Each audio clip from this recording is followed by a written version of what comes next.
dito, pero okay. Kung siya bakalan sa biglang kaya ini next time berjalan banget enak langsung dan mulai ya. Dan yang kuat banget kung bilang bergerak. Bener-bener kami dapat review. Apa enggak? Memikat seorang Audi di Batana. Lalu melawan dua. Seorang Audi akan menunggu lagi dan Qualifier. Itu ya, the power of Alam. The power of Alam. The quadrat juga. Yes, AOB di sini tampil tumbang akhirnya tangan seorang Patrick dan oh my god, dan Riganya di sana di skip aja karena Patrick fokus untuk merumbangkan dua pemain dari Arab Team. Esport yang berjaga, oh my god, kill satu kill Patrick di sini cukup cuek karena Patrick gagal bunuh dan masih berjalan ternyata dalam rumah ternyata jalannya ya, tapi Annihilator udah aktif bang dari seorang Patrick dan Humble poinnya udah dapatkan hardpoint satu fase kedua. Humble yang bisa dapetin, tapi kita lihat dari arah Patrick seorang diri mencoba masuk dengan squad gasnya ada satu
อย่างมากที่สุด SW ได้ตรงนี้ไปก็น่าจะประมาณ110หน่อยโอ้โหแล้วผ่านลำกล้องมาตรงนี้รูดเอา2เลยเหมือนกันนะแล้วคิดเกมมิ่งฮิโคชินเป็นคนวางครับแล้ววางคุมเลยเบอร์3คุมระเบิดนะ1คน2คุม1คนครับโอ้โหระเบิดกับหลังเป็นไงดูระเบิดกับหลังเดียว8xไม่อยู่จริงฮะกับที่โอ้มิกต้องการแค่3ได้แล้วปาดมาเจอด้านหลังเขาดูว่าตุ๋ยยังอยู่อ่ะนี่ครับตุ๋ยในเกมของจริงซูกัสครับเดียว8xขึ้นสโคปรอแบบนี้ใครวิ่งผ่านก็จะมุมมันแค่มากพยายามจะจับช็อตแล้วเจอ8xเมกิทแฮปเพนครับทำตรงนี้ใส่ตัวก๊อฟมารีได้ฮะโอ้อะไรวะน่าอีกครั้งไหมอีกครั้งนะจะปัดไปเดียว8xเก็บฮิโคชินมานะครับแล้วตรงนี้กระโดดจะไปที่สไปค์เข้ามาใส่เลยทันทีแล้วจะสวนกลับมาได้มากสองที่เข้าโดยที่ฮิคาริเก็บทริปเปิลคิวเลยสโลว์กับเพื่อนแต่ว่าลิงก็ปาดไปถึง3เหมือนกันโซล่าได้มาสวยได้อีก1หยิบเดสแมชชีนการมากด1กด2กดไป4ออสการ์หน้าแมวคนนี้ขึ้น90ครับใช่ฮะตัวเองยิงมาเหมือนกันในโปรเซอร์ผ่านมาตรงนี้ยิงทะลุสโมกไปด้วยยังไม่ล็อกยังไม่มีเสียงแล้วปาดแล้วยังได้อีก1แล้วตกสลัดยังไงสลัดเอามาเสร็จแล้วด้วยสำหรับ C1 ควักไหมควักมาเรียบร้อยควง1ทีกิ๊กไป1ดอกได้มา1คิวฮะสายตรงนี้อยู่รอดมาไม่พ้น2นับ3หรือเปล่ายิงมีไฟมาก่อนแล้วดีไงฮะต้องเก็บกีตาร์มาด้วยพี่บอลชาร์เปอร์ใส่เกียร์เดินหน้าเต็มที่ครับแล้วตรงนี้3-1ยังเทกลับมาได้ครับตรงชิกเมื่อกี้คือควิกสโคปเลยเป็นควิกสโคประยะใกล้ด้วยตามก็ไม่รู้ตรงนี้พยายามที่จะรูดได้ครับสามารถได้อยู่ไม่โดนคอด้วยขวาตรงนี้จะได้ตัวที่2ไหมล่างมาได้ครับมีขึ้นไปแล้วอะเจอด้านหลังด้านเกียร์ด้านนอกอยู่ทำได้สวยอะตัวC1เก็บตัวที่ขึ้นไปC1เอาอีกแล้วC1เก็บ3C1เก็บ4เ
而点内的选手已经买了3个，他们必须要突破进来的话，就是吃短枪嘛，让短枪的互相支持。毛奴的枪线1灌1，挨不到那么多人。哇！结果超度你压1个人收了3个。斗龙，因为待会的 B 点才是所谓的真正战场。那战场这边看谁能够把 A 栋楼抢下来，那 B 点上基本上就没太大问题。哇，这边是一传3，没有传，他刚打4个了，4个我没看错的话，累积起来4个，累积起来。他那边的短枪喷子啊，各种突破，真的是非常恶心，请原谅我用恶心2个字形容，因为我们刚刚打过太多训练赛，他们真的很猛。哇，这边金鱼直接先带掉了西安跟邦哥哥，他用的是 MS9，一收2，然后来到1楼再收1个，现在点是 Eternity Love 抢下来的。他们所站下来的画面则是看到了白色战队的爆破猫来到了铁皮2楼，目前点内刚刚是拉拉吧，结果拉拉后来死掉了。可以看到，像鲍勃猫，他的大局的意思是非常聪明，而且他把所谓的铁2架住的时候，也不会做开枪，把人带走的时候，就尽量赶快去做掩蔽一些动作，然后帮点内做好防爆。那这也是帮助整个队伍可能在得点上面一个优势，甚至是时间上面跟分数上面可以更多在相对点内的人，可能对枪没有对赢，他利用这个位置漂亮。他会给 NTR 的选手的话 ，NTR 的选手里面的结果鸡蛋糕大叔先狙到一个加藤鹰。对，哇，开镜，然后去找可能会有人出现的位置，看到人直接秒杀，成功带掉个，再带掉一个，前面才抢到鸡蛋糕叔叔的狙击发挥，这把就把 NTR 打掉2个人了。可大叔直接拿狙击进来到了 A 点，这瞬狙30岁的反应。直接突破过来，点的人没有发现到，完全放人，结果抽你牛赶快重生回到点上去做对打，使用了死亡机器。是大师兄回来，现在领先好多啊！而且抽你牛拿着自己的死亡机器又收了2个点内的，加油站这里的人也要被他直接带走，太扯了，一个人就扛全场，我的天，他到底杀了几个人了？目前2个人都是拿长枪的，长枪破点是有远距离的优势，但打狙还是要小心，这波穿点直接把 Momo 给穿死，将来玉开穿第2个亚瑟秒，不对，邦哥哥配合上队友拉枪线也把亚瑟给秒掉了。这一波打得漂亮，一波的双夹，同时 Momo 侧脑也是直接被打掉。充能呢是只要你连杀7个人就有了，但是你知道在游戏里面我们不可能一直连杀嘛，所以其实你杀不到7个人就可以开1次，然后你也可以马上再来开第2次。这边看到是 M4一波的开镜转腰射，成功带走敌人，在下面这个点目前 DNS 卡的算是没有办法进到点内的感觉，所以选择的短枪才是他们目前唯一在打这张图可以用到的一个时间点吧，因为像人感这个位置，他其实他本身之前是有打长枪线的，可是他选择打的是 AS89的话，那变成说就是说他们的站点选手是偏少的。是，就枪就是这个属性吧，就你是架点或是突袭手。然后 A 点的部分目前是 Mountain Dew 出身嘛 ，DNS 拿 C， 但在 C 点 DNS 守得很好，然后同时他们也突破到了中间的这个 U 字形的大楼，看到这边 iWife 冷感一波收多人，把 M4 跟 Momo 都带走，波克比也死，再收，完全掐住了前面 Mountain Dew 的路线。C 点的话是。对，有人去做绕背，感觉 DNS 在绕背上面是绕了很勤快哦，2次都有去到 C， 而且都拿到1半的毒条。哇，这个 Momo 的枪法也太硬了吧，直接收掉2个人。这时候有人绕背，他直接抓他绕背也是反打，个人单兵是根本是一流。对，连续收了3颗头，卡在这个红房2楼位，基本上对面是很难去做突破的，因为在这张地图最重要的卡 B 点的位置就是这里了，直接要再带6颗头啊！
Now we're gonna see a 2-3 split by Phantasma. But Eyeball.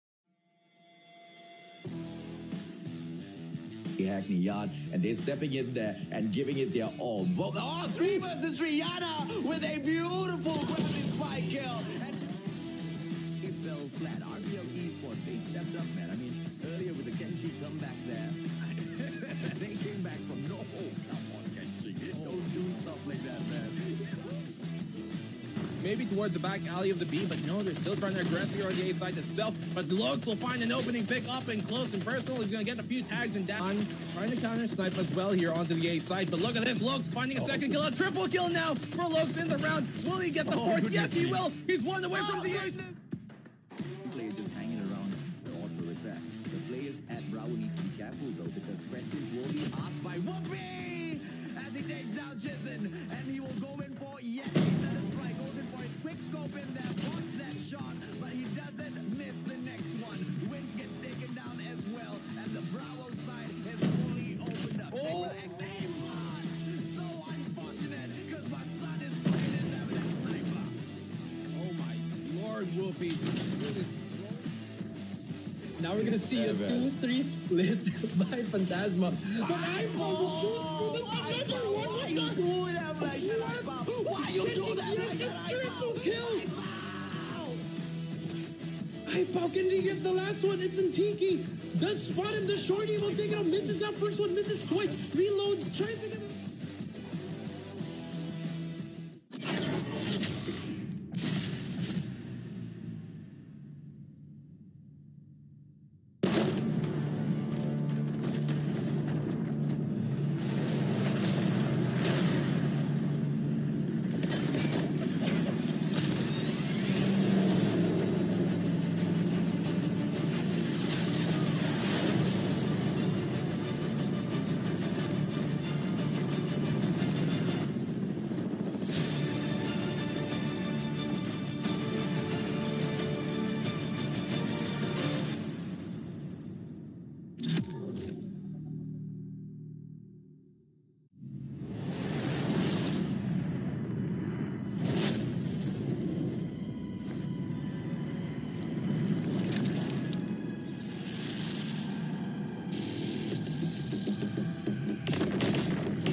Masuk ke dalam basket.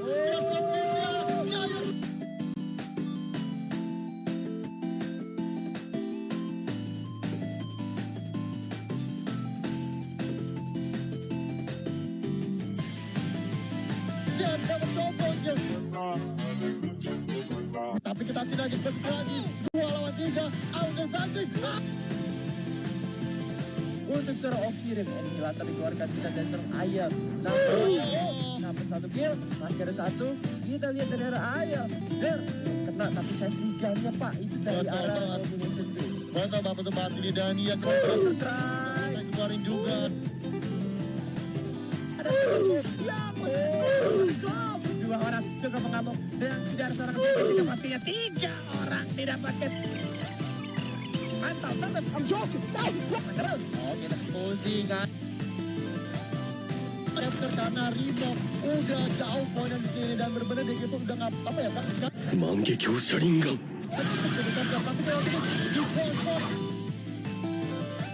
Berjaga, harus tumbang juga di sana. Sementara Skulzy masuk ke dalam basket.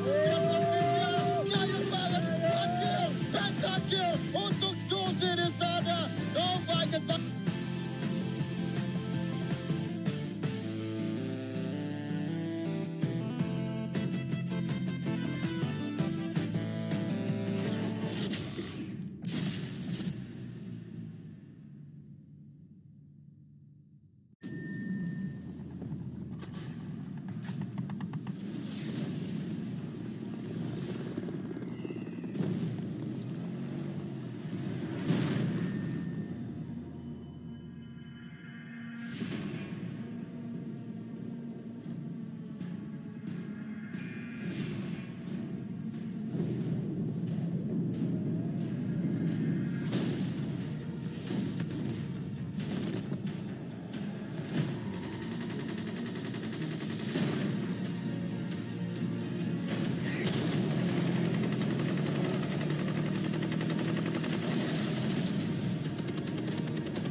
Backup incoming.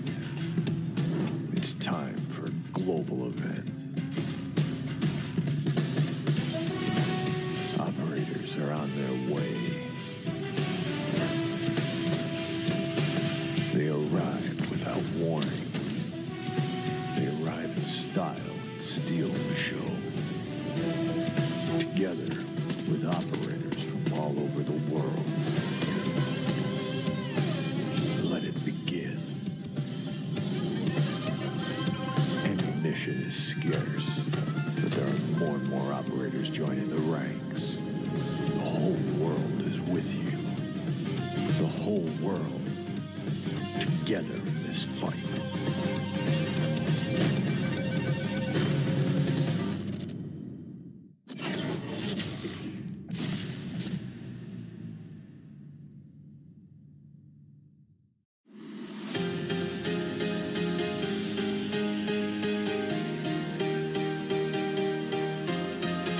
Welcome, ladies and gentlemen, boys and girls. This is the Call of Duty Mobile Singapore Championship. Now, I am looking forward to seeing exactly which squads will be flying through the battlefield today like feather as well, because so many of them have worked their way all the way up to this point. The only 8 now remain.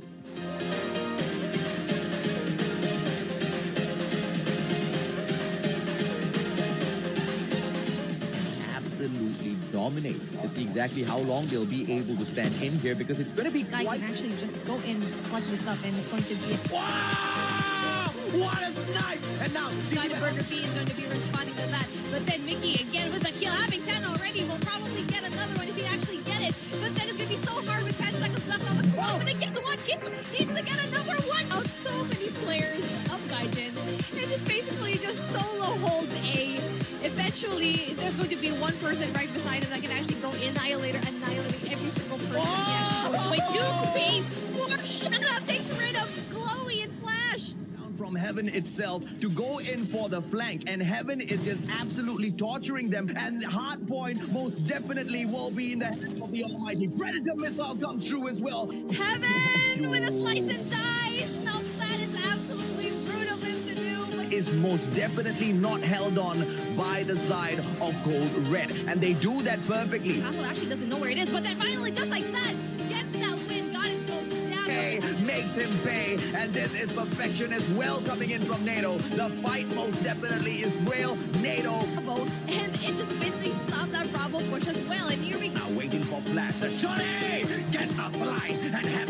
German boys and girls, 5 more seconds, and Gaijin Rogue now have an opportunity to prove themselves, but it's gonna be quite difficult for getting the impregnable defense down. Oh, A's perfection in terms of the play gets a double opportunity beef and a beautiful opener. Shut up, Incendio! Let's go! Finally rising up to the challenge. Predator missile comes back through. How is that for gamer supremacy as the almighty brand Lion City representing the headmasters, the gods of Call of Duty Mobile Singapore? Almighty once again. Ladies and gentlemen, boys and girls, once again, my name is AJ. I'm the Mustachio. Thank you, man. Thank you so much, B, for joining me and bringing all of the hottest action for these greatest of community. You guys take care. We'll catch you at the Malaysian Championship.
Call of Duty Mobile World Championship 2021 Major Series Season 5. Welcome back to the Call of Duty Mobile World Championship.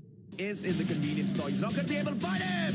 And on the other hand, whoa. Yet, but with that takedown, this should open things up. Backstab from Zia. Pesan-pesan untuk tim saya, jangan menyerah, terus latihan dan satukan pemikiran. ช่วยตัวเองครับกูเก็บไป28คิวพี่บอลจะแตะได้30อยู่แล้วแล้วลูกตรงนี้เก็บเพิ่มไป Rimo Sadewa 呢个 off kill pass 但打狙还是要小心，这个穿点直接把 Momo 给穿死。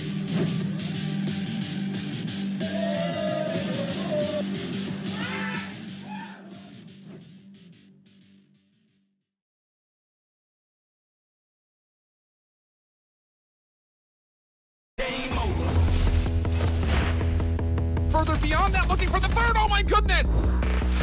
I'm taking it up a level, gonna even that score. Oh, he's able to get both. Hit that floor every day, all day. All I do is win. I'm the best in the world. Now let the games begin. The one gets the second. I do it when I cold shoulder. You know there ain't no other going out with a bang. How you like Another one. Now 1 versus 1. What is this? game over? Ready? How you like me now? Game over. That's how I do it when I move over. You know I'm taking over. Game over. On top of the North American region, coming out of the lower bracket. Going out with a bang. How you like me now?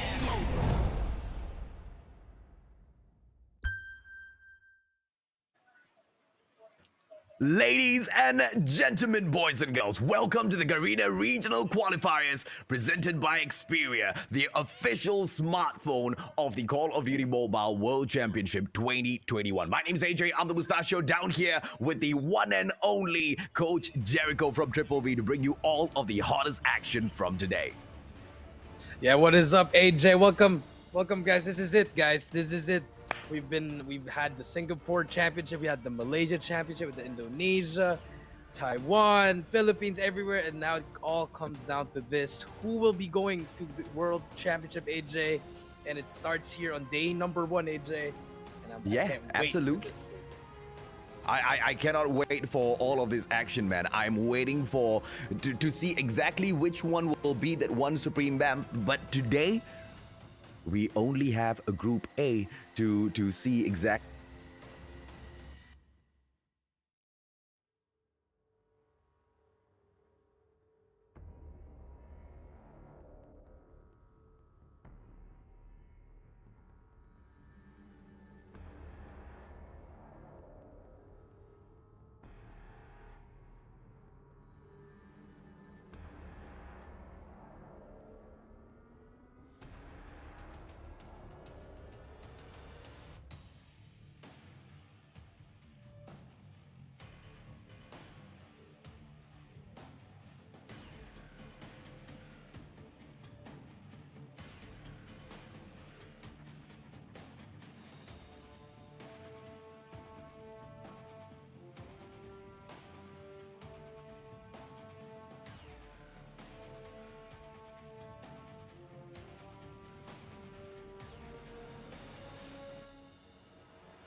know, we just saw the second anniversary, a lot of new stuff.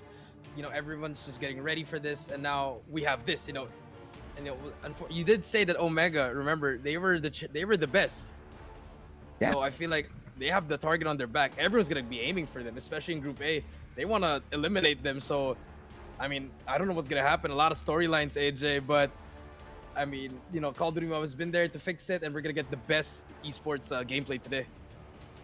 I agree with you, and that's the main reason as to why I was questioning whether or not this was just a ploy to set up the qualifiers, or whether Omega Esports really is just washed out. They will not be able to show us any bit of the old supremacy. I don't know, man. I mean, 1 year is quite a long time, Jericho. A lot could have happened. The meta has changed. The game has been, you know, growing season after season.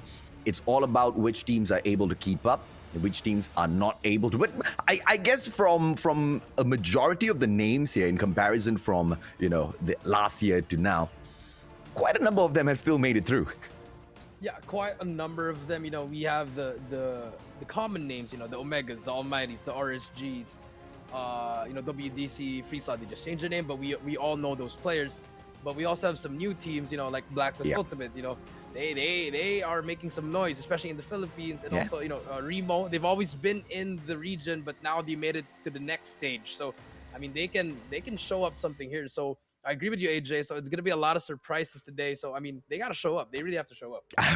I'm waiting for all of them to show up. Rimo Sadewa taking on Yudu RSG, game number 1. Coach Jericho, do you have a prediction, my man? Oof. I mean, I gotta go with my boys. I'm sorry, Rimo. I gotta go with my boys from RSG. I still believe in them since day one. But no disrespect to Rimo, they're really one of the best teams. And actually, all these teams are they're just the best in the region. So if they wanna get my my prediction on it, I mean, I'm gonna go with RSG. But if Rimo can upset RSG, that's gonna be a huge momentum boost for them. Because RSG, formerly the kings of Malaysia, but you know, Sem9 dethroned them. So are they still?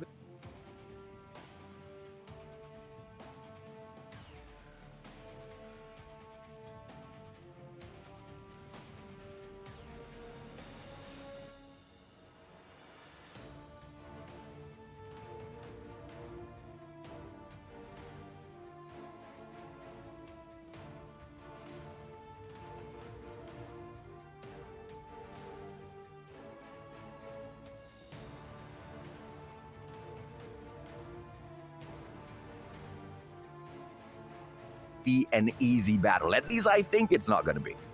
It's not. It's definitely not gonna be an easy battle. You know, going up against, you know, the former kings of Malaysia, AJ, and you know, you're coming off you're coming off your Indonesia region, you know, winning that as well. But they can prove something here. You know, they can prove that they are not to be messed with. They can take down any team here. So I feel like Rimo has a lot on their plate here. And if you're RSG, you gotta prove that you're still one of the top teams here. If you do lose here, it might take a mental hit for them. So it's really even though it's the first series and it's the first game for both teams, it's really important, AJ.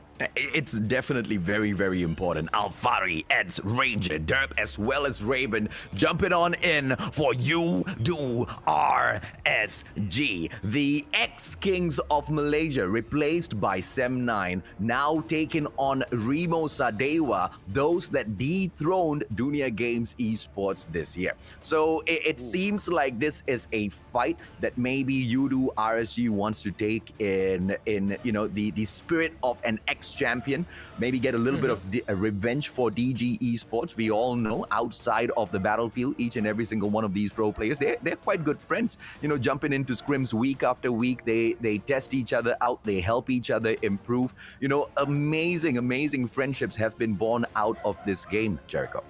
Yeah, a lot of friendships outside the game, but once you're in the game, everyone is an enemy besides your teammates. So it's gonna be no mercy from both teams, that's for sure. Every single game will be close, AJ. We do see the boys of RSG, you know, just warming up, you know, getting ready, pumping some music here, AJ. You know, I feel like they're really confident. Both teams are gonna be confident. It's really gonna be a great series, AJ.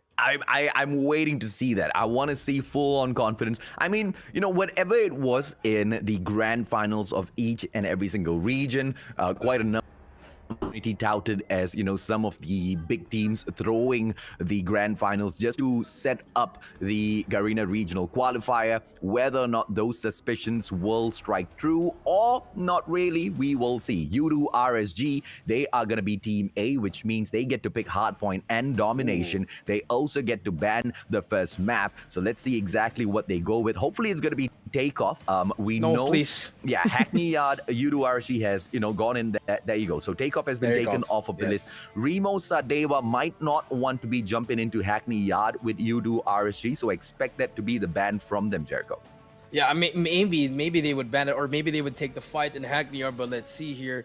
So Takeoff from RSG and Rimo, maybe a standoff. It's a raid. Okay, they want to ban that S&D raid. AJ, remember, RSG, they love that S&D raid. So now we do have Takeoff and raid ban. And now let's see Hardpoint. What will RSG pick? It should be an easy decision here to go for Hackney Yard, AJ, or maybe a standoff, AJ. Yeah, standoff, Hardpoint, definitely. Ooh, very interesting pick coming through. Crossfire. And Rimo Sadewa immediately jumping on into the Special Forces spot. So when you go into Crossfire, you've got, Special Forces. I'm very interested to see exactly how Rimo Sadewa goes in here with the push. It's similar to what we have seen Omega Esports do in the past. Go in for the Special Forces base pick, confuse their opponents, immediately drop into that central building and, make a beeline for Butches. Because usually Guerrilla Base has that advantage. Not so sure exactly what Rimo Sadewa was playing at here, but we'll have to wait and see, Jericho. Yeah, and we do see for Search and Destroy, we do have standoff, and RSG is going to pick that Special Forces side. They want to opt for that defensive first. And now for Domination, no-brainer, AJ. It's going to be Hackney Yard. And, I mean, you're stepping into RSG's playground here, AJ. But I like the picks, except for that Crossfire, AJ. It might haunt RSG here, in my opinion, AJ. Yeah, and look at this, man. Rimo Sadewa, Special Forces base. The side that I prefer, you've clearly pointed out many a times as we shoutcasted together, Jericho. You're not too fond of the Special Forces base at Hackney Yard. We all know that the Guerrilla base is a little bit more open from Tire Shop. The defense is a little bit more square. You get to drop on into Warehouse. You get to control the pace at Hackney Yard. So it just seems like Rimo Sadewa is just playing the losing side on Crossfire as well as Hackney Yard. If they actually make it through, I'll be super shocked, my friend. Yeah, I'll be super shocked if we go to a game 3. But I feel like that Crossfire, I feel like they can pull something off, AJ. They can pull something off in that first game. And I forgot to mention the bans actually for the Operator Skill, Sparrow and the Annihilator. So that machine's equalizers. Yeah. We might see the kinetic armor into play. I really want to see something there. It's gonna be huge, especially for those in the hill players. The OBJs is gonna be really important. So it's an interesting map pool, AJ. I really can't point my finger at this. But I feel like I don't know. I feel like Remo might take game 1. Well, we will have to wait and see. But in the meantime, ladies and gentlemen, boys and girls, there are some awesome giveaways here for all of you. When we hit 15,000 viewers concurrently all across our streams, we will have 500 of the Weapon XP cards to give away. Each and every single person that claims it gets 20 of the Weapon XP cards. We also have the Night Watcher crate, 3 of these, and 20,000 viewers will be able to unlock this. Right, and when we hit the CCV of 30,000 viewers, we will have the Battle Pass tier card, and only 1 of these for you guys when you guys claim it. Okay, so if you guys want those giveaways, what are you waiting for? Like and share. Be super active in the comment section whilst Jericho and I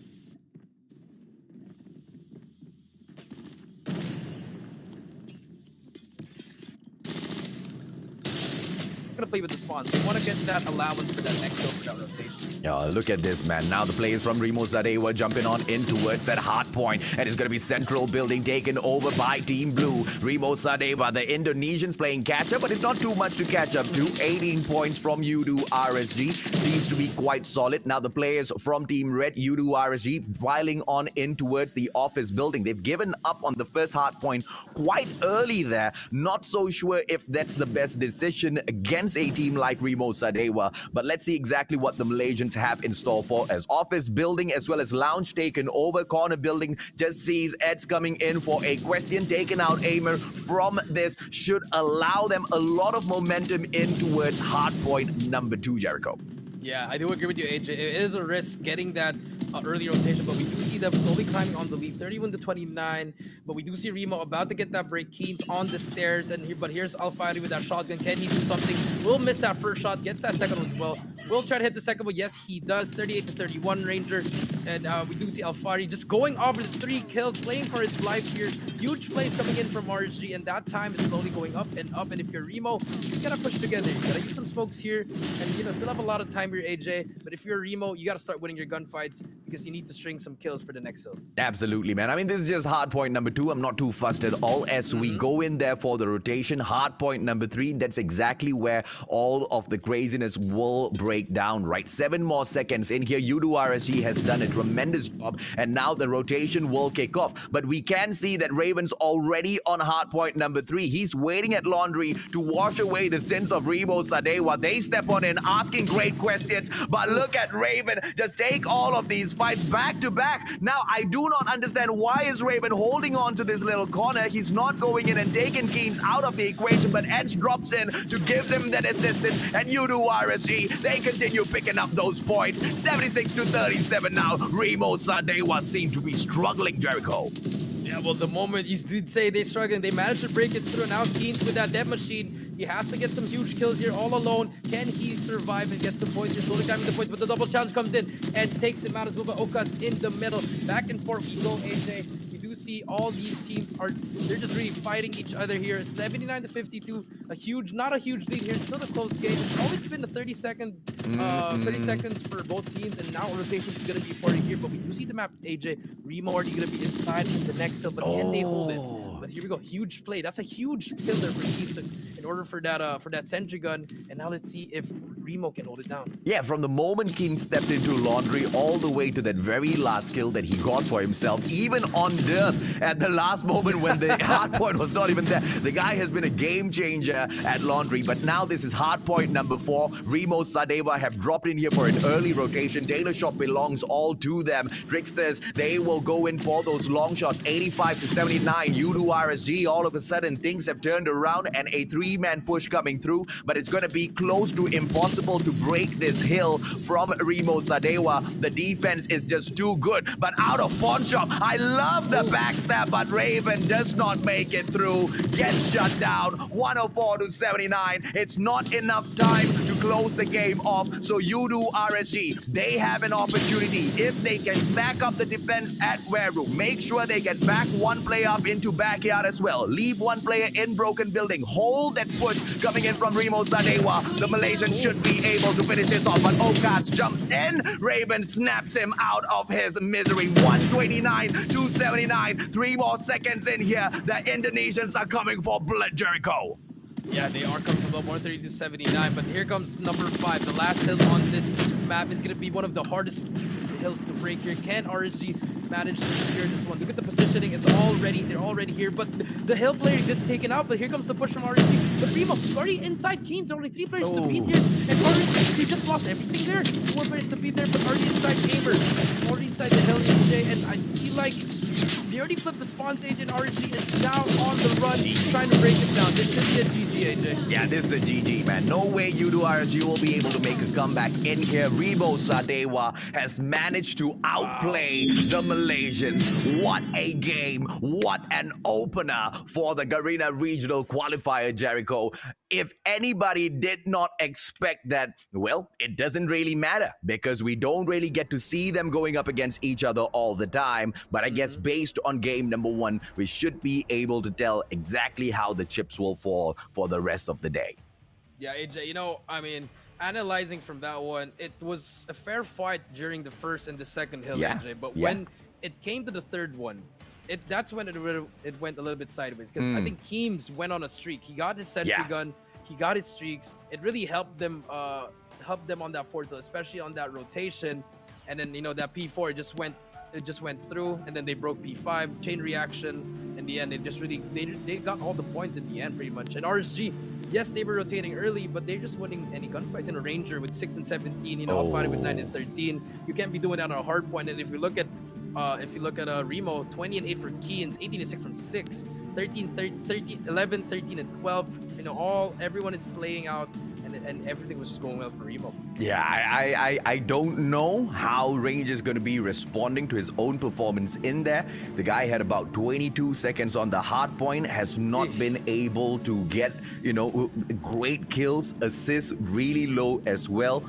Captain's going to be a little pressured, but you know, we've talked about this point many times before, Jericho. We have to touch on it once again. U2 RSG, they will be able to get it done right if Ranger can get his head space in, you know, the right sort of a place. And if he cannot get it together, I don't think the team will be able to pull out of this, man. He is quite honestly, the backbone of U2 RSG. He needs to find a way at standoff. Search and destroy. This is not a pick for U2 RSG. Things are just gonna get tougher from here, Jericho.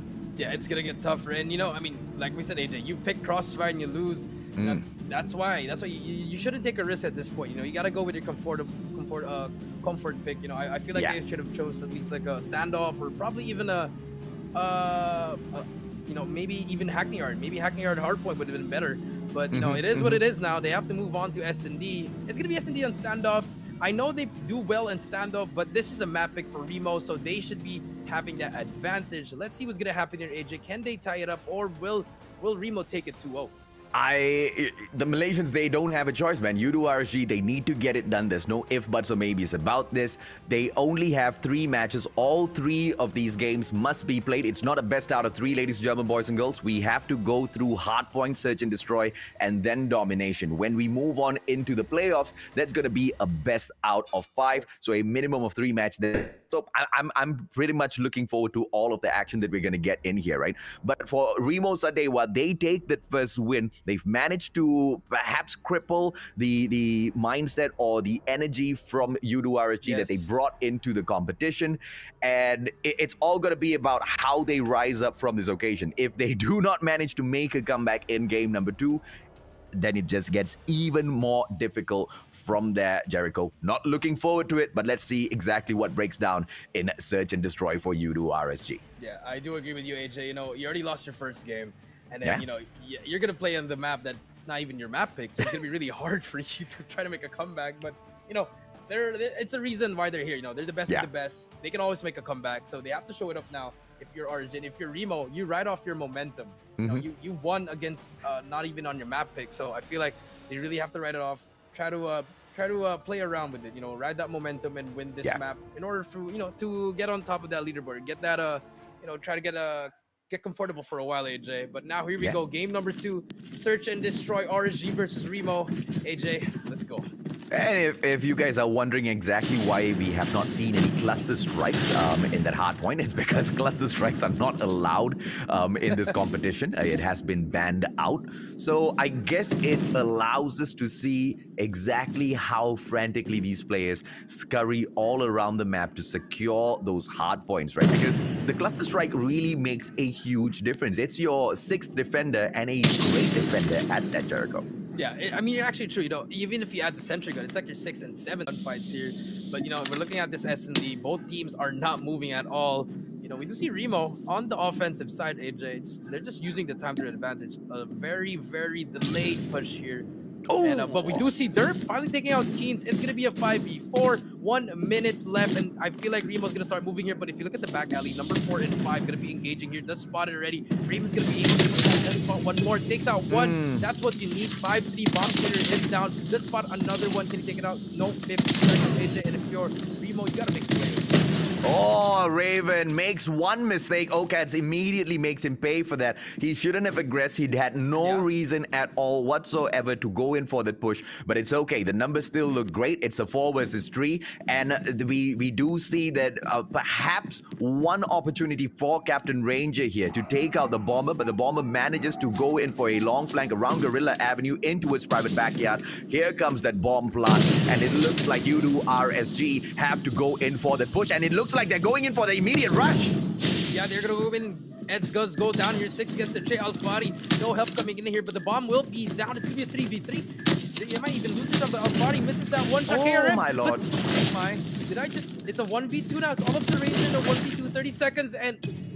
Wow. Rimo taking the first round. AJ, you already get the first 2 picks if you're RSG. All you had to do was retake properly, but you go in one by one, and you ended up losing that round, AJ. That's just... That's unacceptable, AJ. Yeah, that's unfortunate, man. I mean, Alfari, he managed to get that hit marker. He didn't take down his opponent, and, you know, he pays a really high price for that. Sorry, up close and personal, you're not going to be able to get away with it. Just beautiful takedown on Okat! And Amir immediately snubs him out of the equation. Derp should have seen that coming, and now a quick fade out from Alfari. Not going to be taking anybody out of the equation. KRM from the back, and Alfari this time takes down May 6 from the equation. Ranger with an opportunity. 2 versus 1 here. Captain Ranger gets eliminated, and Alfari is right there to equal out those numbers. Raven taken out of the equation, once again dropping it into a 2 versus 1, and Keens, as usual, cleans up the table for Rimo Sadewa. Okay, you know what Rimo did there? They adjusted. You know, they got so many information. They won that first round. In the second round, they wanted to switch it up. They wanted to make it really fast. You know, fast and full throttle. They rushed it after that second round. And you know, RSG, no absence right now. Yes, Alfari did get some kills, but just choking on their kills now. And we do see another delayed push by Rimo. And if you're in RSG, doing the same split, 2-2 split, but Trickster takes out Raven for the first one, but Raven takes out Mixie as well. It's going to be a trade. It's going to be a 4v4 AJ. 1 minute 30 seconds. Let's see what's going to happen. In the hands of Ads, and manages to catch Keens off from the left. Keens managed to punish Alfari for that. It's a back-to-back trade coming in from both teams. Not looking good for you to RSG. The numbers do not look great on their side. 3 versus 1. Make that 3 versus 1. I was right, I guess. 3 versus 1. At the last man. 3-0. Rimo Sadewa. Jericho, what do you make of this, man? Nothing is going well for RSG. I feel like they have the mind, they have the plays in their head, but they're just going to execute it. And Rimo is just playing better. They're just playing better in every single category. You know what they're doing, AJ? They're going to get information in one round. And that's what they're doing. Okat's going in there with that KRM and gets 2. Lord. And that's it. They should be able to plant the bomb, but Okat is going all in for this one. Gets 3. Can he get the ace? But no, Ranger shuts him down. 4 versus 2. Can RSG retake this? But this should be a round for Rimo. Oh, this is so painful to watch. Tricksters is taking Ranger out of the equation now. 4 versus 1, leaving Raven all alone. He drops May6 out of the equation. Is it going to be enough? The guy has got the CR56 AMAX on him. Shorty, just for the worst case scenario, but 24 seconds on the clock just means that you to RSG might be losing round number 4. Oh. I mean, that was just unfortunate. You know, Oka just went in there, took out 3 players. You know, if 2 players get taken out, you should get that trade immediately. But I mean, yes, he does have a shotgun, but you should be expecting that. You know, the first player is always going to be the shotgun or the SMG. But now RSG just really struggling, and we do see Rimo here doing the back alley rush. Are they going to expect this? The Suns are in. Oka's going to come in here, but the trade on the right. Eds gets 2, but there's no trade for Rimo. But there's no trade for there. Only made it through, but Aimer takes out 2 as well. 2 versus 3 AJ. Rimo taking over the back alley, but they're going to be pushing back. So that's a lot of time to work here. Let's see if they can get this round, or will RSG finally get in the board? Well, we want to see exactly that. Derp is still alive and kicking. Ranger as well. Derp with the Holger 26. Hard scoping all the way through. Manages to take down Tricksters, but Aimer punishes him immediately. 2 versus 1. Let's see what Captain Ranger can do. MX9 in hand. He bots that one, but manages to recover really quickly and backs away as well, leaving a one-on-one situation. If anybody can make a comeback, it's going to be Captain Ranger. But Aimer, way too good. He shuts it down. 5-0. Rimo Sadewa. They switch sides so strong in the search and destroy. Are we gonna get a donut, AJ? Are we gonna get a donut on the second game on the first day of the tournament? I will not put it past them, man. I mean, Rimo Sadewa has been so solid all throughout Hardpoint and even in Search and Destroy. Dude, they did not struggle at all at Hardpoint. and they picked the side that I usually would not go with. And you know what? I was questioning their Hackney Yard pick as well. So now my question is, were those weaker side picks a absolute flex coming in from the Indonesians? Rimo Sadewa, they are playing the mind games, and I absolutely love it, Jericho. Yeah, I'm loving their style of gameplay right now, but we do see Bomb is down if you are RSG. 25 seconds, Rimo taking their little precious times. Yes, one player did go down, but they have to make a play here. Now you got to try to make a retake. The spot one in statue. Aimer gets one, but Ranger takes out Trickster. Okaz gets that trade. It's going to be a 4v2. 15 seconds left. This should be around for RSG, but I don't think Rimo can be able to get this clutch. And yes, they do get this round finally on the board. No donut, but will we get a breadstick, AJ? Next round, let's see what's going to happen next. I'm not a huge I would have preferred a donut, but it's okay. U2 RSG pulling one back. They want to show us that they're still alive and kicking in this game. I want to see what the Malaysians have for us, right? So let's see.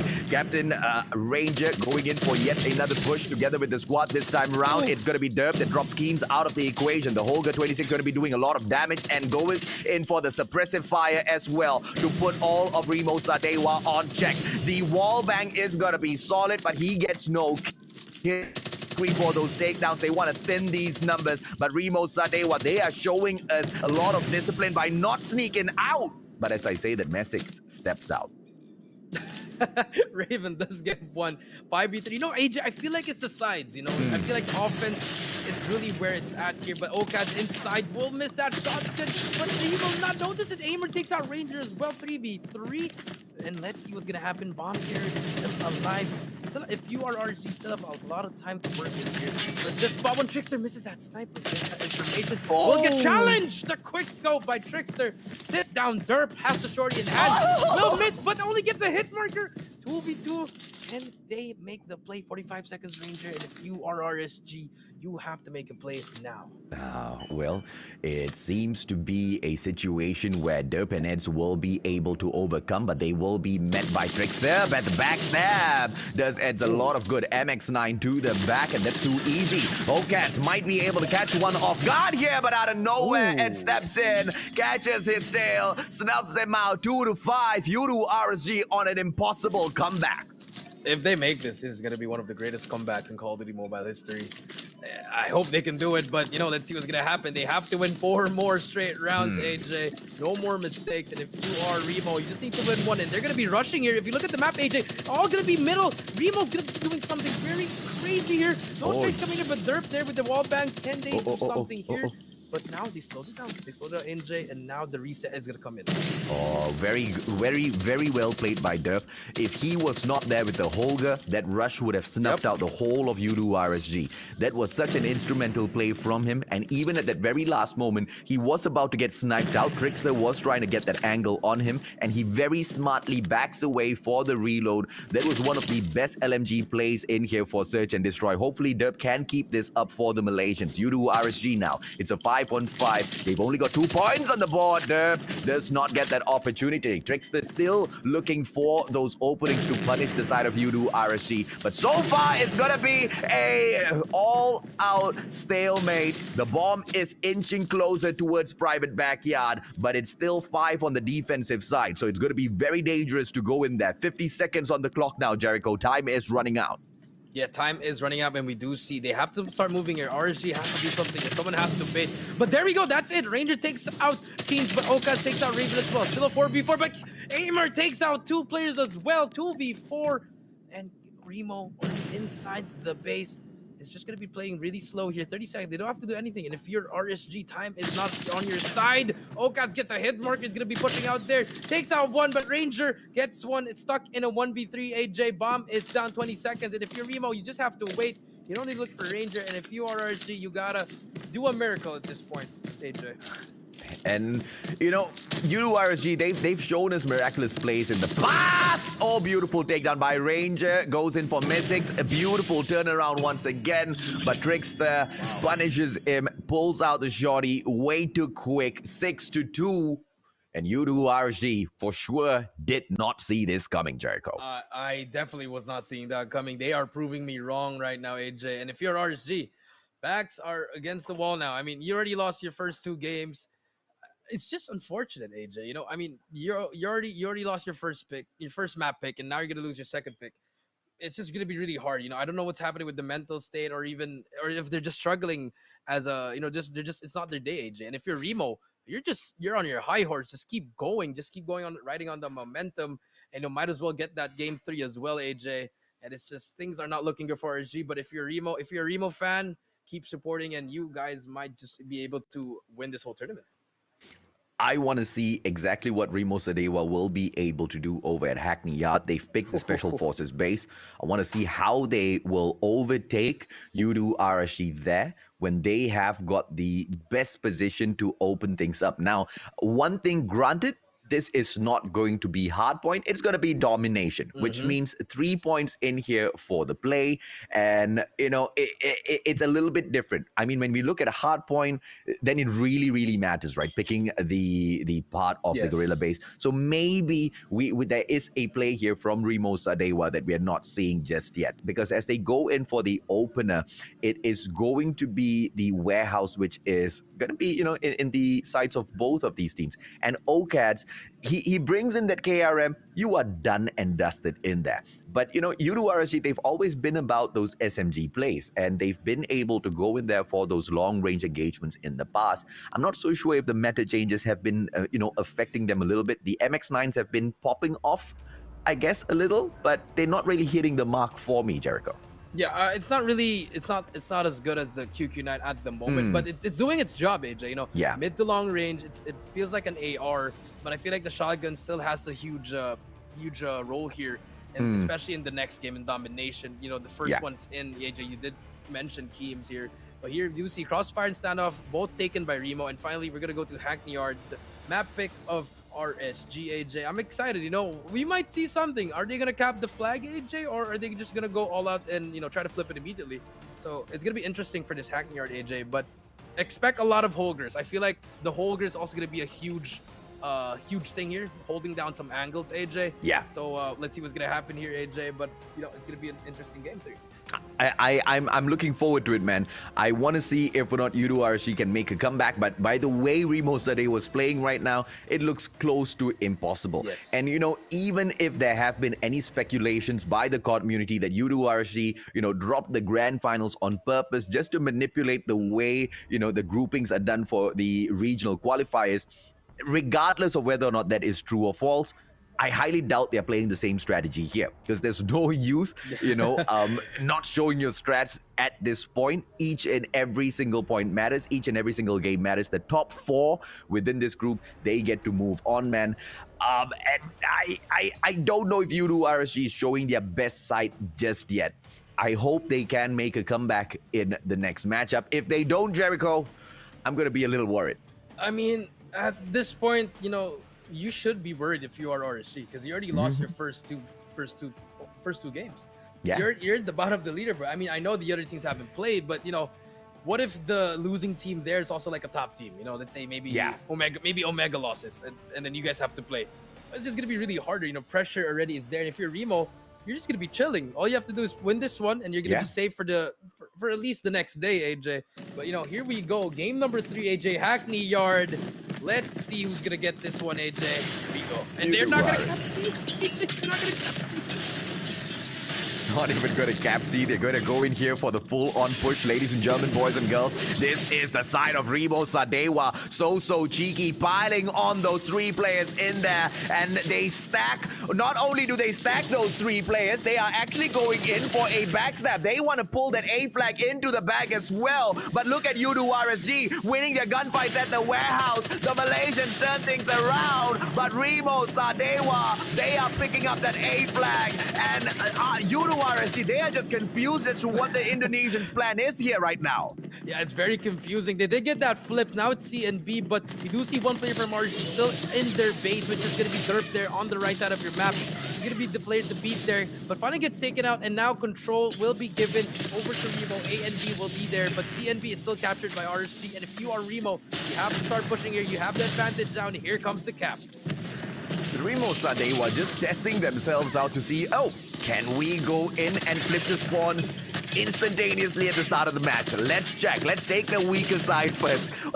What are they even playing at here? They are literally coming out to prove a point, Jericho. And I feel like they've already done that. They can take on the Kings of Malaysia. Let me correct myself. The ex-Kings of Malaysia. And at their own will, at their own whim and fancy, dictate exactly how this matchup is supposed to go. And that is a huge statement to make. You do RSG back, because if they don't, it's gonna be a bad competition, man. It'd be very bad, you know. Competition. Don't know what's gonna happen. But finally, we do see RSG making a push here, AJ. But slowly, but every time they make a push, Rimo always has an answer. There's always going to be one player to beat there. Okad's here now with the shotgun, finally gets taken out. And now RSG finally capping, but Trickster is there for the trade. No, the way Rimo is playing, they're just picking up each other's lanes every time. Every time someone dies, they're there for the help. The cryo bombs are in, the stuns are in, holders are just... And if you're RSG, you have to overextend the A. You know, it's very unfortunate that they're overextending right now. They're still trying to bash their heads inside the B flag, AJ. But 46 to 38, the lead is slowly growing. Yeah, and can I just point out something? Throughout this whole matchup, Yudu RSG has been outclassed. It has been a 5-on-3, a 5-on-4 matchup, because each and every single player from piling their bodies into warehouse. They're trying to take that fight. And all throughout all of those fights, Messix, he just sat down in office and he was not moving anywhere, man. I guess a little bit of paperwork because he was applying for medical leave. I don't know. But, you know, he doesn't step out. Finally, he joins the team. But it's a little bit too late, right? Yudu RSG, they weren't able to do anything. I highly doubt they'll be able to turn things around in here. 3 versus 2 now. Opportunity to take over warehouse. They've got the numbers. Okaz gets dropped as well after he takes a 2-piece for himself. But the rest of the players from the side of Rimo Sadewa right back in there for the defense. I do not know what Yudu RSG needs to pull out of their hats here, because it looks absolutely impossible to touch Rimo Sadewa, Jericho.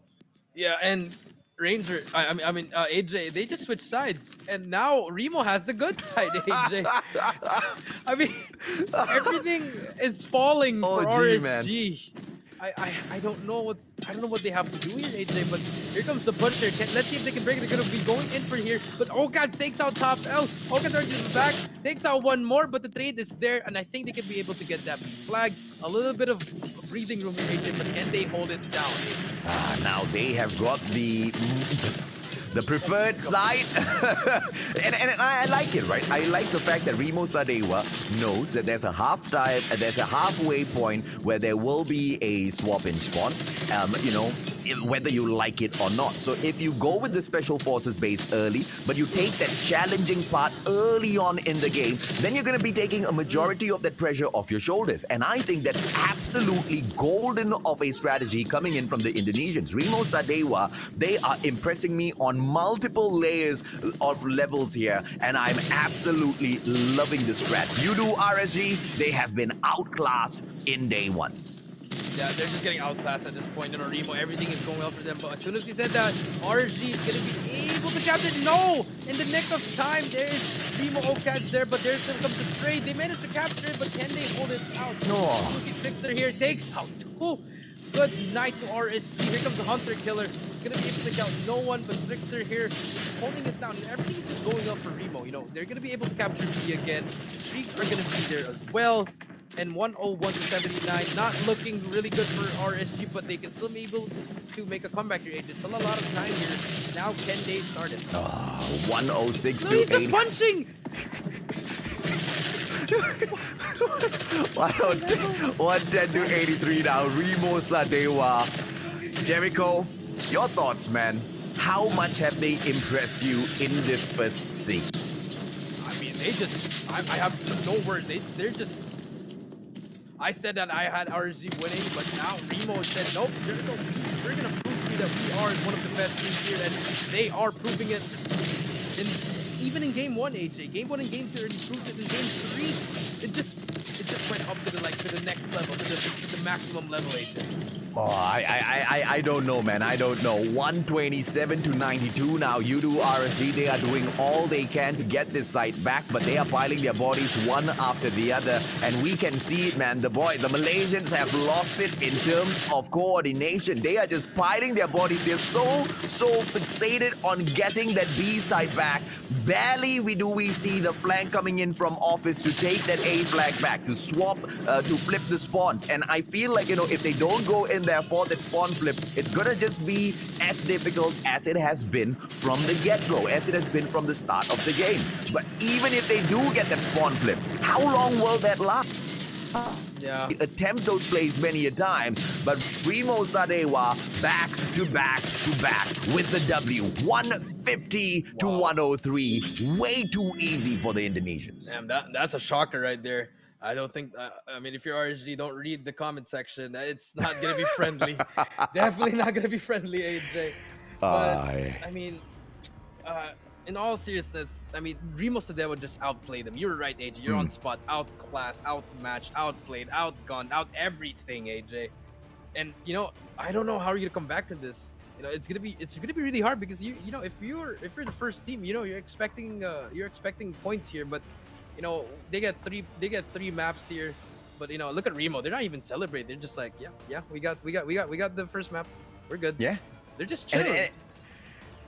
So calm and collected all throughout that matchup, right? And I'm just shell-shocked as to how they pulled that off. They didn't doubt themselves. They put themselves in a unfortunate situation of being forced to flip spawns from the get-go. And I feel like they challenged themselves to do that at the very start of the matchup because they knew if they allow Udo RSG to gain momentum somehow in an unforeseen circumstance, at the very least, they've done the majority of the hard work in that first half. Second half, they automatically start off with the guerrilla base and they don't have to exert that much more effort. And I feel like that strategy played out really, really well for them. And Udo RSG just did not see that coming. I guess they were as confused as me as to why Rimo Sadewa would pick the Special Forces base. And it did not occur to them that they would attempt to flip the spawns in the very first few seconds. Yeah, they just wanted to go in there, throw their bodies in. Even once they did overextend, AJ, Rimo read the play. Yeah. They sent players on the right side of the map. They just spread it out. They had a counter for everything that RG was doing, and RG had no answer to what Rimo was doing. And in the end, it really costed them. If you look at the scoreboard, AJ, 10, 11, 12, 15, 19. Yes, Derp did 19, went positive, but your four other teammates, if they're not getting any kills, it's not really gonna matter. I mean, look at Me6, 16 and 5. Okay, I want to talk about Me6 a little bit. The guy died 5 times. You want to know why, Jericho? Why? Because for a majority of the matchup in that final game, he sat down in office. He was taking those cross shots coming through from any of those players who were going in for the cross on cargo land, but none of those players from Udo RSG asked many questions with the flank. They did not go back in there to cap that A flag. They did not push Me6. They did not pressure him at all. He was solo. He was holding office solo. If 2 players had gone in there for the flank, pulled that A side back, maybe there would have been a little bit of a challenge, man. I feel like game number 1 at Crossfire, Udo RSG got their spirits crushed and they just did not recover from that game. My heart goes out to the boys, but this is the Garena Regional Qualifiers, man. Only the best of the best of the best can stand, and Rimo Sadewa, they stand tall, Jericho. Yeah, I mean, yeah, it is what it is, AJ. Rimo Sadewa just, they just shut him up, They were like, you know what, you're the former Kings of Malaysia, but we don't care. We're just better than you. Pretty much just went in here and took care of business.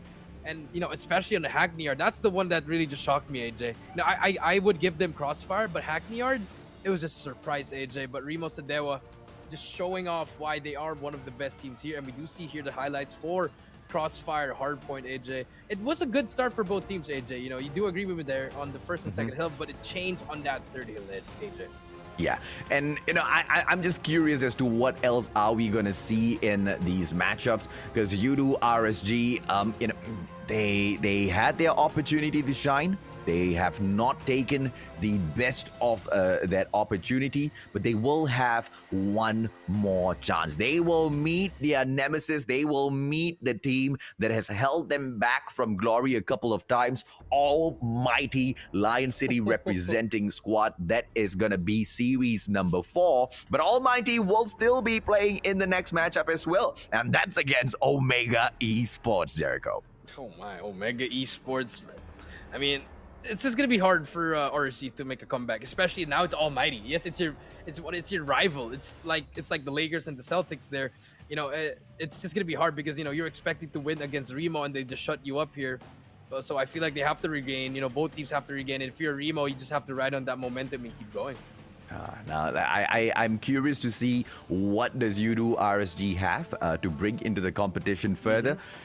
Almighty is not going to be an easy team to pick on, right? No. And they've been so consistent. I mean, look at the Singapore Championship. They went through the whole competition unbeaten. Nobody could take even one match away from them. Yes, UDO RSG usually plays on the same level as Almighty, but I don't know. On the current build, on the current meta, on the current season, I don't know if UDO RSG can still dance that same, pace as Almighty usually takes this tango. But I'm curious, man, as to see how that breaks down. Because, when we look at series number 1, it was just Rimo Sadewa all the way through. There were close to no monumental moments from UDO RSG at all. We go through competitions, Jericho. There are always these high moments where the team's about to make a comeback. It goes back and forth a little bit. Maybe in Search and Destroy, we saw those kills going back and forth. But as for the points, they just went one way all through the matchup. Yeah, you're actually on point there, AJ. Maybe because of the meta's change, we don't know. Or maybe they're just having, a bad day, AJ. But, having a bad day on this kind of tournament, it's not really the best thing to happen. But, I feel like it's the meta, AJ. The MX9 not really working with the pace of RSG. They want to use that Fennec more, more of a much more faster pace, AJ. And then Rimo, they're just enjoying this meta, AJ. I think that Rimo Sadewa, not only are they enjoying it, they are just here to absolutely crush it, man. And if this is the quality from Rimo Sadewa, I cannot wait to see how much has Dunia Games improved. And here is your MVP, the soldier of the game, the one and only OCADS. Average kill 16.33. He has the assist of 3.33 as well. Averaged at 13. This guy was so instrumental for the side of Rimo Sadewa as they annihilated the Malaysians moments ago. Yeah, OCADS, one thing I really like about him, his confidence. He's not scared, AJ. He just goes in there, trusts his teammates, and gets those kills. He's just there. If he dies, he dies because he knows his teammates are going to be there to get that trade. That's what I love about OCADS, and he definitely deserves that soldier of the game. And I think we have got a little bit of great news for the audience. Ladies and gentlemen, boys and girls, thank you so much for helping us hit our goals in here today, because we promised you some weapon XP cards and you guys have managed to hit the very first milestone. So this is your code. Go ahead and claim it for yourselves. And you want to know what? We even hit the second milestone back to back, Jericho. That's exactly how crazy the community has been in here today. Thank you so much for liking and sharing the stream, ladies and gentlemen, boys and girls. Do help us out by bumping this up a little bit more, because we still have the third giveaway coming through, Jericho. And we still have 4 more games, guys. We have a lot of matches to watch, guys. And I just want to say thank you, because I'll be using that weapon XP card. I'm a bit lazy. I don't want to use my M13 on shipment, so I might just well use it on that one, AJ. Fair enough, man. I think I'll be doing the exact same thing as well. The Night Watcher crate, you'll be getting 3 of those. 20k viewers, I believe that's been unlocked already, but we'll be showing you guys the code in a bit. Make sure you take a screenshot of this once again and claim it before the broadcast ends, so that you will be able to get it. Oh, we are getting the code right now. Let's go. You guys get it right now. Take the screenshot, ladies and gentlemen, boys and girls. The Night Watcher crate. No, production's just messing with me right now, man. Wow. Anticlimactic. Thanks, Jan. But it's okay. It's okay. Night Watcher crate. I think it's well. You know, I think it's worth waiting for. You guys get 3 of that. 20k viewers. I believe there's just about 1,000 more in terms of CCV for us to hit. So like the stream and keep punching that share button. Share this out to your own walls on Facebook. Share this out on you know, each and every single one of those Facebook groups out there for Call of Duty Mobile. So we'll be able to drag all of those viewers in. Once we hit that 20k, you guys get the giveaway. Yeah, it's gonna. Thank you so much, guys. Don't forget, keep liking, keep sharing, spam everything, because this is gonna be day 1 right here, AJ. We still have a lot more matches. Yeah. So I'm just gonna be really excited, guys. So yeah. Okay, now we're going to take a quick short break here, ladies and gentlemen, boys and girls. When we do come back after 5 minutes, it's going to be Almighty taking on Omega Esports. We'll catch you in a bit.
เป็น Call of Duty Mobile World Championship 2021 Major Series Season 5. Welcome back to the Call of Duty Mobile World Championship.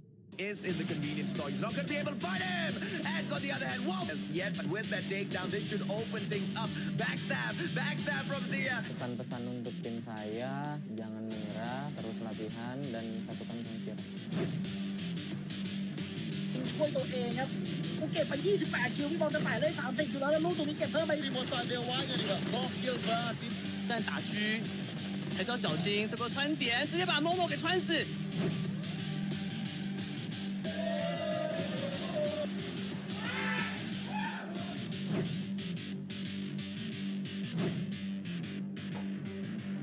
You're open here, bro. Yep. Welcome back to the Call of Duty Mobile Garena Regional Qualifier Group Stage. I am here. I'm BBB Jericho here with the great Mustachio AJ. Guys, we are back. We just had a first match. A very sad, disappointing. I mean, I don't know how to explain it. But, you know, Rimo Sadewa taking 3 games already, AJ. And it's just the first series, AJ. I think that's fine, right? That's exactly how the cookie crumbles, and I love it. We stepped on in here. I mean, we had basic expectations based on what we know.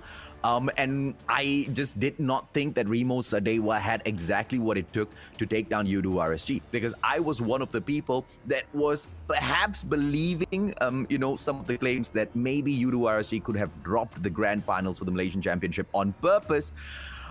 But it doesn't seem like that, man. It seems like they've just lost a little bit of their shine as well as tenacity. And if they do not manage to find it back, Jericho, it's gonna be quite terrible, man. And what makes it worse is they have to find this rhythm back against Almighty later on in Series 4.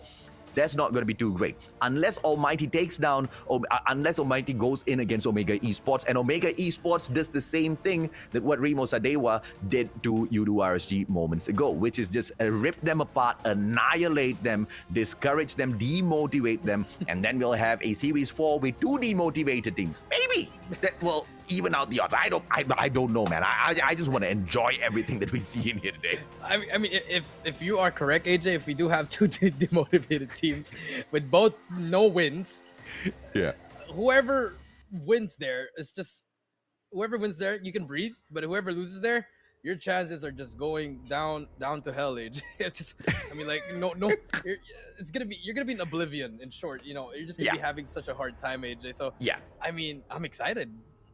I want to see. I want to see whether or not Almighty will be able to perhaps ask these questions of Omega Esports, right? What's touted as one of the best, the kings of Garena. Let's put it just as simply as that, right, Jericho? The last time we had the Garena qualifiers to see exactly which team will make it to, you know, the World Championship to represent the Garena as a whole, it was the Filipino team. It was Omega Esports. Back then, they were known as NRX Jeremiah 2911. And now in as a brand new, you know, brand here. I wonder if they bring in the exact same tenacity, right? The whole of the Philippines is waiting to see exactly that. I'm curious as well whether the Singaporeans will allow them to be at their best. Let's see exactly that. Yes, let's see exactly that. You know, they were the kings of 2020, but here, before we do move on, AJ, we do have the Sony Xperia 1 Mark III, the official mobile device of the Call of Duty Mobile World Championship. Look at that beautiful, beautiful device, AJ. Can I have one, AJ?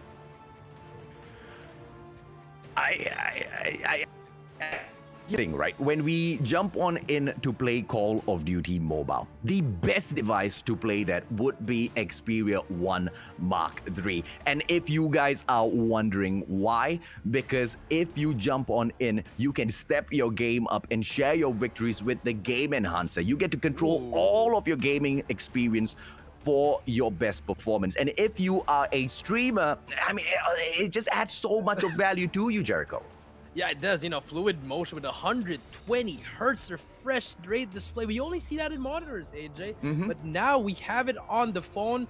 You know, the refresh rate of fast-moving objects are rendered clearly for seriously smooth gameplay. So you'll see everything every millisecond because it matters in FPS, especially in Call of Duty Mobile. And obviously, you have to make every touch count. 240 hertz touch scanning rate, AJ. This has everything, 4 times higher than the previous model, meaning the action happens exactly as you intended for precision control. So no delay, everything's gonna be on point. You are gonna be the best player if you have this phone. Absolutely, man. I mean, multi-touch people are playing with the 10-finger mode now. I don't know how you guys do that, but the Sony Xperia 1 Mark III, definitely the device for you. You get to strike first in the dark as well. The low gamma razor, once again, a feature that has only been available on some gaming monitors, now being brought into a mobile phone. It enhances images, details in the dark areas. It highlights your enemies without overexposing the bright areas of the screen. This is high tech, getting squeezed into a tiny device. How did Sony even pull this off, Jericho? I mean, Sony's the GOAT. They know what to do. They made it, and now it's on a phone, and you guys should be grabbing one, but not even that, AJ. We have some heightened sounds. You can outsmart your enemies with the audio equalizer, such as footsteps or gunshots, so you can hear your opponents coming and react before they do. So you can essentially hear them from a mile away. If AJ's in Malaysia, I'm in the Philippines, I can probably hear him with this phone. So it's just it's that it's that unique, it's that good, AJ, and I'm just we grab one already if you are watching right now. Yeah, and on that note, ladies and gentlemen, boys and girls, these each and every single one of these features, they were all discussed with pro gamers before it was thrown into the font. Responding to the demands of the community, Sony recorded the finger movements of pro gamers and then performed touch response tuning whilst reproducing those finger movements with a robot for precision control. And they are taking this all the way because they know exactly how important all of these features are, because the world of esports has now grown, or should I say shrunk, into a tiny device, Jericho. A tiny device indeed, a mighty device indeed, AJ. And you guys should grab one, the Sony Xperia 1 Mark III. But now, moving on to the esports, we're gonna have our today's schedule. We did have Rimo Sadewa versus RSG 3-0, and for our match number, it's gonna be Almighty versus Omega Esports, AJ. And after that, we do have Sharper Esport and Rimo Sadewa again. And for match number 4, Almighty versus RSG. And finally, to close out the day, we have Omega Esports and Raptors.DNS.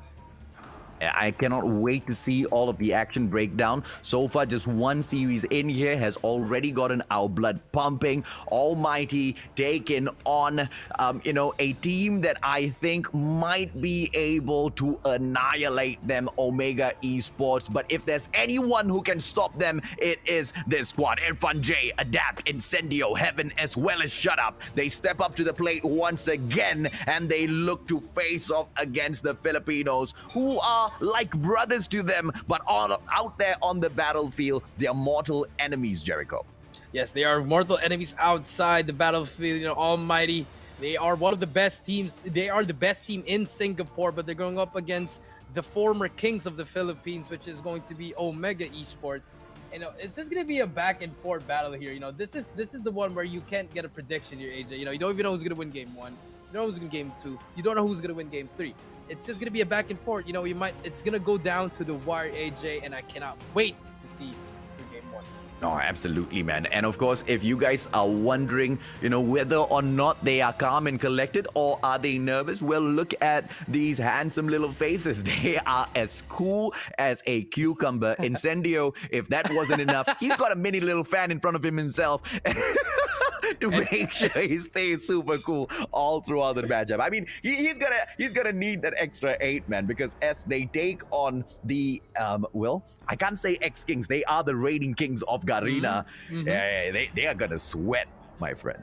Yeah, they're definitely gonna sweat, and we do have Omega Esports. We have Crush, 6ix9ine, Jay-Z, Whoopi, Candy, and Idra, the kings of Garena. Can they get that back-to-back, or are they gonna get finally dethroned? These boys, yes, they did lose to Blacklist International Ultimate in the Philippine Championship. They were not in their best form, AJ. You can agree with me there.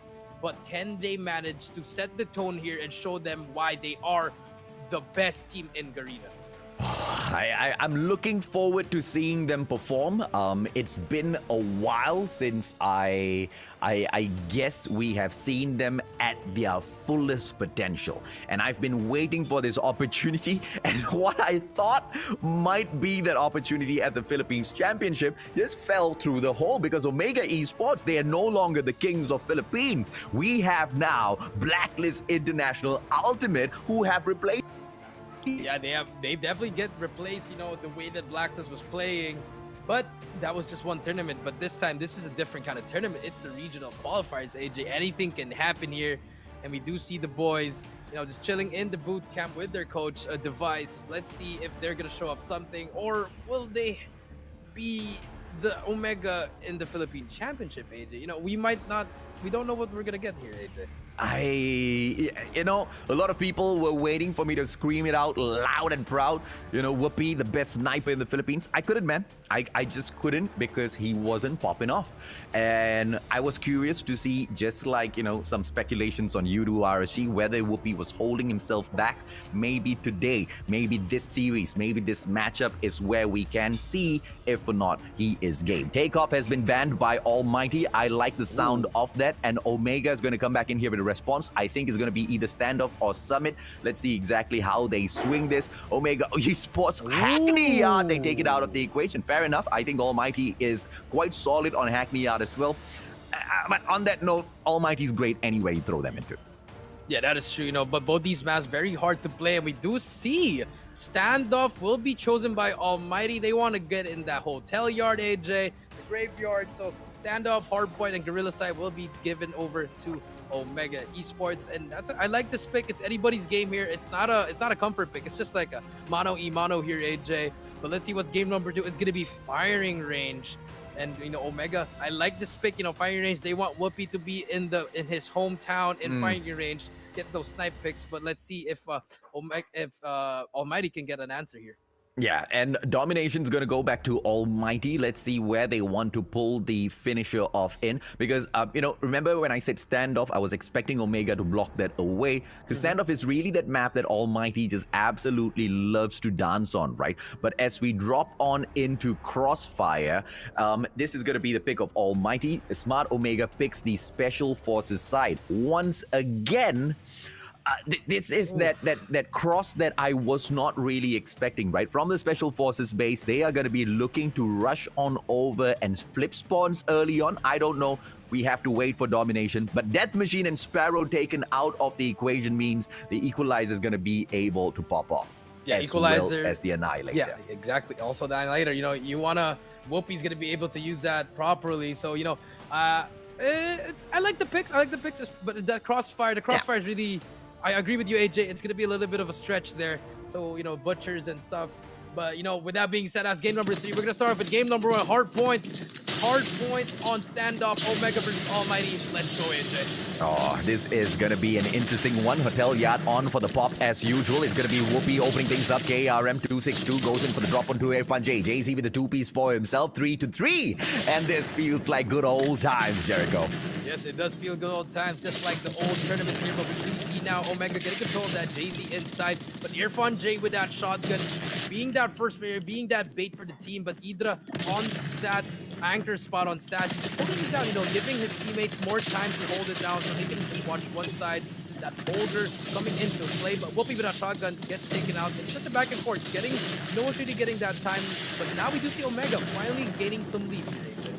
Oh, now let's see if or not they will be able to do more than this. 15 more seconds left. Almighty, they're not able to step on in. Irfan J finally makes his entry in, but he has to be careful. A 2-on-1 situation will break down. But at that very moment, Heaven steps in to check out exactly what's going on with the A as well. Bursts through his opponents to pick up a couple of points for Almighty. 20-27. This is the kind of fight that we want to see. Garena qualifies, ladies and gentlemen, boys and girls, on to second hardpoint warehouse, and Almighty is kicking it there as well. Yeah, shut up on a 3 kill streak, working on those streaks. But we do see the rotation coming in here. Almighty finally gets to get control. 30-28, finally gets that lead. Still a small lead here. and a lot of time for Omega to make a play here. They're gonna get that triple push here, but no. Shut Up gets one as well, but Shut Up is there. Gets another one still alive. 5 kills. He makes that 6 kills.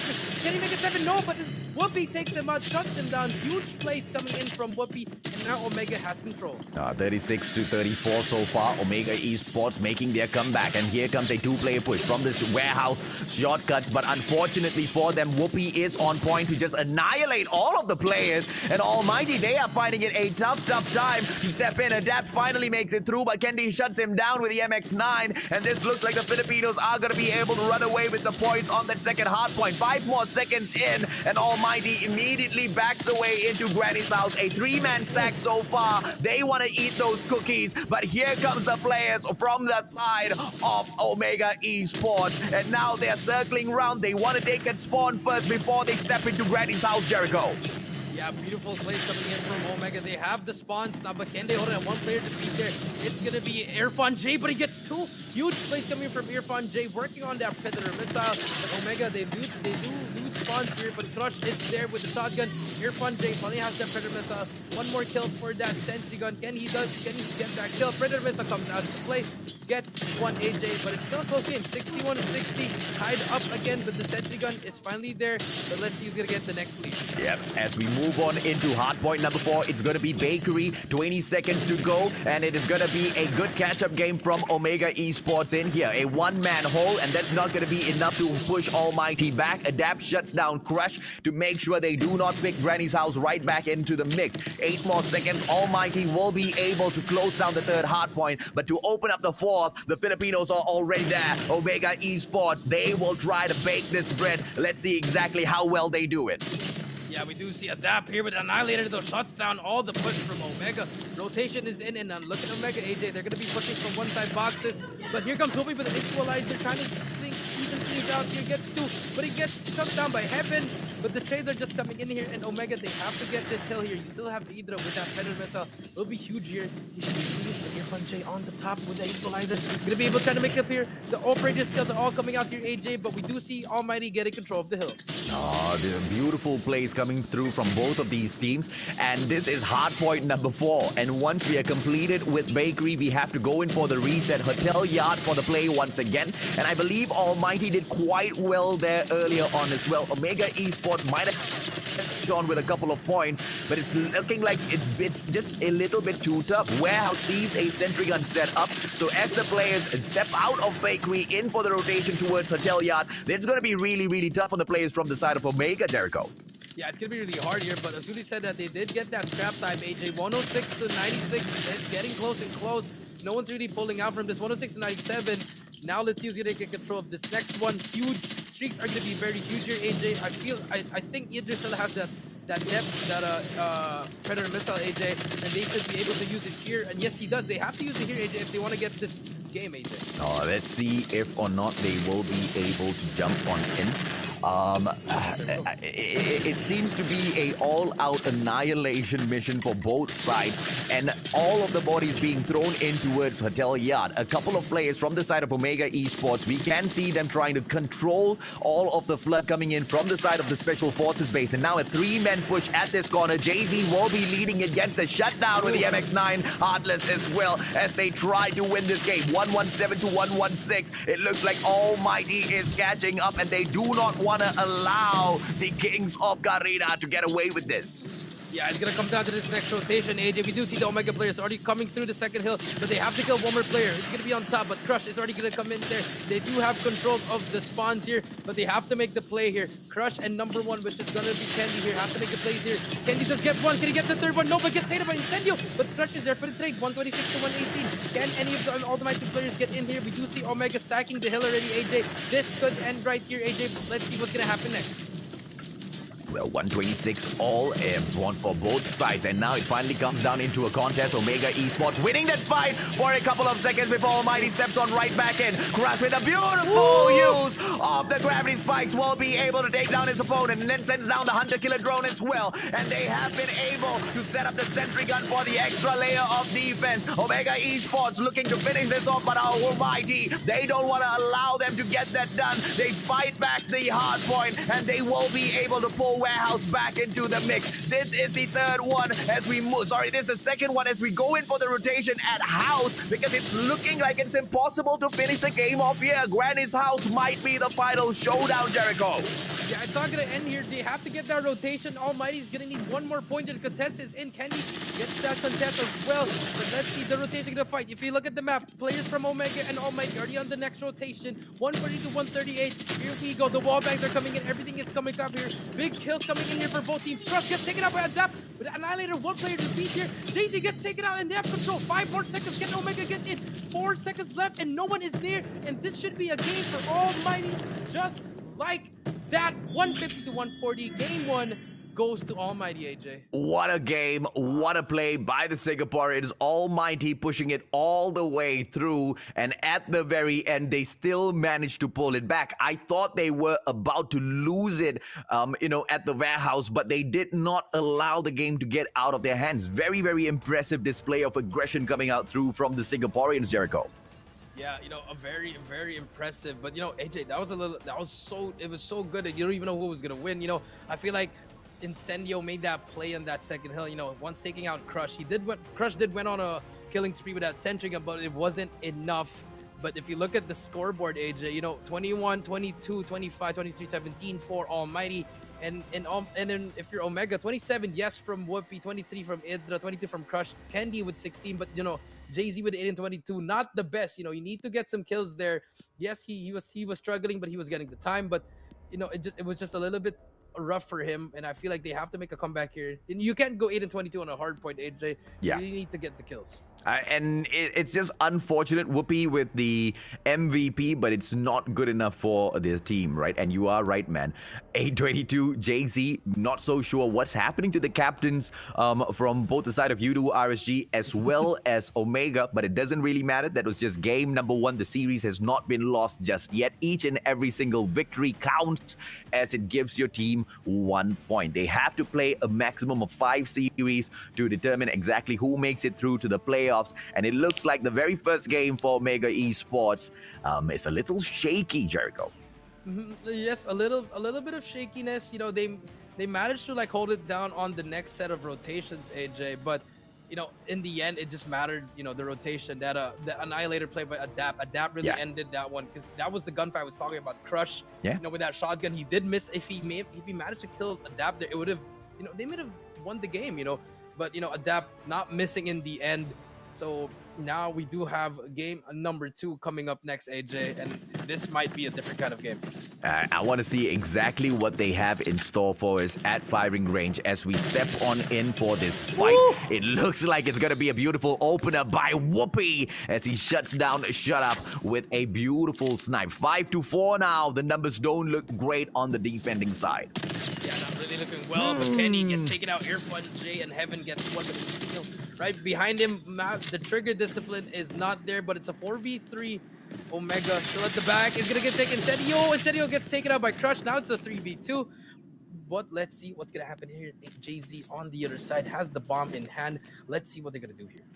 Jay-Z trying to perhaps get an opener for his team. MX9 plus the DLQ. Yeah, Captain Jay-Z is going to be able to bust through the players from Almighty. It's a 2-3 situation with just one player holding down the corner house at the back. So the rotation on towards warehouse number 4, that B side for the bomb plant, is going to be quite difficult. And it looks like Crush is the first one to step on in. Adapt has got the Holger!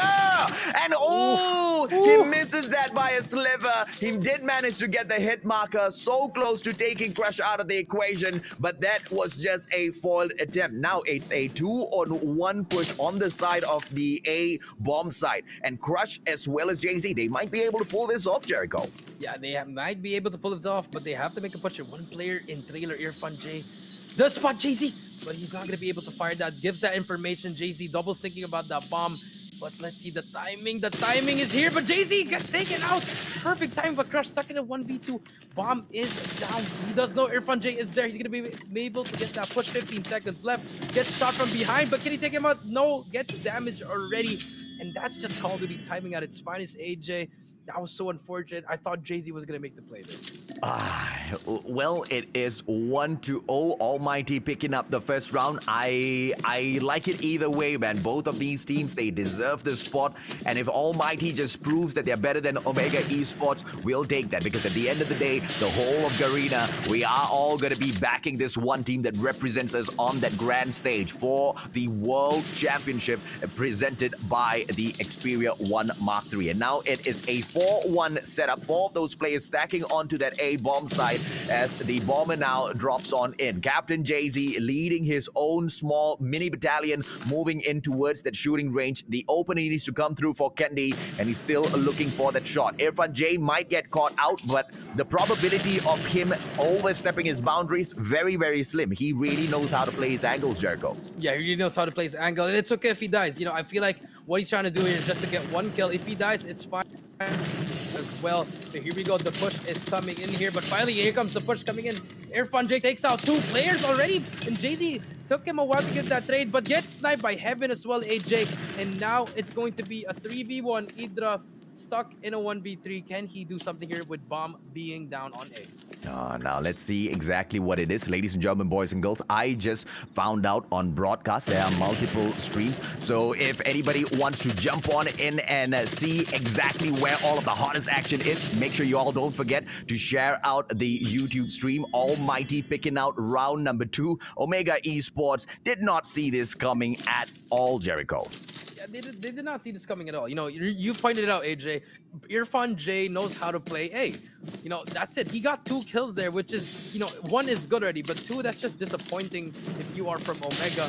And now we do see another slope. It's going to be a fast push, actually, with Almighty giving up A already. They want to give up the side. They want to play for that retake, and here comes Omega with the rush. Oh, it's going to be Whoopi opportunity! And he misses it! Whoopi actually potatoes that shot, but it's okay. The opportunity! The second time round, he shuts down Shut Up. And one more time in here, he will not be able to pull off that hard scope, but the patience pays off as Whoopi shuts down Irfan J. And it's a 5-2 Omega Esports making that comeback. But Almighty, they can play the numbers. Jay-Z takes Adapt out of the equation. It is a 4-1 now. Almighty about to drop their first round in the search and destroy Jericho. Ooh, Whoopi with a jump snipe. But yes, AJ, beautiful plays coming in there, and I feel like Almighty, they should have just played A again. Stick to what they know. The retake was not really gonna work because Omega, if they're gonna rush deep in, and they're gonna pressure you back to your base, and that's what they're doing. Great plays coming in from Whoopi and the boys. But now they're gonna have a different kind of play, another delay push. But the nade comes in. AJ, Jay-Z taking out Shut Up, and that's gonna be the opening for A if they want to go for A.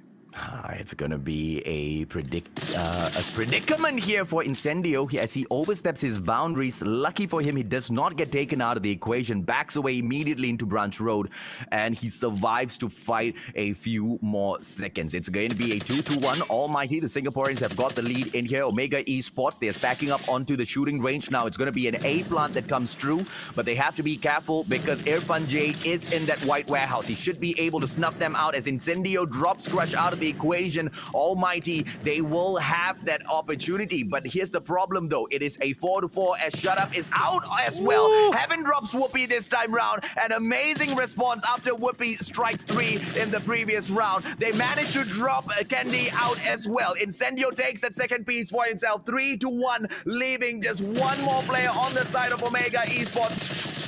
Over, Idra takes him down. Incendio finishes it. Jericho, Almighty, they look like they're on an all bigger level compared to the previous competitions we've seen them in. Yeah, Almighty just showing why they are Almighty, AJ. And, it's just unfortunate if you are Omega, but Almighty, they're just showing off. They're outclassing Omega right now in S&D. But let's see what's going to happen here. 3-2-1. Still a close game here, AJ. And if you're Omega, I think you have to rush, AJ. Because, when they rushed, they were unstoppable. And let's see now what they're going to do here. They're going to be meeting Adapt here with the wall bangs here. Adapt without Holger.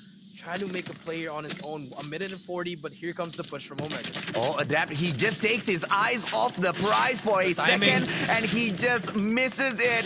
Daisy takes him out, but Shut Up out of nowhere drops Crush out of the equation. What a play by Shut Up. He goes in, and beautiful in terms of equalizing the numbers. And now the players from Almighty, they drop in with the defense. It's going to be Incendio, but one man is just more than enough. The rest of the players inching closer. Incendio drops Candy, going in for another shot. Daisy manages to shut him down, but the flank has come through, and the players from the side of Almighty, they equalize the numbers, and they prevent the plant from Omega Esports, who have to back away towards the corner of that backyard, Jericho.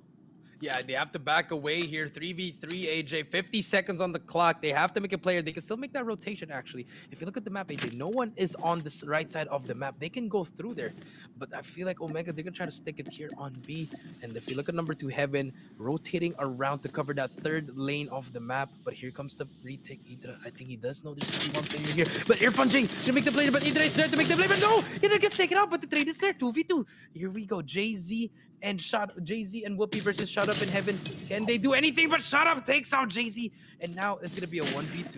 Oh, what a turnaround. 4-1. I mean, AJ, it's just really, that was so unfortunate. If you are Omega, you know, you had everything there, but you know, Idra not really getting that gun on that kill on over to Irfan J. But now sides have been switched. Can Whoopi made the pick here, but he gets taken out by Heaven. Shuts down Whoopi. AJ, this is not looking good for Omega. Yeah, Whoopi shut down early in that round. That's going to be a unfortunate situation for the side of Omega Esports. Very clearly, he was bringing on so much of damage earlier on. Incendio with a 2-piece for himself now. It's a 3-2. Crush manages to get the strike in, but the numbers do not look good. Candy! He equalizes things, but now it's all left onto one final player from the side of Omega Esports. It's the one and only Crush. Can he get the clutch? It's the Crush in here with a play. Goes in for a quick pull of the MX-9 Heartless. The opportunity to take this backstep now will be able to drop forth, but he goes in a little bit too early, and Adapt makes him pay 5-1 now, Jericho. That's just looking really bad if you are Omega. You know, Heaven getting that opening pick, AJ. Taking out Whoopi already. No more defense from A. So the retake was the option, but Omega just having such a hard time right now. AJ, this might be over for game number 2.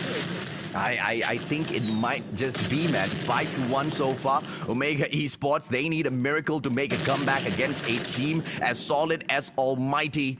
They've managed to take game number 1, and they look solid to take game number 2 as well. Adapt with a great angle onto Whoopi. Whoopi does not make the mistake, backs away. He's gonna go in here for a quick pop, and that should be able to give his team, who are rushing in for the side, a great opener here. Heaven shuts down Idra. It's a 2-piece for him. Adapt goes in for the strike as well, and they leave the one and only Whoopi, and even he gets shut down. 6-1. Almighty take a solid game against Omega Esports.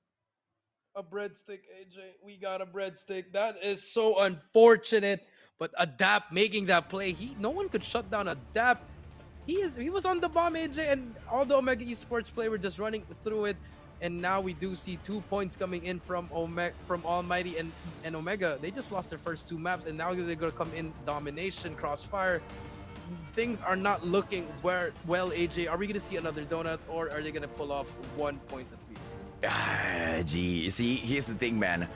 If anything, we know that Omega Esports, they've got what it takes this time round. They're not doing it for themselves. They are out here, and they're doing it for Kia. We all remember, man, their coach, Kia, unfortunately no longer there with the support them, but they have to make it through. It's not for themselves anymore.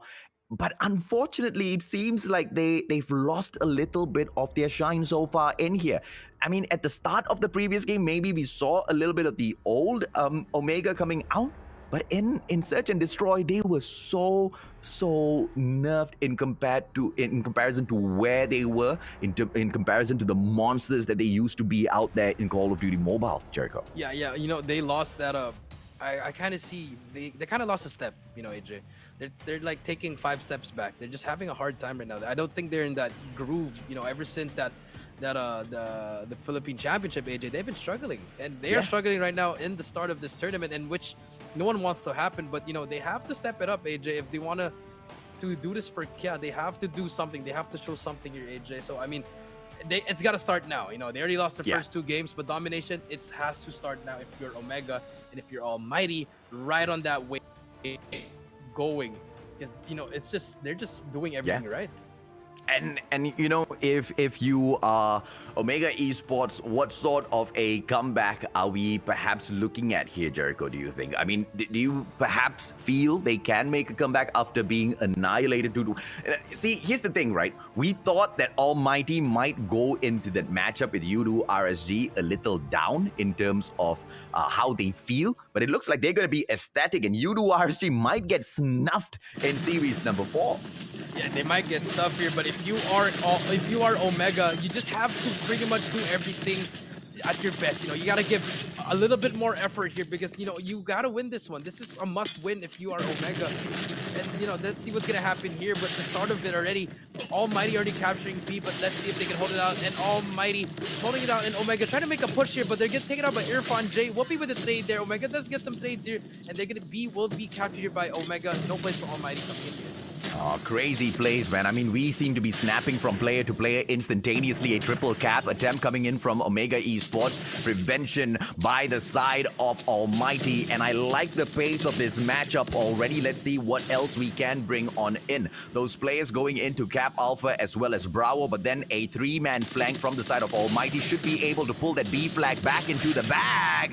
And the prevention attempt that was set up by Jay-Z got immediately foiled. But it looks like the time for the rotation, Omega Esports immediately allowing the rest of their team members to back up that B flag, and they should be able to continue to hold on to this for quite a while. And now a 2-player attempt, Adapt making it through finally. Almighty, they should be able to pull this off. Yeah, they're going to be able to pull this off. Adapt all alone here. One player to beat Crush gets taken out, but the nade from JJ takes out one, but there is one more player which is going to be shut up, and Irfan J is there for the help, and shut up is going to be able to capture B all alone. Can he hold it down here? 36-26. Lead is still short here, AJ, and we're just going to see who's going to be able to get the streaks for that second help, but we do see Omega starting pushing already. Shut up gets one as well. But you see Omega, they're just flooding the middle. They're not going in one way, which I really like that. They're just pushing left and right together, holding hands together, and now we do see the kill feed all Omega, and now B is clear. Oh, but Almighty's catching up. B flag being pulled right back into the bag by Crush. A solo man push. Those nades are not going to take him out. And Irfan J almost 1 second away from the takedown. Oh my goodness me, Crush. So sneaky. Plays the G-Strat, and he manages to get the cap so well. Incendio asking questions. Crush backs away and takes him down with a pop. 51-44. This is a little bit of that Omega that we used to know, Jericho. Yeah, this is the Omega that I want to see. I've been wanting to see for the past few games. And Crush on a spree here. Gonna be playing for that sentry gun. Can he get it? Does have the Predator and the MX-29. Dragonfire on a 5-kill spree. Finally full streak. 60-49. This should be half for Omega. Let's see if Almighty can answer back. Predator Missile does come in here. It's going to take out that player on B, but does not take him out, unfortunately. And here comes Adapt and Almighty getting that capture here. They can still capture B or AJ. Let's see what's going to happen next. Oh, Crush. Ooh, 2-on-1 situation. Snuffs him out. Whoopi now taking on the exact same challenge. Does not manage to win that fight. Incendio a little too good. 71-56 now. Almighty making their comeback through. But look at this. The players from Omega Esports, they are not flanking through together. Now one player dropping into Butchers. It's going to be Captain Jay-Z making the play. He's pulling the distraction over at Charlie all on his own. And I feel like that might not be enough as that 75-point mark is reached. Omega Esports, what a play, but it's not enough, man. Almighty hot on their heels, Jericho. Yeah, it's going to be really hot here. 70-62, very close game, AJ. And now we're going to see all the operator skills come into play here, AJ. This is going to be important here. But here comes the stun. JT, beautiful stun here. But Whoopi already in the middle of the fight. The stun worked, and Whoopi with a double kill. Can he get the third one? Yes, he can. Whoopi on a 3-kill spree. takes down 3 players of Almighty, and just like that, it opens up for the capture for B. But here comes Adap at the back, but there is the trade, and here comes Idra with the Annihilator, and Omega looking very, very, very good here, AJ. Can they keep riding this momentum? 81-67. It looks like Omega Esports with a 2-point cap now. Yep, they do have the momentum, but they are facing off against Almighty. And if anybody knows how to break down the defense of Omega Esports, it is the Lion City representing squad. 71-90 now. Let's bring on the MU27 Dragonfire, and it looks like he managed to bring it in, but as expected, it plays very little in terms of the offensive power. Yeah, that one, I feel like they should switch it up. Maybe use the lightning strike, or maybe use a different kind of kill streak for that one. But then again, Omega leading 101-77. Almighty now, Shadab is gonna try to make a play here. No one is near, and Shadab is gonna try to get that C flag with an Annihilator. Let's see if we can make the play. The distraction is in though, and Shadab is all alone there, just gapping C, just being sneaky, but finally gets taken out. But that's a distraction being played there. But it doesn't matter because Candy and the boys from Omega holding down B, and now the wall of Omega is coming through. Let's see if they can make it through. But here comes Almighty with the operator skills, AJ. 115-84. Omega Esports actually getting it done. Almighty now, they are pulling the B flag back into the bag, which means it's not too late to make a comeback, but they have to pull a triple cap for a minimum of 20 seconds if they want to stop this onslaught from the side of Omega. And this might have just been, dropped out of their hands. Omega Esports pulling in that B flag once again. Almighty making the impossible play. A 2-man push right now. All of those players trickling out from the Special Forces Avenue. Predator missile will be able to take down Heaven. Whoopi just going in for those strikes one after the other. 130-95 now. Omega Esports. I guess 1 point is better than no points, Jericho. Yeah, they're going to be able to take this one. But the game's not yet over. I think Almighty can still get a trip cap here, but it's a little bit impossible. But we do see number 5 on your map. Adapt, trying to cap C, but if you look at the players from Omega, they just have everything locked down. And this is a good answer if you are Omega. Yeah. But wait, Almighty, they're still here. They can still capture here. Are we going to see a comeback here, AJ? Heaven, last minute to beat there. One more thing. It's going to be a 1v1. Heaven versus Jay-Z. But finally gets taken out, and all Omega has to do is just hold it down here. Let's see if they can do it. Last 4 points, AJ, and I feel like this should be an Omega dub. Oh, this is just chaos, man. 148-109 here. It's from the side of Omega Esports. We're still stuck on 147. Finally now up to 148. But it's more than enough to finish this game off. I don't think it's going to be possible to take a triple cap against Omega. 150-116. That's the final mark, ladies and gentlemen, boys and girls. Not convincing at all, I have to say, for the Kings of Philippines as well as Garena as a whole. Yeah, not the flashiest win, but a win is a win, AJ. They'll take it. 2-1. 2 points for Omega, for Almighty, and 1 point for Omega. I feel like it's a good answer, AJ. At least you're not going out with a donut.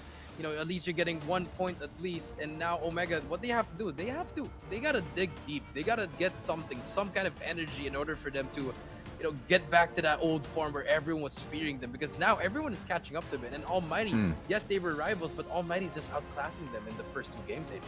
Absolutely, man. And, Almighty will be looking to do exactly that all throughout the rest of the day. They are meeting once again, U2 RSG at about 9 p.m. in series number 4, but it is a running schedule, so don't set your alarm clocks just yet. Just follow the broadcast, ladies and gentlemen, boys and girls. 22-14-10 MVP pulled in by Idra as they take that victory over Almighty. But overall, it was a day, it was a game for the Singaporeans. Yeah, it was a day for the Singaporeans. A lot of, they did win that first 2 games, but they dropped that 3rd game. But everything is looking well for Almighty. Looking forward to that RSG game. They're just gonna be riding on that momentum. And and if you're Omega, you just gotta dig deep. Really, I just keep repeating, you gotta dig deep, find something, find that inspiration or motivation for you to be that former NRX. So I mean, let's see what's gonna happen next, AJ. I am curious to see exactly what breaks down in here. 150-116. Once again, it was not convincing at all. At points, we did maybe think that Almighty could make it all the way through 3 it did not look impossible, man. Once again, we recap the scores: 150 to 140, 6-1. Almighty takes 2 out of 3, and Omega Esports, the consolation prize in here, as they take the defeat overall in the series, managing to make a comeback 150 to 116 at Crossfire domination, Jericho. Yeah, very convincing for especially in the S&D, AJ. Almighty 6-1, but the standoff. I really like watching that standoff game. It was such a great game, to watch. 150 to 140, but the Crossfire. I do have to agree with you, not convincing at all. So both teams, they have a lot. Actually, Almighty, they already proved that they're going to be a top team here. They're going to be a force to be reckoned here. But Omega, they got to do something more to not only impress us, but give us that old vibe of the NRX. Yeah, and I think that's it's a lot to ask from the side of Omega Esports. The old NRX, I don't know if we can see any bit of those plays in here based on series number 1, but I'm hoping for it, man. Just like you, I have been quite a fan of the plays from Omega Esports, but at the end of the day, we need to call it as it is. With that sort of a quality of a play, yeah, they're not going to be able to cut it against teams like Rimo Sadewa, Sharper Esports that are coming up in the next series. They are definitely ones to look out for as well. And the next series, man, if you ask me, I think is the biggest series of the day. Sharper Esports, as they look to take on Rimo Sadewa, that's going to be a total cracker. I wouldn't say that whatever action that we have seen in here has not been, but that will be a whole other level, Jericho. Yeah, I do agree with you. Rimo Sadewa versus Sharper Esports, 2 top teams. They're going to be fighting. Will Sharper get that for Rimo, or will Rimo continue giving donuts out here, AJ? But we do see the highlights here, AJ, for game number 1 here. Pretty close game from start to finish, AJ. Actually, nothing really shocking, but the last few plays really just changed the game, AJ. If we, once we go to the next set of rotations. But here also, Irfan J here, I was counting the seconds here, AJ. He was in the whole hill for the whole 60 seconds, AJ. He there, got all his streaks out, sentry gun, Hunter Killer, and the Predator Missile. Huge plays coming in from him, AJ. But, it's just really good plays coming in from all the players, actually. But it really came down. Adapt really made the game. He was the game changer. He got the victory for them. So, props to him. But it was a close game, honestly. If you're Omega, you shouldn't be disappointed by this game 1. I don't know, man. I think I might disagree with that, because I think they should be very, very, very, very disappointed with game number 1, because this was style. This was not the usual aggression that we see out of Omega Esports. Something's not clicking with this team. I'm not so sure what it is. Hopefully they do find it, because like I said, man, the competition is just going to get harder from here on in. But with that being said, they are facing off against Raptors.DNS to close the day off. So I guess they can pick some points up there. I mean, maybe the Raptors have evolved. I don't know, man. I hope so, right? Because the last time we saw the Raptors, they got wrapped, basically. Yeah, they didn't win a game. I'm sorry to bring the news, but yeah, but yes. But moving on to game number 2. I mean, here, game number 2. Honestly, I could say it was just pretty much Call of Duty timing. Most of the times we were watching the players, every time someone would just turn one time, or sometimes one player is going to be one shot already, but they could have won that gunfight if they were full health, and just really unfortunate. Like here, Irfan J getting 2 kills on that corner. You shouldn't be able to get those 2 kills. I mean, yes, JJ gets that trade, and here Whoopi, yes, we did see some life here, AJ, with Whoopi getting those 3 quick scopes, AJ. Really good snipes coming in from Whoopi, but that was it. It stopped there. Right after that, they didn't have an answer anymore, AJ. It literally stopped right there, man. I mean, Whoopi, crazy plays in terms of his positioning, taking all of those kills, but after shining through those kills, it was literally like they pulled back, right? And I just do not see that being a strategy. There's just no way you play that strategy on the Garena regional qualifier itself. And this is day one. Once again, only 5 series in here. Each and every single win counts. But to a certain degree, it is the mind games as well. A lot of people have been asking whether or not Omega Esports truly is that supreme team that we have to be looking out for. And when people when people know that they have to put that little, bullseye on your back, they'll be looking out for you, man. And at the moment, Omega Esports, they barely look like a threat. And I feel like that's exactly what the Filipinos are going for here. Yeah, they barely look a threat. We haven't seen the scary part of that. We haven't seen how Blacklist is now. I think a lot of teams are very scared of Blacklist. And yes, Omega, the names are there, but it's not just showing, AJ. But here in Domination, it did show a little bit, AJ. I saw a little bit of the former players, the former NRX here, but it was just not convincing, AJ. You keep on repeating it. It wasn't convincing at all. Well, let's see exactly, how they will convince us for the rest of this competition, because I'm pretty sure all of these teams have got way more from where that came from. Group A has got 3 days to perform. Group B has got 3 days to perform. Overall, each and every single team that you are supporting gets to play 5 series in the group stages. So I guess that's a lot of opportunities for them to step in, pop off, and show us exactly what they've got. I cannot wait to see what we have. But for the MVP, the soldier of the game, the one and only Hokage shutting people up from day one in Call of Duty Mobile. Lion City represent. He is definitely one of the strongest players out here in this competition that the other teams need to look out for, Jericho. Yes, I do agree with you, AJ. With 15 kills, 15 deaths, 8 assists, and a score of 2,000. He's just doing everything. He reminds me of Keen's, AJ. Very, very confident, not really minding anything what's gonna happen. If he dies, he dies because he trusts his teammates. It's just, we gotta keep on saying this, because these pro players, they don't care about these stats. They just care about the W. If I have to bait for you in order to get the W, I will do that. If I have to go 10 and 40 just for us to win, they're just doing it. And I really like what the Almighty is doing here. So let's see if they can do it on series number 4, AJ. Absolutely. Now, ladies and gentlemen, boys and girls, thank you so much for hitting that share on all of the streams. We have unlocked the second giveaway. The Night Watcher crate is coming up for all of you guys. Take a quick screenshot, jump on into the game, and claim this code for each and every single one of you guys. I hope you guys get the AK-47 from the Night Watcher. I know I have it. It's quite an awesome skin, Jericho. I mean, I don't have it, but now I think I have 3 chances to get it. So, if you're lucky, might as well get it, Yeah. But yes, guys, thank you so much for the shares and everything. Guys, don't forget, we do have one more surprise, guys. So if you can reach that 30K viewers, guys, we're gonna get... I like the last one more than the first 2, AJ. I'm not gonna lie. Yeah.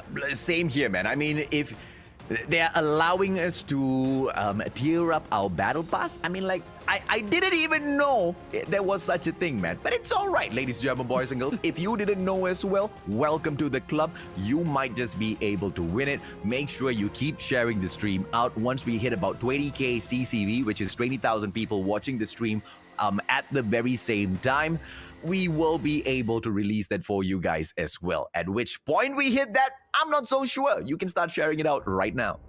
Yes. Start sharing it. Call your mom, your dad, your sister, your brother, your cousin, everyone, your mate, everyone, your dog, your cat, everyone in the room. Come join us. But before we do move on, guys, we're going to take a short little break, and we'll be right back.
ฟน Call of Duty Mobile World Championship 2021 Major Series Season 5. Welcome back to the Call of Duty Mobile World Championship. Is in the convenience store. He's not going to be able to fight him. And on the other hand, whoa. As yet, but with that takedown, this should open things up. Backstab from Zia. Pesan-pesan untuk tim saya, jangan menyerah, terus latihan dan satukan pemikiran.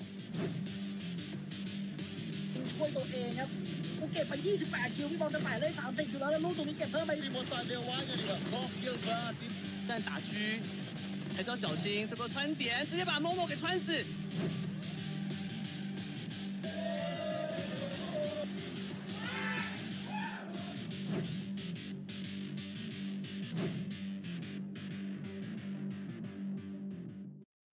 Welcome back, ladies and gentlemen, boys and girls. This is the Garena Regional Qualifier Group Stages. My name's AJ. I'm the Mustachio down here with the one and only Coach Jericho from Triple V. So far, the action has been quite crazy. We did see Rimo Sadewa go in with a crazy 3-0 kill on Yudu RSG. And then when we were expecting ALMGHTY to get taken down by the ex-Kings of Garena. Can I already call them the ex-Kings of Garena? I don't think I can do that yet. The current reigning Kings of Garena, they took them down 2-1, Jericho. So unexpected. Yeah, very, very unexpected, AJ. But, you know, as we say, it is what it is, AJ. It is. But, it's just, it's been a very interesting day, AJ. From the first series, 3-0 from Rimo Sadewa versus RSG. Then we got 2-1 here. I don't know, man. I feel like some of the teams are not just feeling well. They're not like, I get it, it's the first day, but every day matters here now, AJ. Every day matters. I feel like a conspiracy theorist whenever I talk about stuff like this.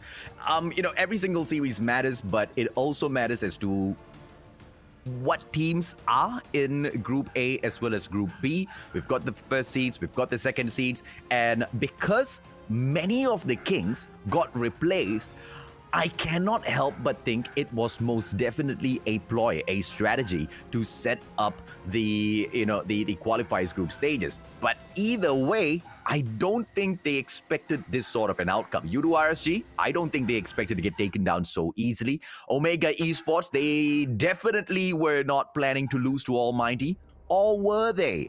Well, we have to leave that conversation for another time because we're going to be jumping on to Sharper Esports. Now, this is that team that I have been looking forward to seeing jump on in here. Soy bad. Yeah.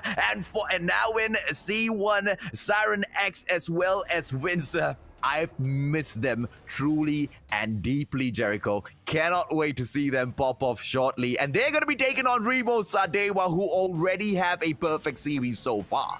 Yeah, AJ, but Sharper, they have to show something here. Yes, they had a bad CGI, AJ, if you do remember that, AJ.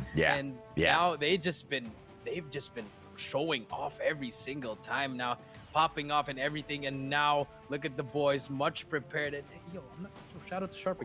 I really like your jersey. Can I have one though?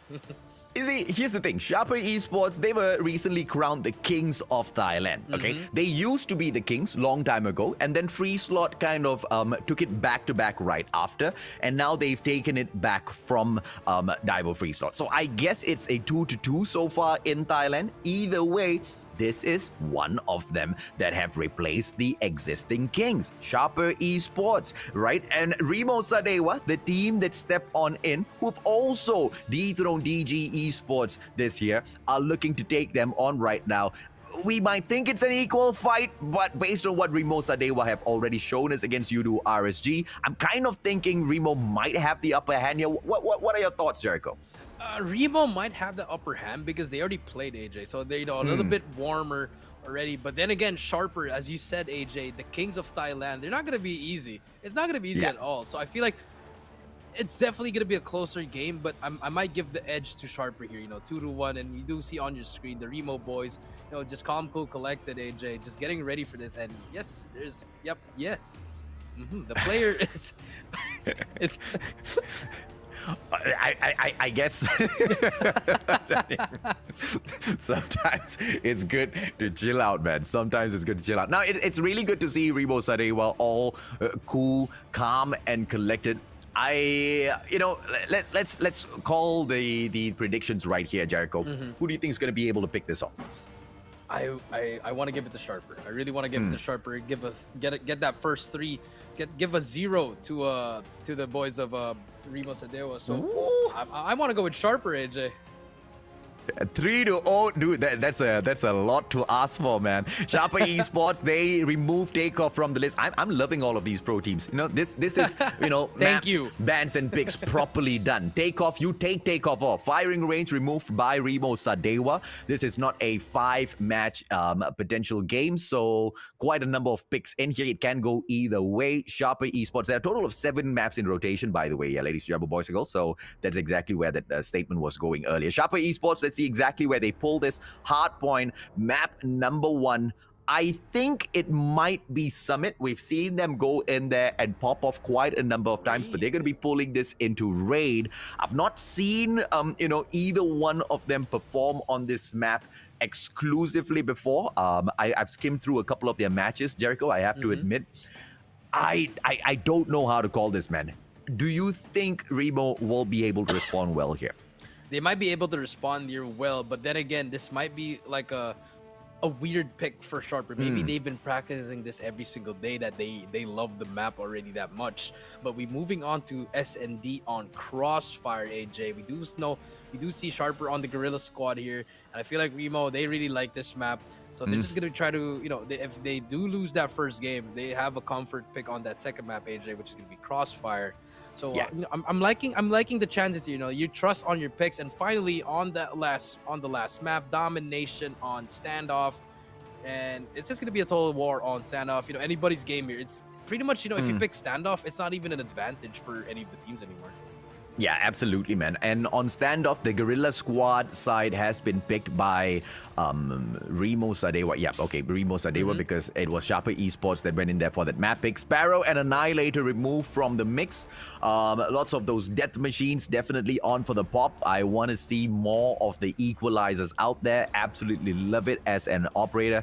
I think the team that might be able to take this will be Rimo Sadewa. You've got in there with a pick for Sharper.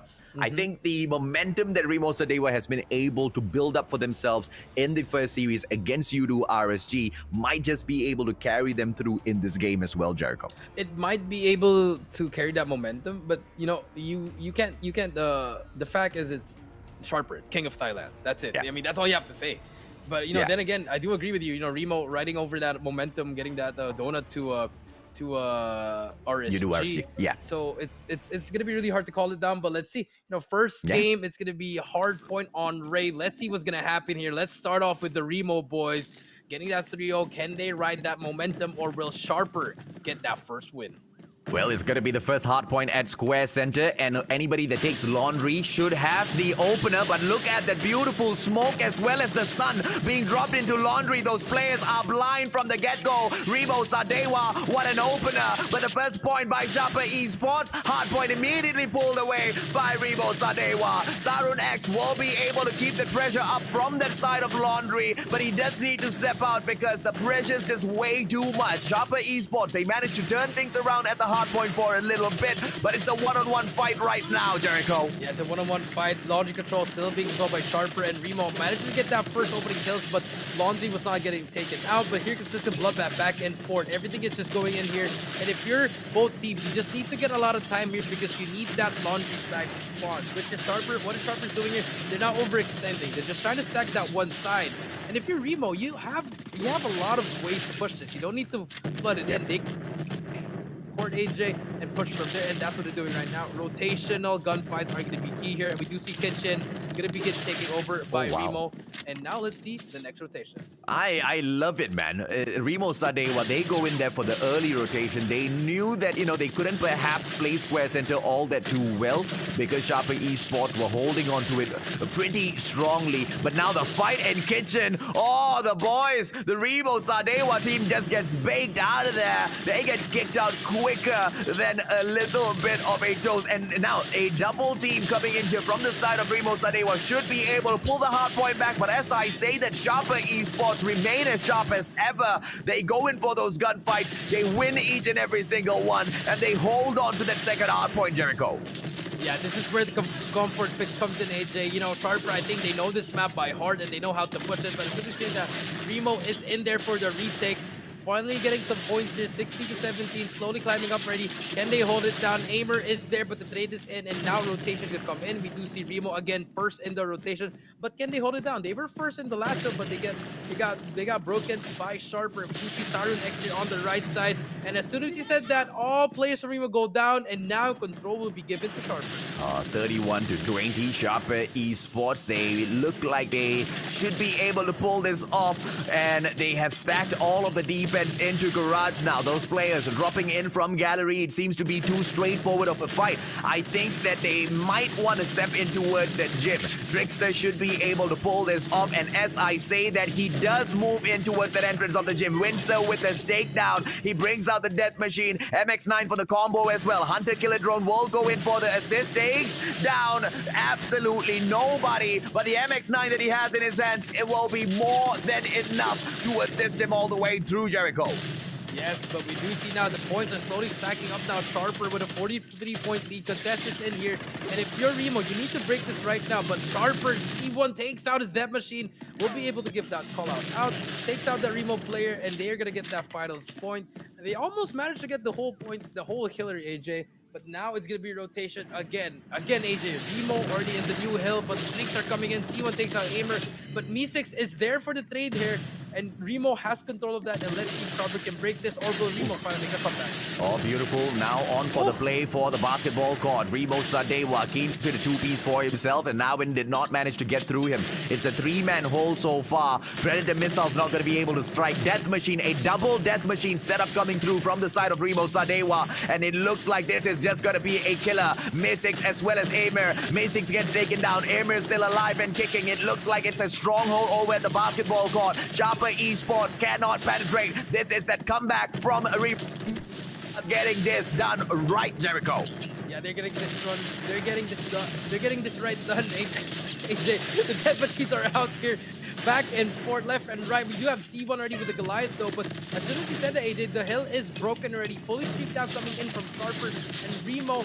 Yes, they managed to get some points here, but the lead is slowly growing and growing, AJ. And if you are Rimo, you need to start winning more gunfights because Sharper is just taking over every single time. Oh yeah, absolutely, man. 98 to 48 now. Basketball court has been ripped out of their hands, but it doesn't matter. In towards the central garden, the players from the side of Rimo Sadewa trickling in one by one. And the side of Indonesia, they need to play this very, very strongly. But the problem with the central garden, it's way too open, man. You need to be looking at all four corners. And if Sharper Esports have been able to win all of the fights so far, winning this shouldn't be too much of an issue. On that note, they take over 113 to 48. This match cannot come to an end if the side of Rimo Sadewa steps in. Yes, they do, and they take over that hard point.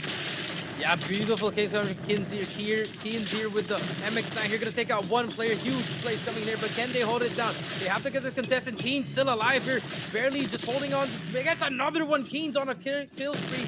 There's one more player to beat here, but you can see the map. Sharper decides to give it up for AJ. They want to work on that next one because they still have that Goliath, AJ.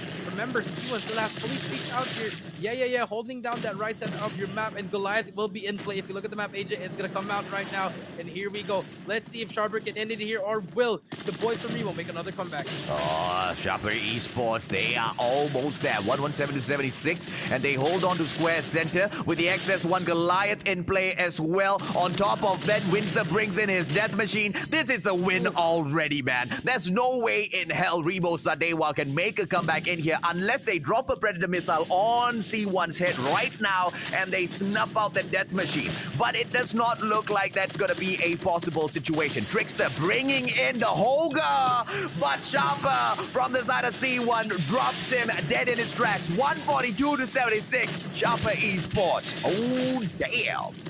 Yeah, they're just coming out hot here, but there's still one more player. Mi6 is trying to hold it down for his team. Takes out the Goliath. Goliath is out already. One more player to beat here. But finally gets taken out. Contest is still in. 4 more points here. Siren X finally brings out the death machine, and this should be a GG here. If you are Sharper, you score 3 more points, 2 more points. No one is near for the contest, and that is GG. 150 to 76. And AJ, just like that, the Kings of Thailand setting the tone. Oh, you so much of crowd control when you bring in the death machine. And at one point, they had a double setup, I believe, from the side of Rimo. And even that got broken down by Sharper Esports. Towards the end, it was just an all-out victory. XS1 Goliath paired up with their very own death machine. Rimo Sadewa could not do jack. And, it brings me to the question, man. Where does UDO RSG stand now? Because if they couldn't take on Rimo just got trashed by the side of Sharper Esports. Where does that leave the Malaysian scene, Jericho? I mean, if you are RSG, you should be scared right now because you're just... If you can't beat Rimo, and Rimo just got destroyed by Sharper, as you pointed out, AJ, I mean, you got to do something. You got to dig deep or something, AJ. You really just have to bring back the Kings of Malaysia here, AJ. But, that's going to be a topic for another day, AJ. And now we do see Rimo and Sharper. We do see the leaderboards, AJ. Yeah, with 29 kills and Vinkster with 25.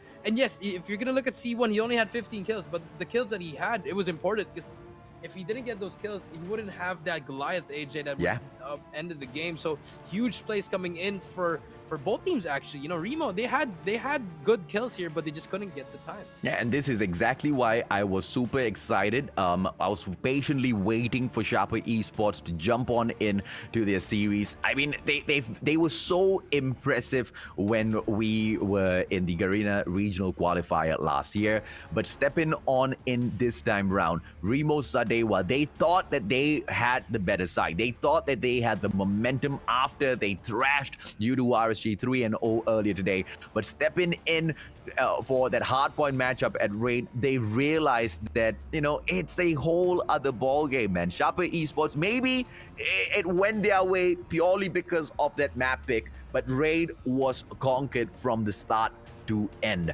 by the Thais.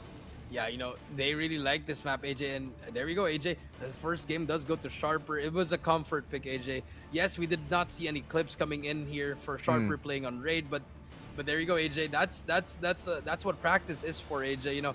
Them just practicing it there, and I'm really liking it. But if you're Rimo, you can match up with them gunfights wisely. So I feel like S&D is gonna be a different kind of game mode here, AJ. More on the tactical gameplay. So I feel like Rimo can pull it off in this S&D. I hope they can, man. I mean, for their sake, right? They definitely tried their best. I feel like, it was not a poor showing by them. Sharper Esports were literally much, much sharper in that matchup. As they move on into Search and Destroy, like you said, the pace is so much different each and every single round. There's a reset. You get to compose yourself. You get to make those minor adjustments round after round. But that being said, you only have limited number of times that you can get that refresh. As we jump on into this match, ladies and gentlemen, boys and girls, the attacking side is going to be taken by Sharper Esports. Let's see what they pull off at Crossfire. Yes, here we go. Let's start off with Sharper here. Let's see the snipe from Soybad. Soybad coming in here for play for that S&D, but he does. There's 3 players. And Butchers takes out one. What a shot by Soybad. And that's going to be the opening for the rush plant here, AJ. That's a good play coming in from Soybad, AJ. Yeah, Soybad going in for that quick pop of the snipe. And I don't think, he will be too concerned or too excited with that. That's just the first shot of the day that seems to have met a hit marker onto Soybad, and he has to back away. Messix is looking for a kill to equalize things for the side of Rimo Sadewa. Should be able to find one on the player right there in front of him, but it's not going to be that easy. Let's see as, the standoff continues. The early access might be pulled off here by Amir as he moves in towards that corner building. Soybad punishes Skeens and backs away instantaneously. What a play. Yeah, what a play coming in for Soybad. 3v4 here. Sharper has that advantage. Trickster take out another one, but Soybad gets 3. Can he get the ace? Soybad hops on the game and just starts decimating all these players from Rimo, and Rimo has no answer. I know it's just the first round, but Soybad is setting the tone. Sharper C1 takes out Trickster, and it's all come up on, to you. Soybad. But Soybad gets the 4th one.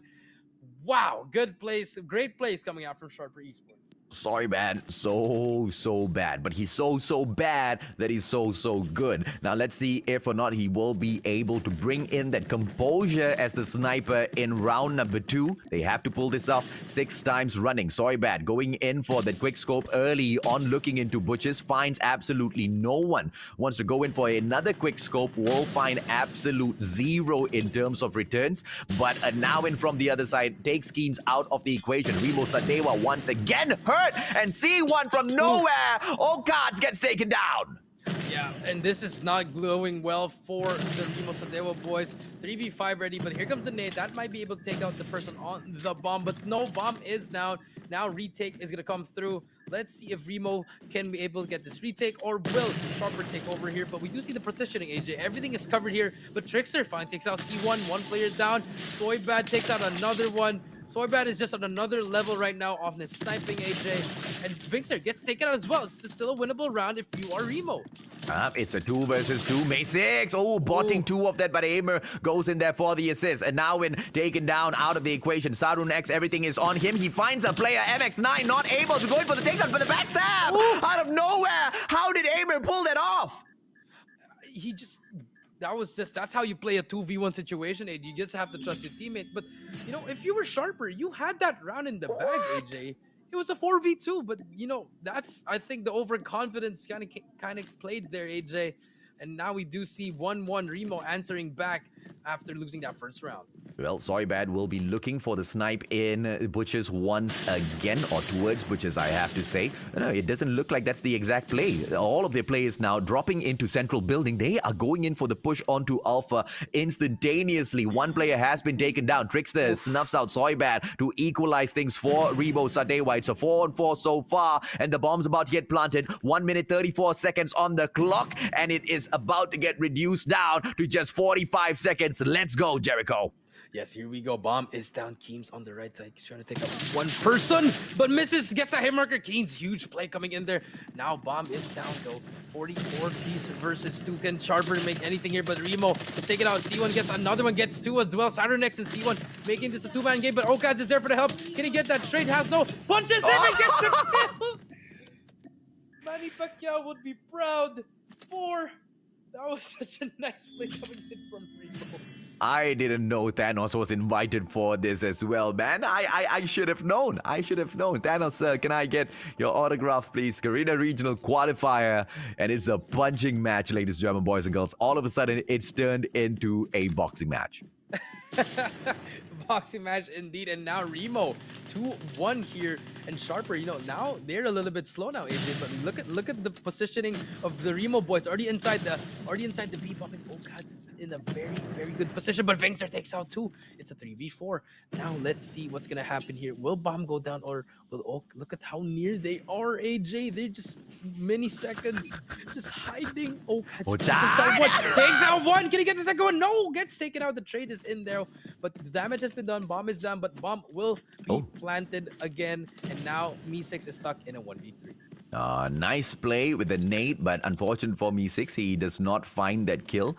DLQ in hand, he has to pop out the shorty. 1 shot, and he has to back away. If he's not quick enough, that releases that 1 shot. Backstab as he steps in too far. Windsor gets that kill. I believe that's the 3rd one for him in that matchup, and he'll be very happy. 2-2. Rimo Sadewa trying to make that comeback.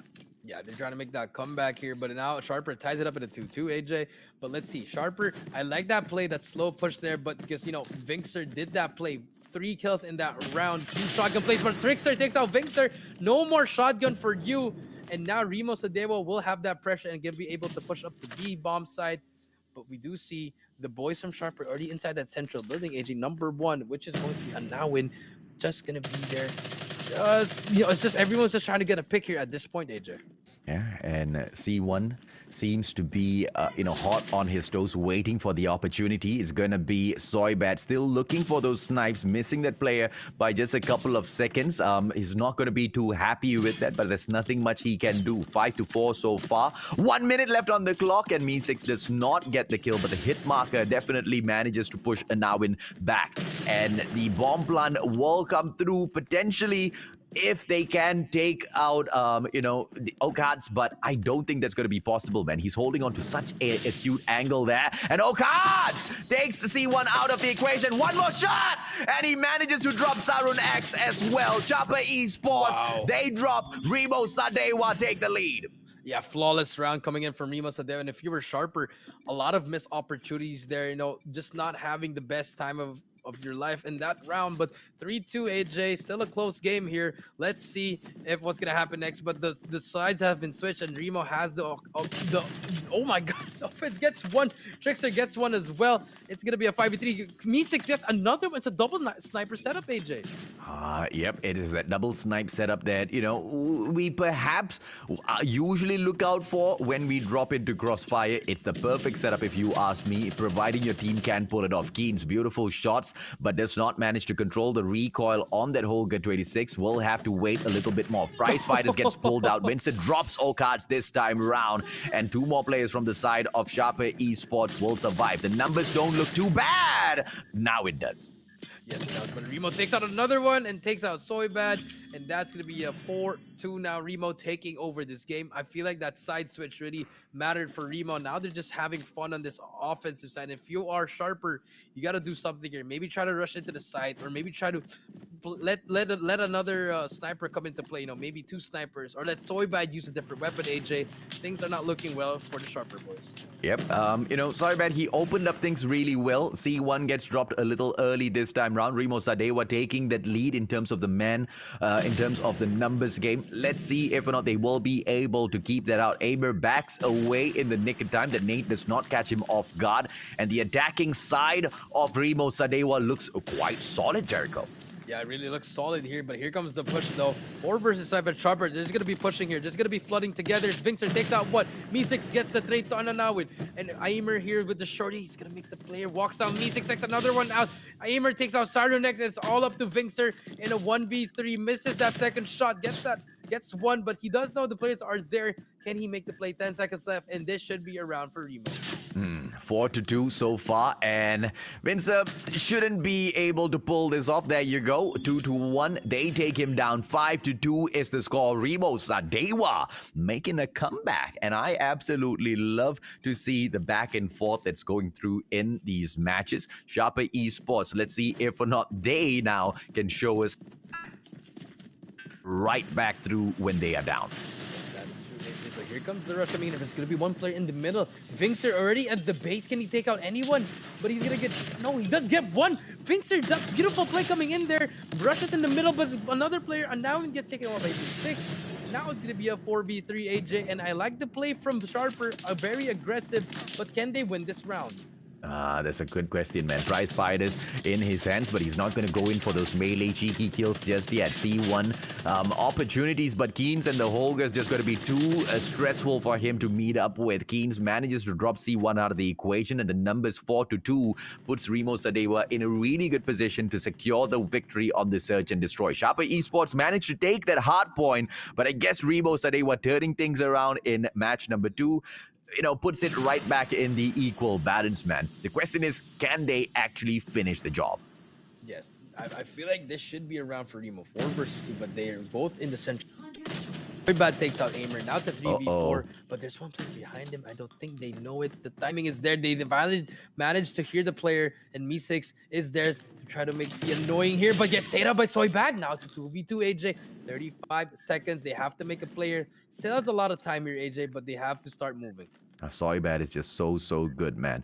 It is a 2 versus 2, and the situation has just turned around so quick. Sharper Esports going in with, I believe, no cheeky defusal. Oh, cards from the back. Soybad just drops him out of the equation. Soybad! So good! Takes Keens out as well. 12 seconds, and this is too easy for Sharper Esports. That defusal will come through, and they will go 5-3. Not giving up just yet, Jericho. Yeah, AJ, if Rimo loses this game, I'm going to blame it on that run, because he shouldn't be bringing out the prize fighters in that close. Yes, you can melee them, but you still have a gun. A gun is better than punching someone, AJ. So let's see what's going to happen here. 5-3, Sharper slowly making that comeback. Can Soybad do something here? He gets one, takes out one player. Can he take out another? But Me6 trades out for Sarun X. Now it's a 4v4. Ooh, barely hits Soybad here. Soybad gets away with his life. And now Bomb is down actually, AJ. And let's see what Rimo can do. Yeah, 4-4. The numbers seem to be all equal, but it looks like, see, one out of nowhere removes Trickster from the equation. Rimo Sadewa not going to be too happy with that at all. Now, one player, which is in the form of Ochards, dropping into bus station, waiting to see if or not Sharper Esports comes in here for the push. But I highly doubt Sharper Esports wants to do anything silly like that. They know that they have got the advantage on them. The bombers are, Rimo Sadewa. They are the attacking side. They have to go in for the plant. So it's all for Sharper Esports here to waste their time. Yeah, all they just have to waste their time. A minute left. That's a lot of time here, AJ. 4v3 stalemate is gonna go down here. Smoke is out, and here we go. Bomb will go down. Can Rimo close it out here, or will we see another round for Sharper? Sharper just trying to make a play here, all on the central building here. The spot 2, Me6 gets that information. If you are Rimo, all you have to do is play time. All you have to do is play time, and if you're Sharper, push together. Me6 now. Opportunity, but now in this KRM just a little bit too quick and too spicy. Windsor moves in and out. Ochards drops it now in. Windsor taken out of the equation as well. Soybad out of nowhere pulls out his shotty, takes him down, and now it's a 2-0. Beautiful plays from Sharper Esports puts them right back in the fight. Rimo Sadewa have one more chance to finish this off. Can they do it, or is it going to go into round number 11, Jericho? I mean, it's never over till it's over, AJ, and I can hear the bells tolling already. It's gonna be round 10, AJ, and if you're Rimo, you just stick to what you work. Maybe try to rush it now. Try not to get picked by Soybad anymore. Just plant the bomb immediately, so that it's gonna be hard for them to get that retake, because it's gonna be a 5v5 if you plant the bomb, AJ, and that's what they're gonna do right now. Aimer gonna be dropping the bomb already, AJ, and now play time. That's all you have to do, and if you're Sharper, you gotta move quick. Now let's see if or not they can move in quickly for the defusal. They have to take those numbers down first, and I think that this is a great movement from Rimo Sadewa, but SaruNX takes Skeens out with the katana, and now Future Bus. Windsor goes in there for the push, and they are just snuffing out all the players from the side of Rimo Sadewa, leaving just one final player left in the mix, and it's going to be Me6 who gets dropped, and Sharper Esports pushes this into round number 11. Oh my god, this is why. Prize fighters. AJ, it happened again. Another melee kill. Here we go. Game number 2, round 11. Sides are going to be switched. We're going to have offense for Sharper and defense for Rimo. Let's see what's going to happen here. The rush is going to come in. Smokes are down. And now let's see if they're going to be able to go for that rush plan, or they're going to try to play some picks here. A lot of time to break here. 1 minute. They actually get that stun check. And they'll got one beautiful nick coming for C1. Ocats is there. And now it's going to be a 4v5. Let's see if what they're going to do here. Bomb should be going down in a while now, AJ. Yep, SaruNX right there. Ochards should be able to ask questions. And yes, he does takes a 2-piece for himself. SaruNX and Windsor dropped out of the equation. And now it's a 4-3. Sharper Esports did not see that coming. And because of that, it looks like, it was a pretty well taken push coming in from Ochards. And now Soybad dropping in to check in on him. That KRM going up against the DLQ. I do not think Soybad has an opportunity. But Ochards just stands there, leaving his head popping out. I do not think that was a great idea, but now with the plant coming through 3 versus 3, Rimo Sadewa, I wonder if they can pull this off. I think they can not anymore. Aimer gets saved by a now, and it's going to be a 3v2. Are we going to see a comeback here? Let's see what's going to happen here, AJ. It's all up to Me6 and Trickster here in a 2v3. Can they make a play to spot one player at the back? 25 seconds. They have to start moving here, AJ. 25 seconds left. Can Rimo be able to get this? But Soybad is already set up for that post plant right here. Does have eyes on the bomb. 15 seconds, no movement coming in from Rimo. They're taking so much time here, AJ, and this should be a game for Sharper. Yeah, Soybad shuts down Me6 and Trickster going in for the Ninja. But a 3-on-1 situation breaks down. Sharper Esports making a comeback from nowhere at all near to taking the win when Rimo Sadewa was so aggressive in the search and destroy. What a play. What a display of perfection. Call of Duty Mobile, Sharper Esports. Are we looking at one of the teams that are set to make it through to the playoffs, Jericho? I just can't believe what I saw. The comeback, the calmness, the collectiveness, everything was just working for them. And, you know, it just worked out for them. You know, I really like what Sharper did. And if you're Rimo, all you had to do was win one more round, AJ. And unfortunately, they got their second defeat, AJ. And if you're looking at the skills here, Soybad with 15, AJ. Just hard carrying that team, especially that last round, AJ. You know, Okads, I think that mistake just trying to peek there. He did not know that the high ground is better than the low ground, AJ. Yeah, man. With that, you know, round 11, Sharper takes it home. Now, Soybad was instrumental for this win, right? So many times he was just so on point. You know, yes, there were a couple of rounds where Rimo Sadewa convinced us that they were good enough to pick that win up. I did not see Sharper Esports making a comeback through. I felt like, you know, Rimo Sadewa had that in the bag, but all out of nowhere, they just started stepping up. I mean, C1, time and time again, the nades that got tossed out, he managed to get those kills. Ochards was, you know, the biggest damage dealer from the side of Rimo Sadewa, and unfortunately, he just could not get the game closed out. And he wasn't even the top fragger from the side of Rimo, man, but I feel like he was the most instrumental player for their side. Yeah, I think he was the one that set the tone, you know, from the get-go, AJ, getting 4 kills in the first round and just getting kills every single round, you know, accumulating to 15. Very huge plays there, AJ. But we do see here, you know, map number 1, 150-76, convincing by Sharper. And map number 2, you know, it was just perfect, AJ. Just came back down 5-2, AJ. And now we're going to move on to standoff domination, which all the momentum riding with Sharper. Let's see if they can win the third game.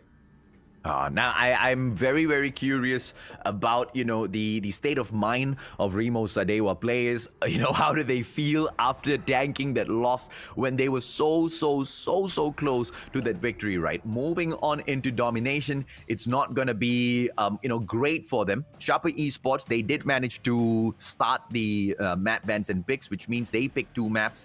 The next one, domination, it's going to fall into their hands once again.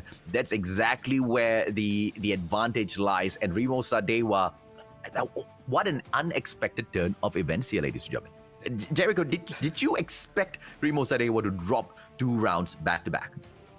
I was not expecting it. You know, I'm just like, all you had to do was like win 1 round. That's it. All you had to do, win 1 round, play perfectly, but they decided to use some prize fighters or some melee weapons that didn't work out. And it costed them, AJ. I told you it was going to haunt them in the end. But now, game number 3, no, they're going to be demoralized here, AJ. And Sharper, they're just going to be taking over in this game. But let's see. Anything can happen here in game number 3 standoff, AJ.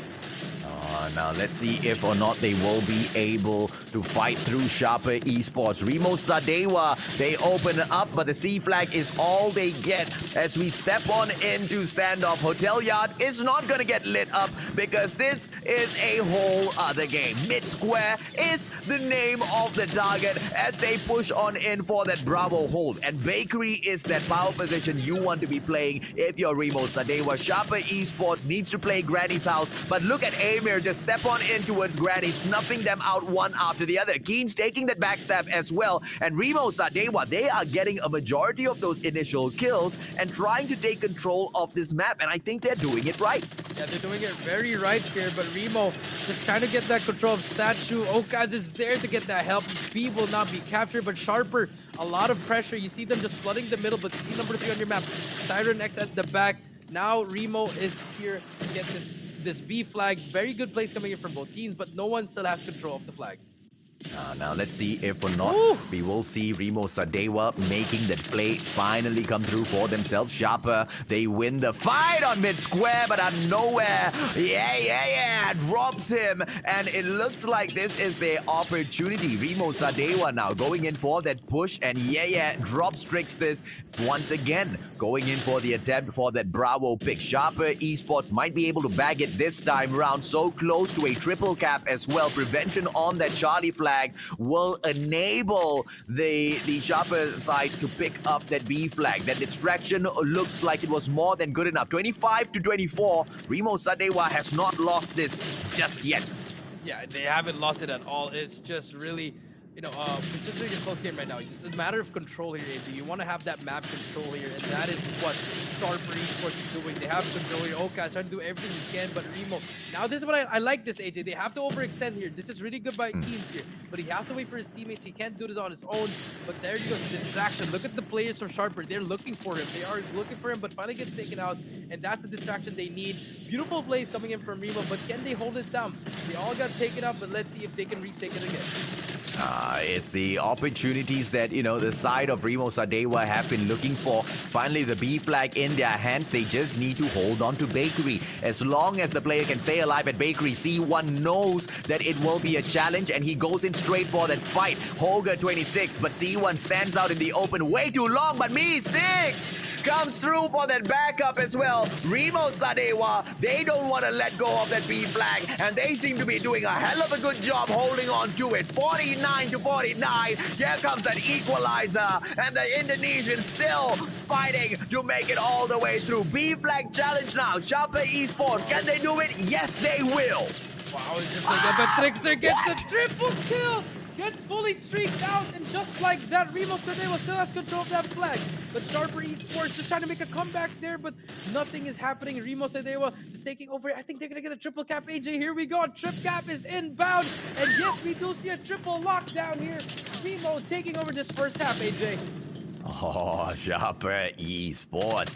They look strong, but now they look like they are staggering. 73-56, not too much of an issue. Let it go on to that halfway point. Sharper Esports will be looking to set up a comeback in the next half. Let's see exactly how they pull it off, right? 56 now. Sharper Esports will be starting off from the Gorilla base. They should be able to take that C flag and then jump on into Bakery, put a lot of pressure onto mid square, but surprisingly, none of those players actually jumping into that power position. Everybody wants to play a direct approach, and it looks like the beeline towards Granny's house is what we will see Sharper Esports focus on. And yeah, Vinkster here being annoying here. This is what Keens is doing last side, but he pulls out his death machine at the right time actually, and now they're gonna be able to capture their home flag. Vinkster here just trying to be annoying, but unfortunately the timing was there, and he was not be able to capture A, but the distraction is there, AJ, and B is captured by Sharper, and now he gets 2 kills, but Aimer is here for the play. Can he do something here? No, my, he does not take it out. Predator Missile comes in here, takes out 1 player. Yes, he does. Sharper Esports slowly making the comeback. Triple lockdown is in, AJ, and Rimo is in a world full of pain.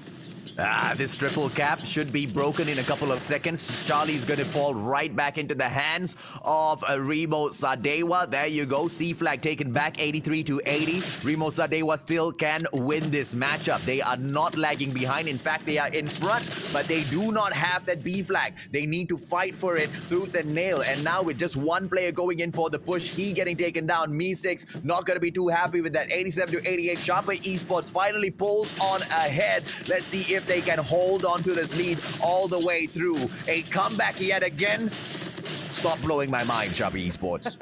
Maybe it is a comeback, 94-90 right here. But finally, Rimo managed to get that B flag here, 96-91.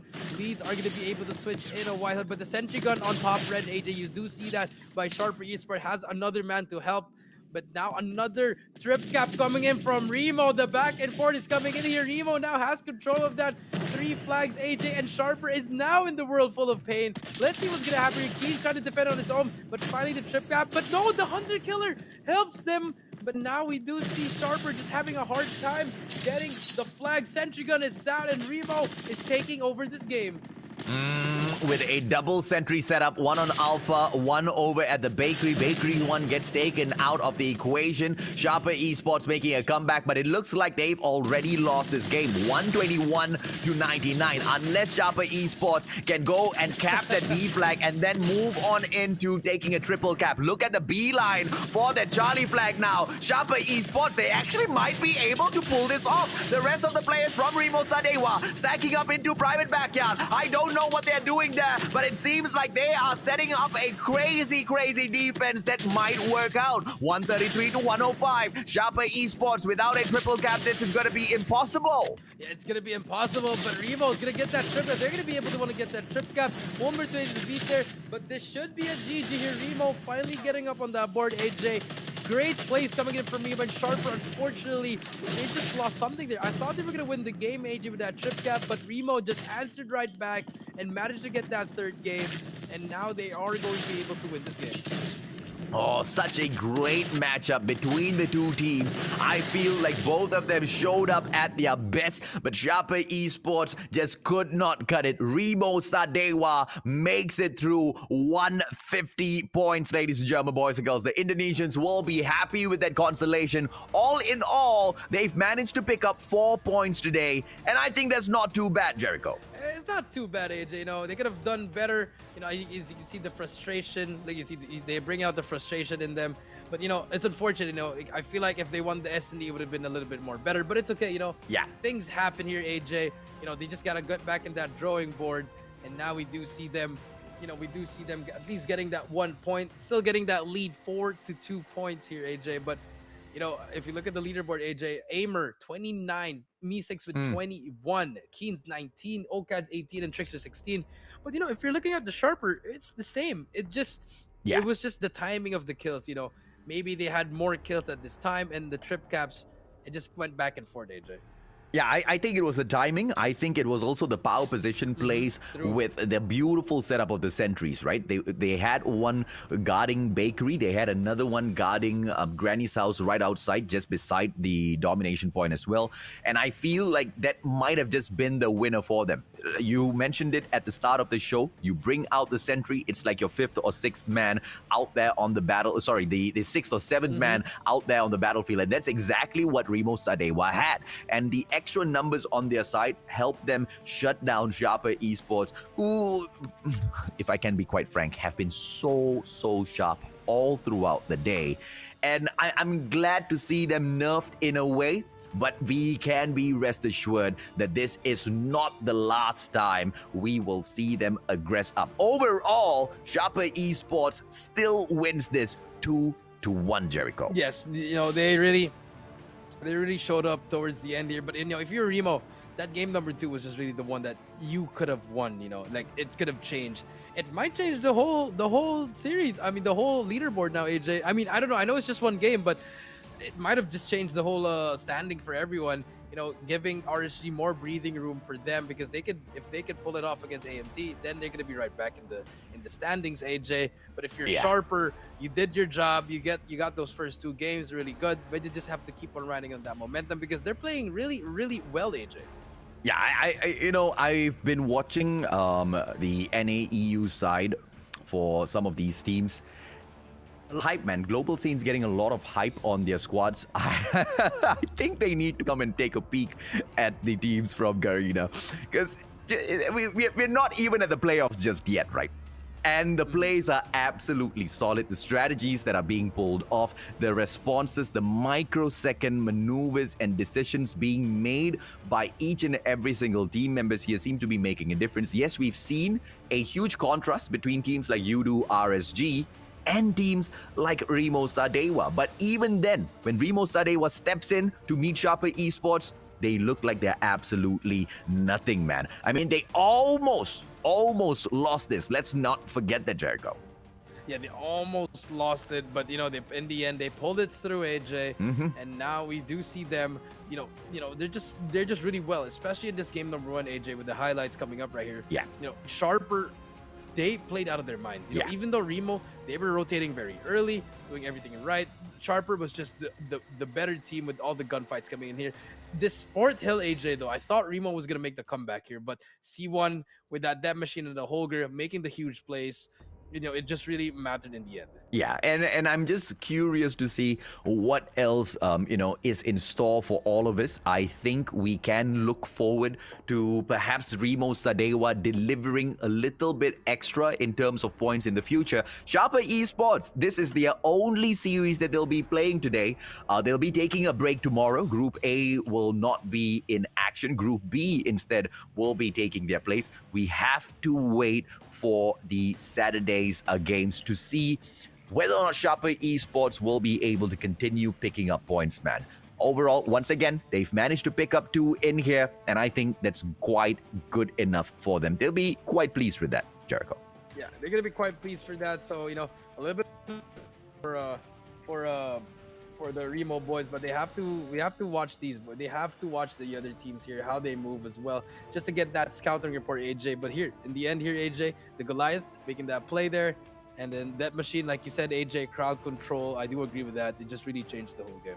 Yeah, almighty RSG in here.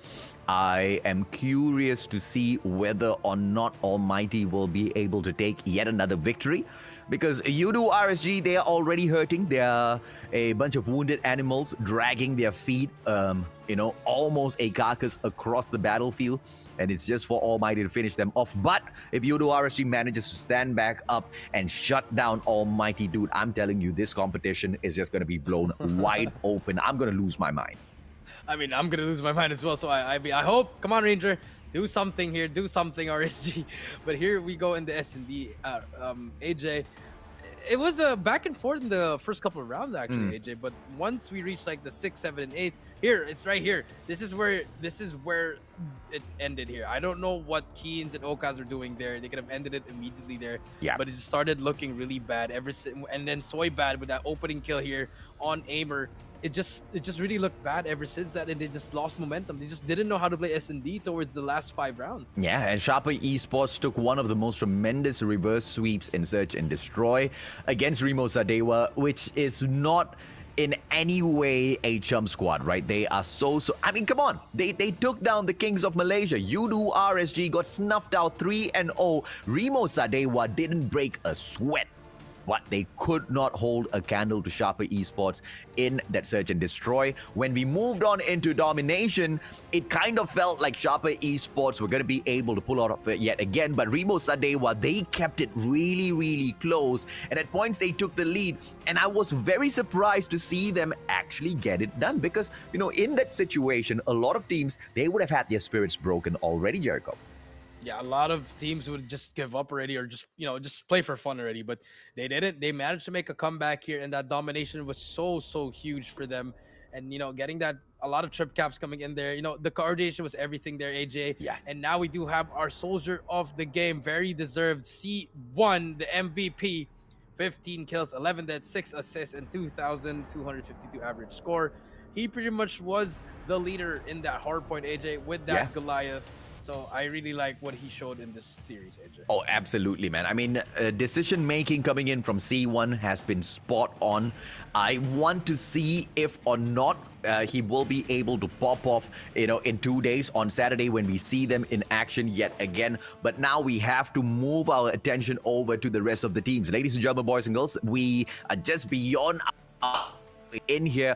Almighty meets RSG in series number 4, and then to close off the day we will have Omega Esports taking on Raptors.DNS. Which one out of the 2 series are you looking forward to more, Jericho? I want to see the next one, but obviously I want to see the Raptors if they've improved, or I don't want to be mean to them anymore. I want to show them some love. Like I think we can't help it. I think Raptors.DNS will face the very, very harsh words of Jericho and Mustachio if we do not see them step it up after we caught them the previous time round. But hopefully Omega Esports kind of goes easy on them, right? Sharper Esports have managed to get it done. Let's see if Almighty will be able to strike while the iron is hot and Udu RSG is down in the dumps. Ladies and gentlemen, boys and girls, a quick 5-minute break. Jericho and I will be right back.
เป็น Call of Duty Mobile World Championship 2021 Major Series Season 5 Welcome back to the Call of Duty Mobile World Championship.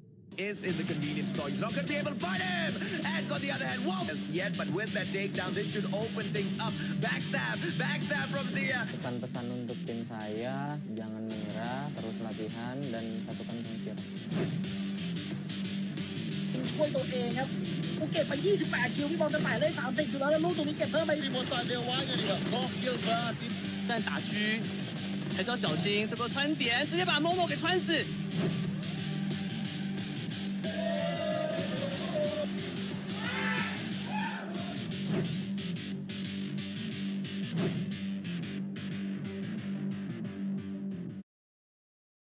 Welcome back to the Call of Duty Mobile Garena Regional Qualifiers. This is the group stage. I am VV Jericho here with the great AJ, Mustachio AJ. And we are here back, guys. We just had another crazy match. You know, we had Rimo Sadewa versus Sharper Esports, you know, making that great comeback in game number 2, AJ. But, you know, Rimo ultimately getting that game number 3. But how are you feeling? You like the vibes, or you want to see more from the other teams? I mean, it's just day number 1, man. We've got way more than this in here for all of the COD community to enjoy. I'm just curious to see what Group B is gonna be like, right? So I think we'll be able to tell the audience exactly how we feel at the end of tomorrow. For now, it's quite crazy, man. I mean, a lot of unexpected situations have been breaking down. I mean, at the opener of the day, Rimo Sadewa, they took down UDU RSG 3-0. Not even 2-1, bro. 3-0. ALMGHTY went up against Omega Esports, and what do you know? They smashed them 2-1 as well. Back to back. And then Sharper Esports, expecting them to take a 3-0 after a tremendous play. Rimo Sadewa managed to turn that around. So thankfully, that was not a 3-0 sweep. But now we drop in. ALMGHTY is about to perform once again. But you know what, Jericho? All of them, they are playing on a very, very special device for this competition. And it is the best device out there for Call of Duty Mobile or any FPS mobile games, as a matter of fact. Yes, that is true, AJ. The Xperia 1 Mark III, the official mobile device of the Call of Duty Mobile World Championship. Like you said, AJ, the best mobile device for any FPS and for Call of Duty Mobile. And it will step your game up and share your victories with the Game Enhancer. You control all your game experience for your best performance. So you're never going to miss a beat. You know, everything's going to be there for your gaming mode. You can change the game mode, screenshot, record, display, everything. It's going to be there. So I really want to have this phone, AJ. Yeah, absolutely, man. I already have the phone, and I can guarantee you it is absolutely amazing. Never miss your best gaming moments, and this is absolutely important if you're a content creator. When you're not streaming, you're playing. If you happen to hit an amazing jump shot, hit the rewind time record, and it automatically pre-records 30 seconds of your game footage. I mean, the recording's already in there to flashback record on a mobile phone. A game changer, Jericho. Yes, a very game changer. Not only that, it is a high quality up to 120 FPS game recording. Now you can relive your winning moments in all their glory thanks to the high quality recording up to 120 FPS. AJ, that's a lot of frames for a phone, AJ, and this is the only phone that has it. The Sony Xperia 1 Mark III. This is definitely a must-have, AJ. I mean, FPS, you bring in 120, you know, FPS for a first-person shooter. I don't know what else you want in there, right? Charge smart, play longer. The HS power control, it powers up the phone directly rather than charging your battery, and this reduces the thermal stress. And this is a issue that a lot of mobile gamers face that Sony has found a way around. So your charge is going to be plugged in all the time as you're streaming for hours and hours and hours on non-stop, and that's not going to, you know, put a lot of the stress on the mechanics or the board on the phone itself, Jericho. Yes, and not only that, AJ, no audio latency. It has the glorified 3.5mm audio jack, AJ. Lets you plug in your favorite gaming headset, enjoy in-game sound, and chat with no audio latency. So, you know, anything with an aux cord, you can just plug it in there. So it's really, it's by gamers, it's for the gamers, AJ, and that is the Xperia Sony 1 Mark III, AJ. And, you know, and not only that, last but not the least, AJ, it is being run by the Qualcomm Snapdragon, superior gaming performance, and this is just—it's just the best of the best. This is what the best gaming phone will offer, and Sony has been able to do it with this one, AJ. The specs on this phone blows my mind. Make me go, how in the world is that even possible? A majority of whatever that's available within the phone is only, available out there in the market for gaming PCs as well as monitors. You know that, Jericho. I mean, moving from a 60 frame per second monitor to a 120 frame per second, 144 actually, but it's capped at 120 for a majority of those games. It changes the way you play those games. It changes your ranks as well, man. You get to see your opponents way faster. You get to take those shots first. Yeah, you're really gonna be the advantage there, AJ. So if all the viewers there, if you want to grab this, go ahead. The Sony Xperia 1 Mark III, it's gonna be the best phone. But we did see the almighty boys there, Incendio, Irfan, Jay, Adapt, Heaven, and Shut Up. But now we do have RSG, we have Alfari, Eds, Ranger, Derp, and Raven, the two titans of Malaysia and Singapore, going back at it again, AJ. This is going to be a good one. Oh, I cannot wait to see whether or not the Malaysians will be able to step it up. Almighty has managed to take down one of two kings that they usually come across in the form of Omega Esports. And now, RSG, just another king that they are used to smashing already. But whether or not they can do it on a stage like the Garena Regional Qualifier, we will have to wait and see. We all know how Captain Ranger is. You take him down once, you might be able to pull that off. Second time round is gonna be much, much difficult. I think we've got a little bit of an issue here with the graphics. That's definitely not derp, unless he lost like 50 kilos the past 3 seconds. Head-to-head coming in here, AJ. We'd have Shut Up versus Raven, AJ. 15 kills for Shut Up, 13 for Raven, 15 deaths and 13 deaths for Raven, 8 assists Eds. and 4 assists for... Oh my God, I'm so sorry, Eds. Yeah, I'm already... It's okay, man. It's okay. I blame Jan. Sometimes the images get mixed up. It's a clean feed that's coming through. We don't have much of a control over the graphics. We do apologize, but whatever it is, we'll just try to hang on in there. Hardpoint. It looks like RSG will be able to ban the first map and go in here with the very first choice. Let's see if or not they take Hackney Yard out of the mix. No, they don't. Hackney Yard, is a map that RSG likes. Summit they do like as well. Standoff they like as well. The problem here is all of the maps that RSG plays, Almighty is damn good at as well. They most of the time jump into scrims together. Summit is going to be the very first place. Hopefully we find a standoff in here. We're not going to be able to get a Hackney Yard, but if someone brings in Takeoff to the mix, I'm gonna faint. I think I'd do the same here. And now Hardpoint Summit's going to be first for RSG. And Raid, there you go. I was going to suggest Raid, but damn, didn't Almighty lose the coin toss and they're going to get that second pick? They picked Raid. Out of all the maps, that's RSG's one of their favorite maps for S&D. And for Domination, RSG picks Standoff. So yeah, pretty straightforward. All 3 classic maps, AJ. And it's just going to be a straight up gunfight galore here. We do see the Annihilator being banned and the Death Machine. So Gravity Vortex Equalizer going to come into play, AJ. And even the Sparrow is going to come into play, AJ. So let's see who's going to be coming out from this year. Oh, absolutely, man. I mean, Summit and Standoff definitely expected if Hackney Yard was left available. I am pretty sure it might have gotten pulled into the mix. Almighty, like you said, very cheeky, bringing us into Raid for Search and Destroy. We have seen RSG play S&D on this map. They're quite good at it. But overall, RSG is just not really sharp when it comes to S&D, and that's my greatest concern for them. So they have to take their chances going all in at Hardpoint because they need to get that momentum and they need to shut down Almighty from the get-go. If they allow Almighty to carry in the momentum that they have already gotten off of Omega Esports in this matchup as well, RSG is a done deal. Yeah, RSG is a done deal here, but they have to win. They actually have to win everything here. They can't lose anymore. It's just gonna be really hard, AJ. So that first game has to be they have to be on point here, AJ. So let's see what's gonna happen here, AJ. But I do believe that first game, I'm gonna give it. You know what? I'm still gonna go for my boys. I'm sorry. I was about to switch sides there, AJ. You saw me, but I'm still gonna go with RSG, AJ.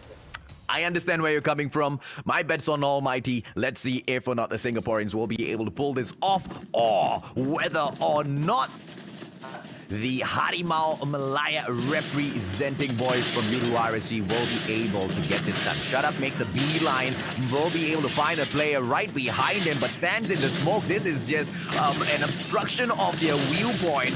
And I don't think that is exactly what Alfari meant to do, but he bots 2 of those shots, gets taken out by an MX-9, and Almighty, they open up quite well in the first hard point, but Yudu RSG is right back in there to pick up those points as well.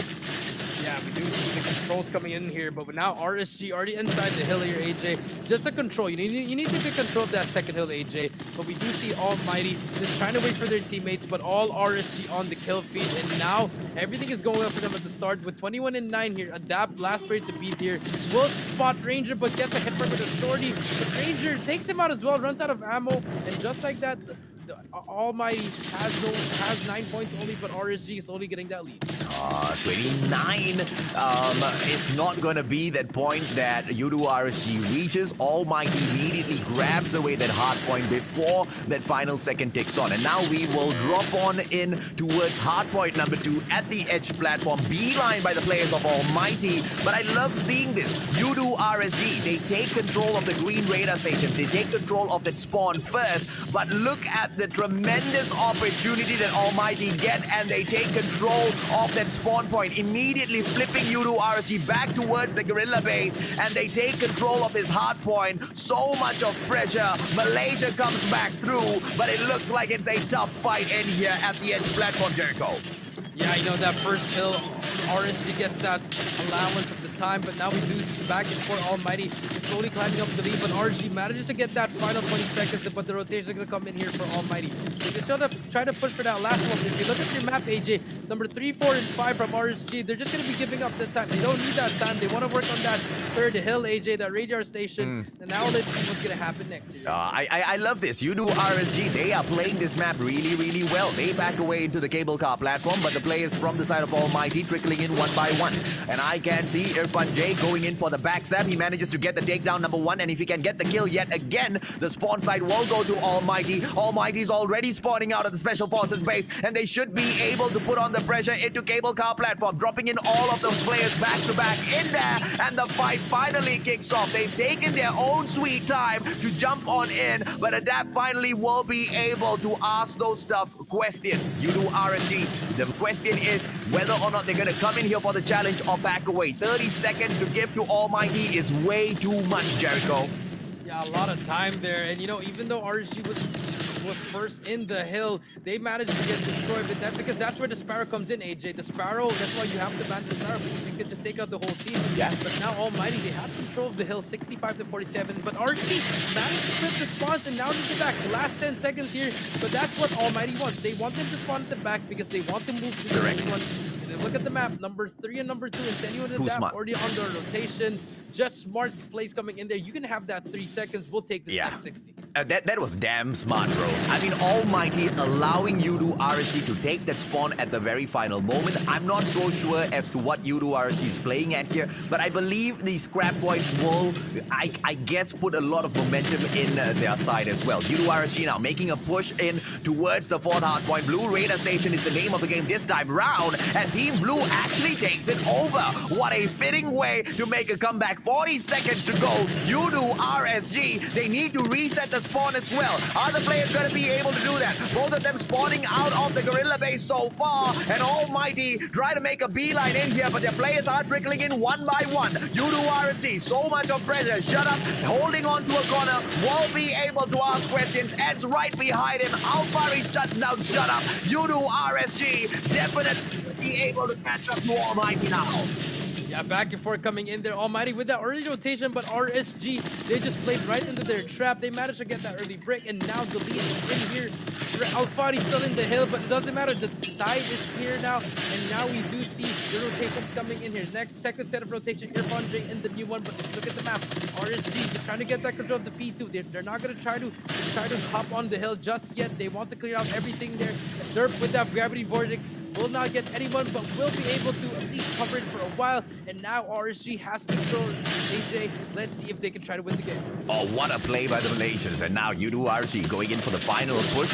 Derb's trying to just finish this over in here, but we all know exactly how the first half most open hard points that you can go in here and contest. Almighty should be able to pull the backstab on them. But as the players drop into edge platform, Derp takes a two-piece. Irfan J as well as Heaven shut down. And even the flank does not come through. U2RSG, they've called the plays of Almighty. And they are going in here for the Juggernaut victory. 124 to 82. Let's go. Let's get that bread. And it looks like Almighty will fall in the first match. That comeback is going to be tough. If the Singaporeans want it, this is the point to start getting it done. U2RSG, they need to get the spawn at the Green Radar Station as time is ticking down. Yeah, they have to get it right here, but fully streaked out Ranger with that Predator missile will take out one person. Still has that Sentry Gun to help as well. But this is it. This is where Almighty has to be perfect here. But RSG just trying to be very annoying here. Irfan J and Fun trying to make some plays here, but gets taken out as well. Derp with that holder. Nades are coming in. Heaven gets a two-piece. Will be able to capture that one. Ranger Pete gets a third one as well. Can he get the fourth? But no, Ranger is there for the help. And Captain Ranger making some plays, but the Sparrow is in there. And now Almighty has control, but the streak should be able to play here, AJ. Yep, 133 to 99. Almighty catching up to 100 now. I'm not so sure as to how the Malaysians have not gotten this done already. They went in there for a tremendous setup of the Sentry Gun earlier on, but it looks like, they could not capitalize on that. 140 to 105 now. U2RSG looking for the finisher. Almighty not allowing them that space. 18 seconds to go. They immediately rip that hard point right back from the dead hands of U2RSG players. And the pressure onto this hard point is tremendous. Edge platform, and it looks like this is going to be game over at the next site. Cable car platform. Let's see Almighty get this done. U2RSG, they just need 3 points, Jericho.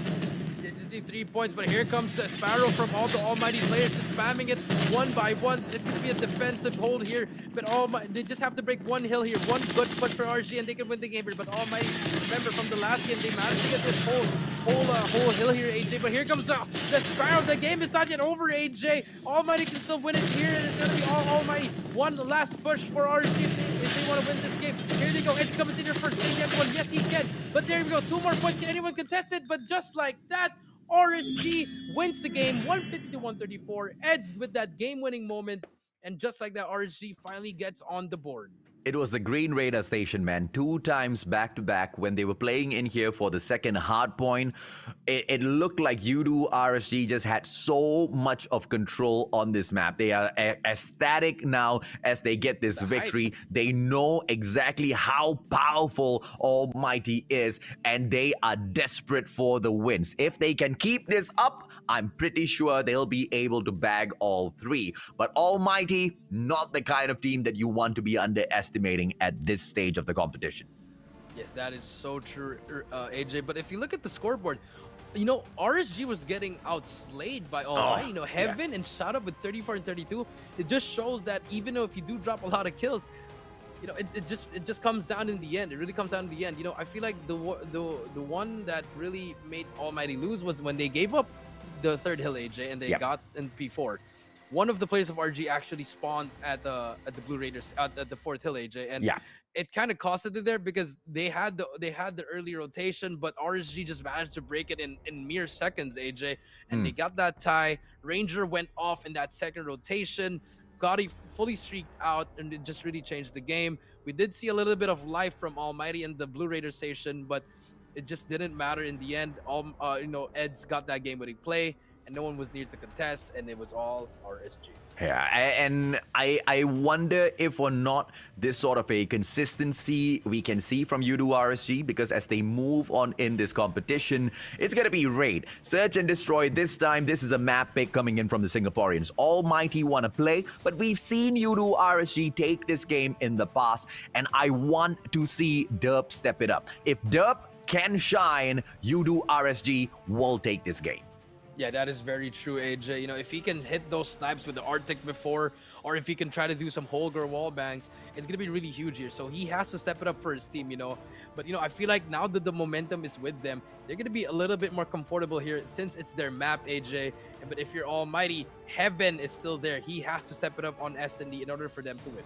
Yeah, I am ecstatic to see U2 RSG make it back in the competition with this one win over Almighty. It's not easy at all, man. This is one of the best. They are the Kingslayers. They've taken the game up against Omega Esports. They've managed to smash them, grab the victory there. Struggling against the side of U2 RSG, or were they? Because clearly, Jericho, you and I both know Almighty, they are no chump squad when it comes to playing all of those objectives. They were slaying. They were getting those kills. They were just not getting the points. My question, why? I guess we'll find out in the next match. Yeah, we're going to find out in this S&D, AJ. Remember, S&D wins you championships, but this one, you have to get some points here. And we're going to start off with Heaven here on the offensive side with that sniper, the DLP on hand. Very, very deadly with it, but we do see the rush coming in from Almighty, actually. Gonna be able to push A side, gonna take out Raven, and here comes Ranger on his own. We'll try to get one, but he does get one, but managed to get traded by Incendio. Eds is there as well. It's gonna be a 1v Adapt versus Eds here. Who's gonna get that kill right here? 3v3 at the moment. ALMGHTY with the trade there. Beautiful trades coming in from RSG, and now it's gonna be 2v3 with Bomb being down. Let's see if or not Almighty will be able to make it come, make it way back through here with the numbers just not being on their side. Derp definitely manages to hit those shots. This is what we're talking about. If Derp can find his angles, it's going to be a game changer, man. This guy, so much of potential to carry the team. But Derp, he blows hot and cold in some of these competitions. But when he finds his momentum, there's just no stopping U2 RSG. And no stopping U2 RSG if you do have the momentum. Now they have the bomb being protected, and it's all up to Heaven in a 1v3. This should be impossible, but I know Heaven is one of the best snipers there. But oh my, what a beautiful shot coming in from Derp. Now it's 1-0 RSG taking that first round. I like what they did there. You know, the help was always there. Yeah. One player goes down, other comes up. The trades are good, and RSG taking that first round. Yeah, in a situation like that, you definitely can ask Derp, Heaven freaking who, right? Because Heaven... one shot, one kill. Guy does not pull off the trigger quick enough. Holger, 26, managing to take that sniper out of the equation. Well played by Derp. U2 RSG getting that first point definitely will be a boost in terms of confidence. A 4-1 hold here coming in for that alpha side stack. But the bomb's now going to go in for a quick approach. Irfan takes out Ranger from this equation. Eds manages to shut down Incendio. He can go in for that backdoor entry. Raven with the opportunity for the shutdown misses that shot. The CR56 Amex will let him down. But now Irfan in front. He should be able to step in and ask these questions. But it's not going to be that easy, Jericho. It's not going to be that easy. Bomb is down here. 4v3. The snipe comes in there. And Shut Up is there for the snipe. Can he take out another one? Yes, he can. Tuba can get a third one. No, he misses the shot. 1v2 actually. ALMGHTY in a 1v2. Bomb is down. Snipe. ALMGHTY is there. Misses the sniper again, but the shorty will not miss. 1-1. Beautiful claims coming in from Almighty, and Shut Up makes that play. I love it. I love exactly what U2 RSG tried to pull off there in that final moment. 2 versus 1. You pick a fight. You go in for the commit.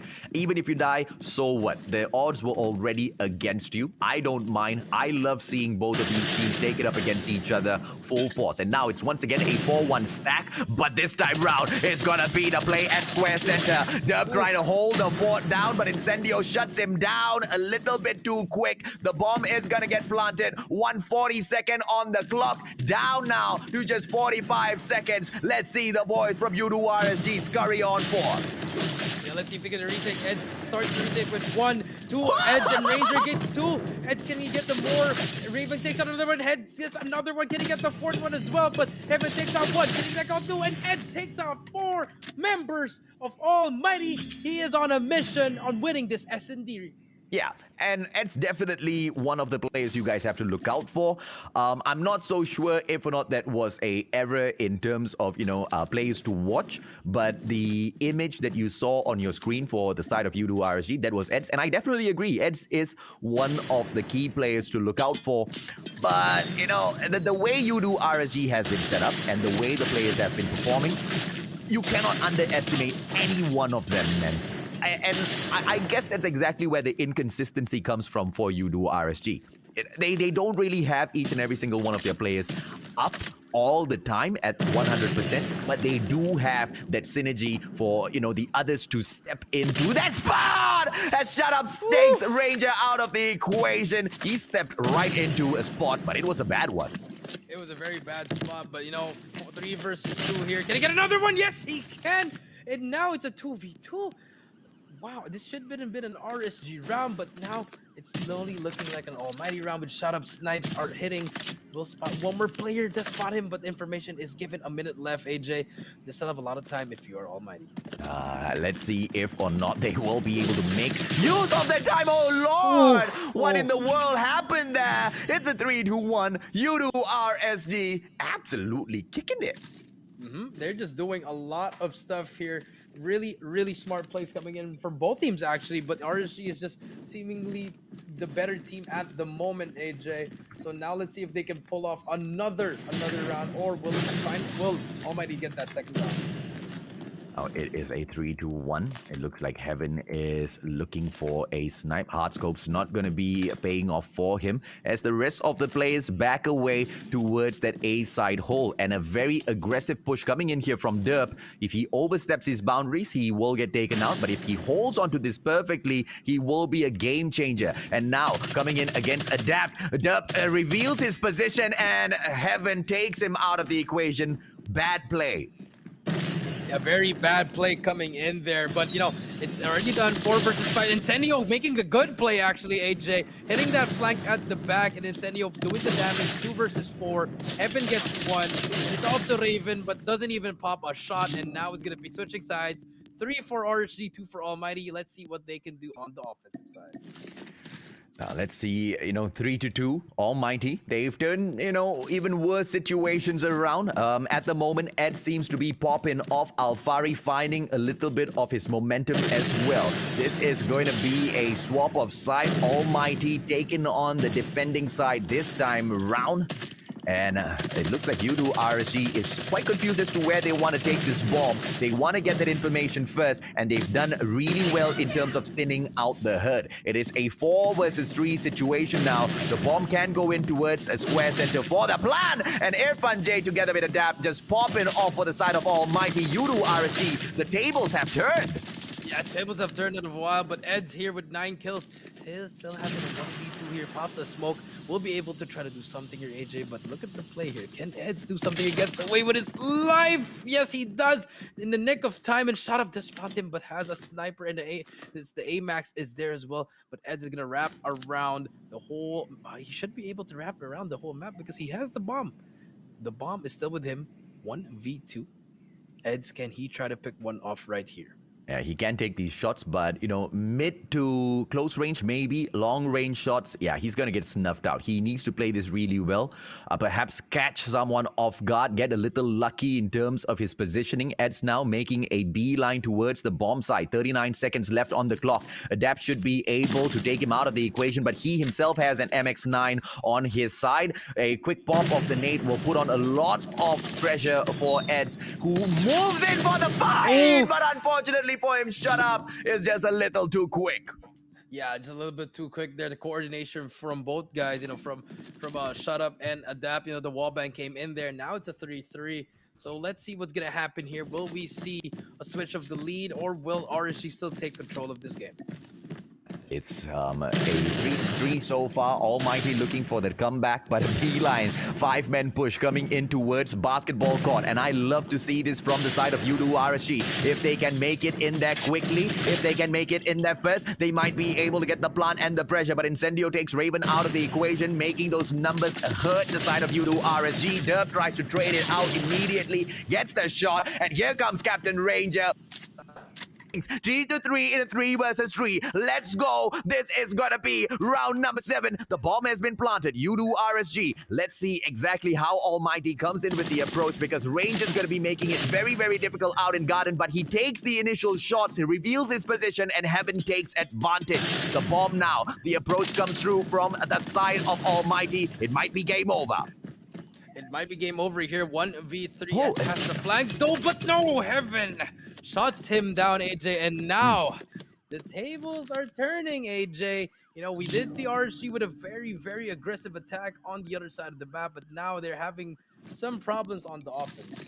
Okay, now 3-4 Almighty with the lead in here. It's not too much for you to RSG to handle. Once again, Derp needs to find his momentum. The guy has not really found it yet. Eds is stepping up for the team. If, you know, we don't see Derp show in this matchup, we might have to wait for domination. Maybe a 2-1 for Udu RSG, but Almighty definitely looking for the victory and then to make a comeback at the domination. Maybe reverse this out. Heaven shuts Derp out of the equation, and once again, Derp unable to shine. Heaven looking for a few more shots, and the shot, he gets the hit marker. Quick scope does not hit. Edge takes him out of the equation. Shut up on the other hand, it removes a Ranger from the game. It's a 3 versus 3 once again. Yeah, I mean, I think Heaven is just really shutting down Derp. Derp couldn't do anything there, but the trade is in there. Incendio gets one. That's so unfortunate for your Eds, but the trade is there. Now it's a 2v2. AJ, bomb is down in zigzag. No one, they do not get the bomb, actually. Alfari miscarried the bomb, and now can be able to carry the bomb. 55 seconds, a lot of time to work here, AJ. But I think they got the information. Irfan J with the information calls it out for his team, slowly walking to make the play here. Oh, almost taken down. Raven backs away. Oh, no! Raven turns it around against him, and it's a 2-on-1 situation. The bomb should be able to go down on basketball court now. 35 seconds, and I think Alfari needs to make up his mind. Either square center or basketball court, and it looks like Bravo's going to be the push. And a catch from Adapt here. He misses him with a couple of seconds. Like you say, Jericho, Call of Duty mobile timing at its best there. Yeah, very best. You know, I thought Irfan J was going to make a play there, but I feel like the nervousness and the pressure, it just went in there. And now all they have to do is play time. It's going to be more player to beat. Adapt, wrapping all the way to gallery, but he read it. Raven read it. Information is given, and Adapt has nowhere to go. He's going to come out there and just try to get the kill here. He's already hit. No chance at all, and RSG ties it up 4-4. Lovely from both of these teams. Udu RSG not going down without a fight. Not only do they want to put up a fight, and I think can already smell it, but whether or not they can grab it, it's all left to, I believe, Incendio and Heaven. They seem to be quite crazy so far. Adapt seems to be surviving, towards the very end in almost a majority of these rounds, making him a huge threat in this game as well. The Singaporeans are not taking this lightly, and Captain Ranger now with the approach towards basketball court. The numbers should be able to get them this fight, and Ed shuts down Incendio, and basketball court is immediately opened up. Yeah, they already going to get in there. The bomb will be planted though. One player to beat up there with the shot up there with that AMAX. Can he try to do something there? Just gets the shots down. Does not get anyone at all. But it's okay. Damage has been done. Heaven takes out Raven. Now it's going to be a 4 versus 4. And let's see what's going to happen here. But shot up with the beautiful nade. Takes out Alfari as well. Now it's 3v4. Retake's going to come into play here. 30 seconds left. Can RSG hold it down, or will Almighty get... I hope they are able to make a great push in here. Udu RSG steps on in. It's a 3 versus 1. Can a miracle play be pulled off? Irfan J drops Ranger out of the equation. Derp, the final player, does not shine. Still, he struggles to find his momentum, and he will stumble around Rain as Almighty make it very close towards that victory. Match point in here, 5-4. Yeah, one more round for Almighty. When we thought that RG was going to take this S&D, it has flipped over to Almighty AJ. And let's see if they can close it out. Or are we going to go to a round number 11? But we do see the play coming here for Almighty. The rush is in. Almighty Heaven looking at gallery. But ALMGHTY also on the left side. They have noticed that there are going to be players there. I think the rotation will come in here. And I think the rotation will be pushed through. They are looking for just one frag first. Ranger does not find it. Instead, it will be Heaven takes down ALMGHTY as well as Dubs. Dubs still not finding his momentum, and I feel like it's way too late. Raven takes Shut Up out, just tries to trade out these bodies, but it's not going to be enough. A one-on-one situation between Ranger as well as Adapt is going to be breaking down at that central garden. Ranger needs to watch his back right behind him. If Adapt steps out of his corner, Incendio takes Raven out of the equation, and I guess that in itself cripples the part of Yudu RSG. 3-1 now, Jericho.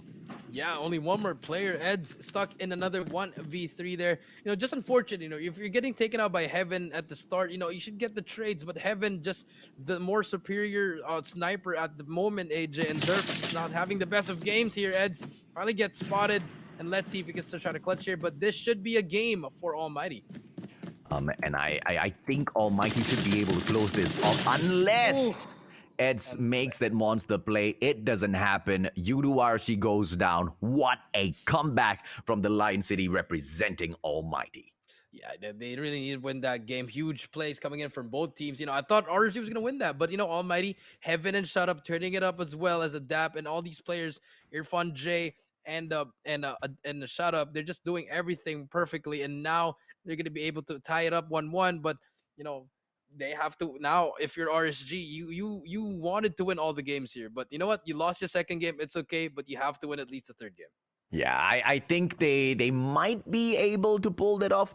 I'm curious to see exactly what they have in here. Almighty, they are definitely very focused to make that comeback through. Heaven was instrumental. Shut Up was definitely a player that they all fell back to. But I think Adapt was one of the most effective players, right? His skills, not too many, but the number of times he was surviving in those fights, the number of times he was the final player to make those plays for the side of Almighty, I think he was quite instrumental, Jericho.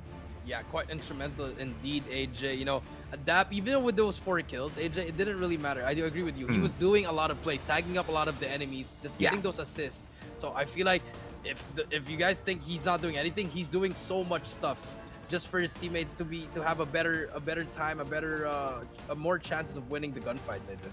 Yeah, I like the adjustments here coming in for the plants and diffusers for us to be able to see all of those stats.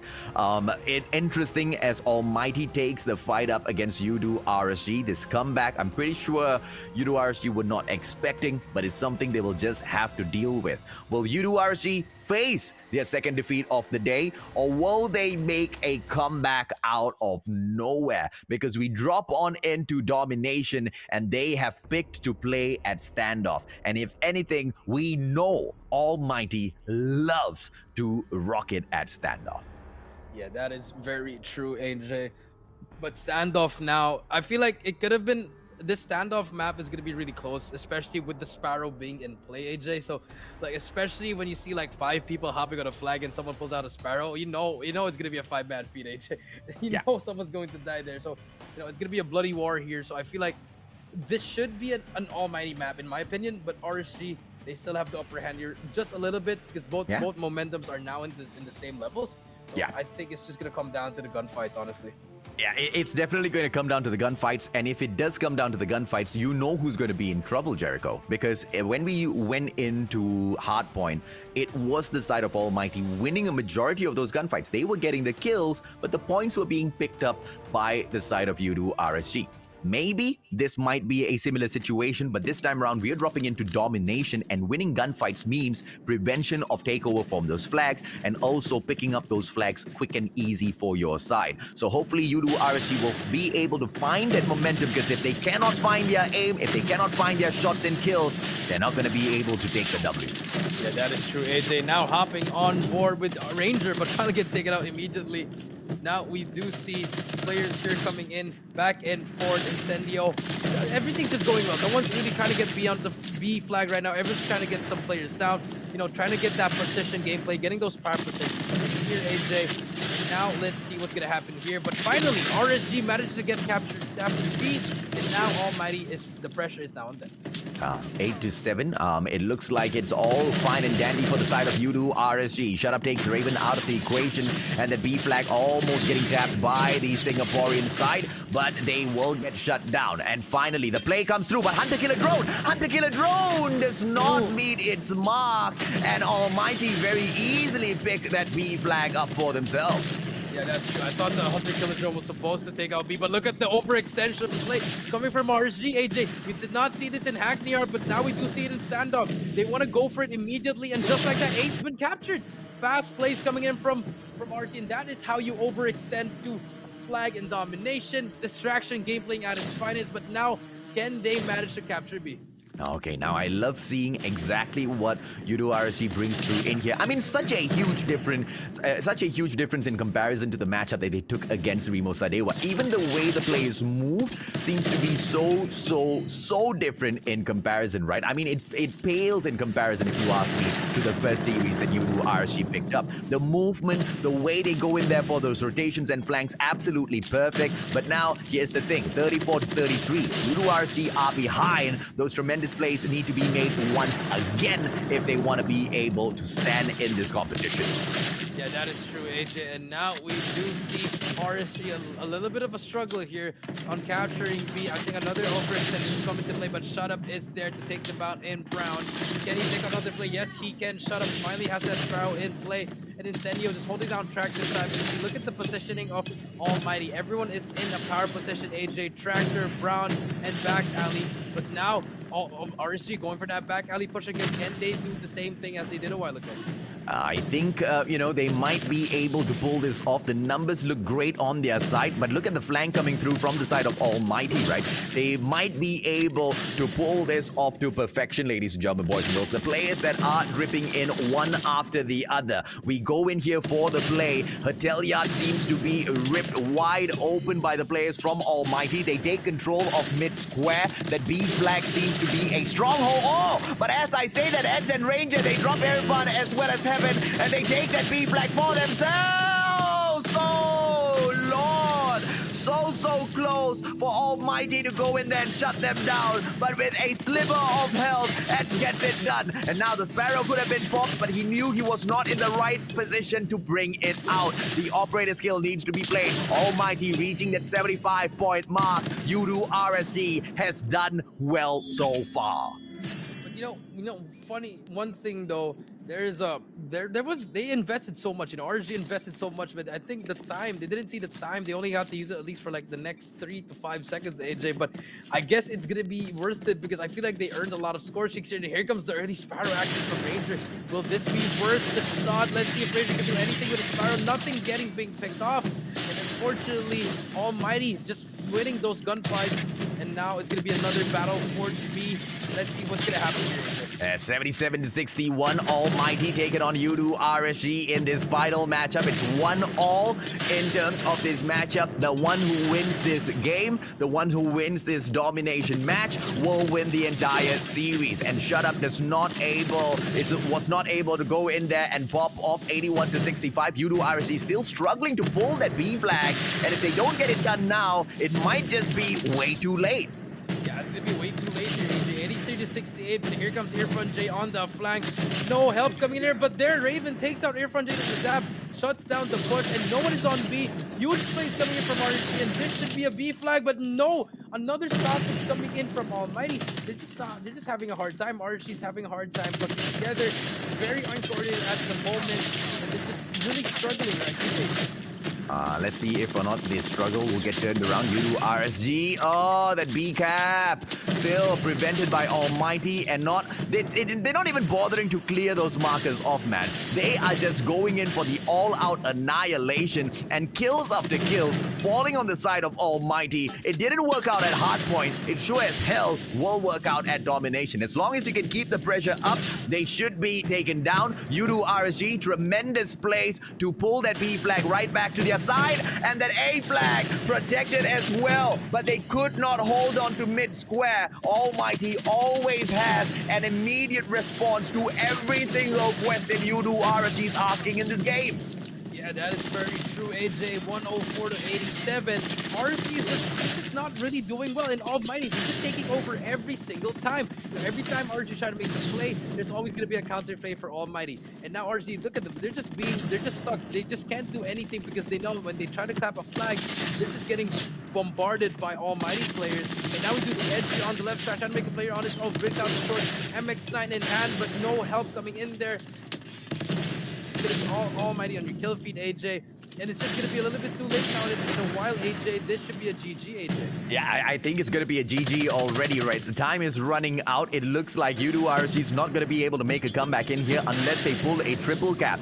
And I say a triple cap because if they manage to pull, the B flag back right now, maybe they have some time. But the moment Almighty crosses 130, it's a GG. There's no way you're going to be able to make a comeback. And Almighty has just been way too dominant in here. There's no way in hell you're going to be able to triple cap this off of them. 133 to 102. Prove me wrong, U2RSG. Prove me wrong. They have to go for the trip cap now, AJ. Considering at the 135 mark, they have to go for it. But I feel like it's just going to be such a struggle now. Almighty, all they have to do is hold one flag down, take out everyone one by one. Irfan J with the KRM gets one, gets taken out. But here comes Ranger at the back. Still has the Sparrow in play. They have to push now. This is where it has to be perfect. One last push for RSG. RSG then starts going for the comeback. Gets two. Oh, Eds gets two. There's only two more players to beat, but no help from his teammates. He has to push on his own, try to go for that player on top red, but no help coming in there. Gets a third one before he goes down. But here comes the final push from RSG. AJ, can they make the comeback? I think it's going to be close to impossible, man. they need to pull that Charlie flag and look at the plays from the side of Almighty. Just backing up one after the other. They stack those bodies in front. In fact, they are going out for the push all the way into Hotel Yacht, shutting down those players from U2RSG, not even allowing them to move in towards Gorilla Avenue. Final second pull, and that's just way too late, Eds. But well played. Nice try. Yeah, that was a very nice try, but unfortunately, that was a must-win for RSG. And if you're Almighty, yes, you could have won. Yes, one was gonna be better, but if you lost, it was okay. But then again, it just shows that how Almighty is such a better team at the moment, AJ. And I know RSG, we did see a glimpse of greatness in that first game, AJ. But now it's just not them. It's like Omega. Omega's also struggling. It's just they're having the same kind of story. They need to dig deep and try to find that old RSG, the kings of MY. But at the moment, they're just really struggling, AJ. Yeah, it's hard for me to say that, that they are not struggling. It's hard for me to disagree with you, but it's been I guess a consistent performance from U2RSG. I'm not too surprised that they fell against Almighty. We've seen this happen time and time again. I was expecting, Derp to step up way more than what he did in that Search and Destroy. Maybe, they could have done a little bit more in there. But when it came to domination, I feel like U2RSG, they was...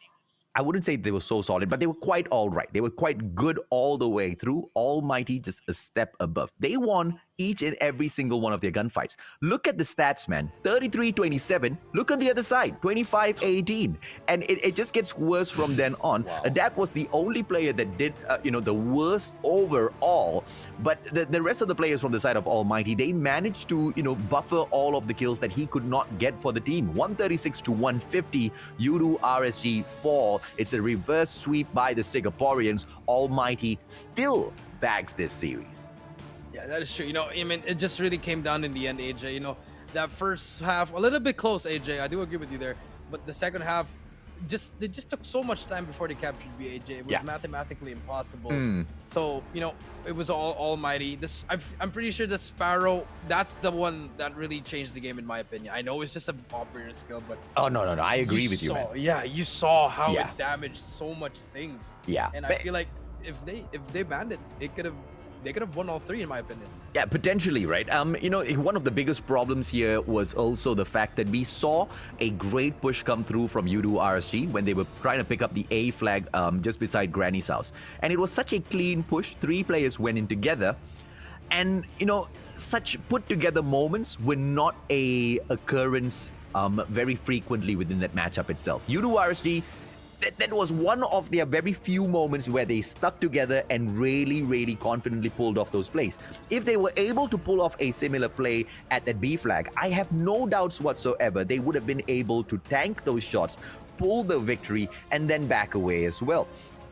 When they were going in for those plays, barely anyone was over at Bakery. Those power positions were not played perfectly, and I feel like they were outplayed by Almighty on each and every single level in here. Yes, the scores may have been close, 150 to 136, but Almighty was that winner all throughout that match, just because they managed to, prevent any of the plays U2RSG tried to bring in there, Jericho. Yeah, that is true. They were just preventing every single thing. They had an answer for every play that the RSG boys had. And the RSG boys, yes, they had some, they shed some light, a little bit of counter plays there, AJ, but it was just not enough. It was just little. It was too little, too late for everything, especially in the S&D and in the domination. Because in the hard point, yes, RSG was a different animal, AJ. They were a different kind of beast. They were actually dominating, but they were about to lose that, AJ. And I don't know exactly what went on here. Almighty, they took the lead. They were going on a wrecking train, and out of nowhere, right at that fourth hard point, that's exactly where U2RSG made their comeback. And I feel like Almighty could have made a better play in here. And like you said, man, after this hard point was when Ranger was fully activated, and he went popping off against everyone. It was a close call, but U2RSG actually managed to do this. And Malaysians aren't going to be very happy to hear me say this, but I was quite surprised that they managed to pull this game off based on where their mental state was, right? They were broken, they got defeated 3-0, they stepped into this matchup, they were not the favorites to win, but they managed to get it done. And it was quite an impressive win all through the end, because after the fourth hard point, it was just U2RSG all the way through. Yeah, it was all U2RSG in this first hard point, AJ, but it's just hard to see what's happening here. But especially now moving on to that S&D, AJ, I thought it was gonna look well for RSG, but Almighty, they just prove why they are the Singapore gods here, AJ. Just showing off, popping off everything. It was a back and forth, but it came down here. Heaven was just making so much good plays, AJ, that it just really mattered in the end, giving them that second game. And in domination, yes, very close first half, but second half it was just a different story, AJ. Yeah, man, 45 to I think about 30 plus. It seemed like the comeback was very possible for U2RSG at that point. And then moving on to that 75-point mark, it still seemed like that comeback was possible, but Almighty, they were already running away with it. In that second half, it just seemed like U2RSG just could not make the cut, man. Those caps were quite close again and again, but towards the end of the game, it was just Almighty winning each and every single fight. I want you to look at that mini-map now and look at the way the players from U2RSG were breaking apart, not sticking together, taking those individual fights. Jericho, you can't win against Almighty like that. Oh, you can't win just like that, AJ. You gotta work together, AJ. You can't just go, hop on something and try to do everything on your own, AJ. You really have to work together as a team, AJ. But unfortunately, it is what it is, AJ. But we do see Heaven, the Soldier of the Game MVP, AJ, 26 kills, AJ. That's all I have to say. I don't even have to say the score, the death, or the assist. It's just the kills. Is it just me, or are these boys growing up way too fast, man? I think I've seen a majority of the players in Call of Duty Mobile mature over the past 2 years. Not just in their play styles, but their actual physical appearance as well. Heaven's turning out to be quite an oppa, and very, very soon this guy's gonna have quite a huge fan base on him, man. A dominator out there in terms of mobile games, a dominator out there whenever he picks up the snipe. Heaven freaking who? Heaven freaking the soldier of the game. That's exactly who he is, Jericho. Yes, he is. And he does deserve it, especially in that S&D, AJ. But he was just the MVP for hard. But even though they lost, he had the most kills among all the players, 34. Yeah. In S&D, I think he had 15 or 14, a lot of kills. In domination, 33. He's just doing a lot for his team, and Almighty's looking unstoppable at the moment. Can they keep it up, or will they, maybe they're gonna fall in the next day, AJ? We'll never know. I'm looking forward to seeing them shine all the way through. The problem here is the competition is filled with top dogs from 6 different regions. If y'all thought Almighty was good, if y'all thought Smart Omega was good, these other teams are here to absolutely wreck it. We all saw Rimo Sadewa earlier today, and then we saw them get absolutely capped by Sharper Esports. Just that should show you the quality of the competition in here. But on that note, ladies and gentlemen, boys and girls, Almighty versus RSG, it was the Lion City representing Almighty squad that picks the victory up. But we move on in here to the final series of the day, where Smart Omega once again jumps in, and if they actually lose against Raptors.DNS, I'm gonna lose my mind would be an understatement. I don't see it happening. Raptors.DNS, I'm sorry, but I don't see this happening. But I'm curious. I'm curious to see how much or how different are the plays going to come through from Raptors.DNS, man. I mean, you and I, we kind of dumped all of all of our disappointments in the losses of every other team in the competition on Raptors.DNS the last time they performed. Because their performance kind of begged for feedback like that. Hopefully this time around they managed to clean their act up, Jericho. I feel like they're gonna do something, I'm sorry, I don't even know. I hope, man. I hope. But Omega, which kind of I guess will paint a great picture as to where Omega Esports truly stands. Because if Raptors.DNS take one game away from Omega Esports, yeah, y'all can kiss the kings of Garena goodbye, because we're going to get brand new kings. Ladies and gentlemen, boys and girls, quick short break. Jericho and I will be back with the final series of the day.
เป็น Call of Duty Mobile World Championship 2021 Major Series Season 5 Welcome back to the Call of Duty Mobile World Championship.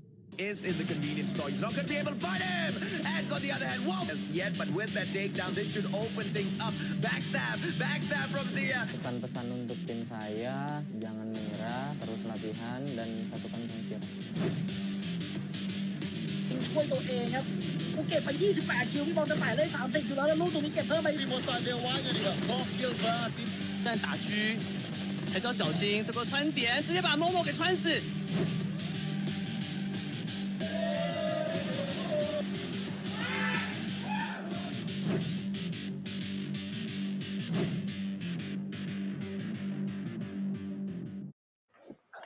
Welcome back, ladies and gentlemen, boys and girls. This is the Garena Regional Qualifiers. My name is AJ. I'm the mustachio down here with the one and only Triple V Jericho in here for the, all of the action that seems to be quite confusing. I guess it threw a few of the predictions off from the community. A lot of people expected some of the winning teams to lose, some of the losing teams to win, but it doesn't matter, man. This is just day number 1. We've got 5 more of these crazy days, and today has not even ended just yet, Jericho. Yeah, it hasn't ended. We still have one more series, and we're gonna see the return of the Raptors. The Raptors. Just excited. I'm excited. I don't know if I'm excited or I'm nervous. Either way, I am waiting to see the Raptors perform. It's going to be a fun win. It's definitely going to be a fun one. Whether or not Omega Esports, you know, what side of Omega Esports do you think we're going to find in here? The type that goes all out for the win, or the type that holds back a little bit, Jericho? You know what? They're just gonna go all in. You know why? Because they already lost. They lost 2 games already. Yeah. And they're facing against Raptors. And Raptors, it's their first series. You know, they're like, okay, let's get into the tournament, and then they're gonna go up against a hungry Omega team. Yeah. I mean, we're just gonna see all out, no mercy. You know, here's the thing, right? Almighty, they've already won against Omega Esports, but I believe that was just a 2-1 victory. Omega Esports managed to pull 1 point. But technically, as long as they get a 3-0 here, it will be an overall victory for the day. Because each and every single team, what they have to ensure they do within a day that they have 2 series is pick up a minimum of 4 points.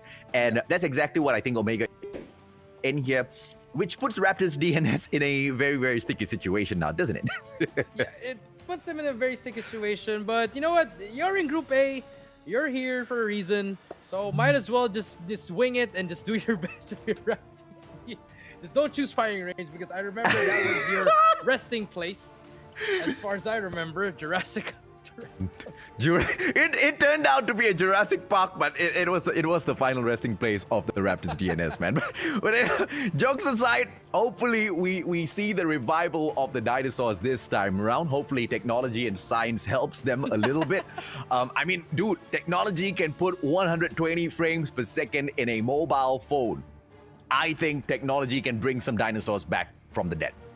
Oh, definitely. Some robot dinosaurs or something like that. So, I mean, I'm just excited. I love Raptors. And so do I. They give me a lot of joy in life. They put, you see the smile on my face. I'm even blushing, man. I'm so freaking red thinking of the Raptors.DNS and how they are gonna wreck it in the game after this.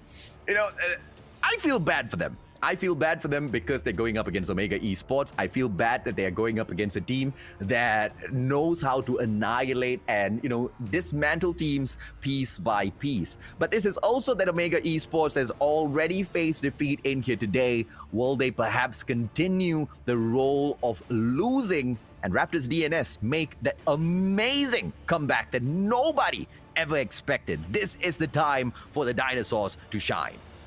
Yes, this is the time for them to shine indeed, AJ. But before we do that, we're going to look back at the schedule here, AJ. We started off today with Rimo Sadewa versus RG, giving them the first donut. And Almighty versus Omega getting 2 games, Omega getting 1. For our 3rd game, Sharper Esports versus Rimo Sadewa getting that 2 points and Rimo getting 1 point. And for the 4th game, Almighty versus RSG, the Kings of SG versus the Kings of MY. 2 points for Almighty, 1 for RSG. And finally, to close out the day, we have Omega Esports versus the Raptors.DNS. And let's see who's gonna get a donut, or we're gonna see a breadstick. Let's see what's gonna happen, AJ. I don't wanna. I don't know, man. Omega Esports bringing in 6ix9ine, Jay-Z, Whoopi, Kenny, as well as Idra for what? To crush their opposition. Yes, Crush gonna be jumping on in there as well. The one opportunity for perhaps Raptors.DNS to snuff out Omega Esports is perhaps by winning that coin toss. That will be giving them the option or the ability to pick 2 of the maps. Although I don't know if that's going to help them that much. Yeah, I don't think it's going to help anybody out here because, you know, you need to be good in every single map here, AJ, because you are the best of the best, AJ. So it doesn't matter. The coin toss is just a psychology thing, AJ, at this point, AJ.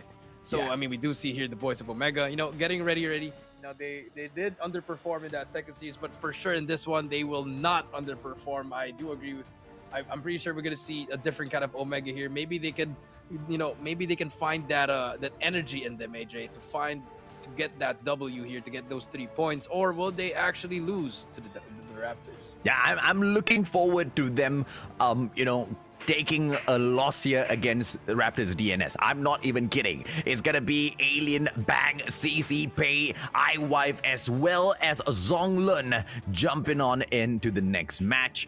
CC's perhaps the only girl remaining in Raptors.DNS. As for the rest of the team, it seems to have been put together in here. Hopefully they can jump on in and carry victory, right? Taking on the fight against Omega Esports once again, man, not gonna be a walk in the park at all.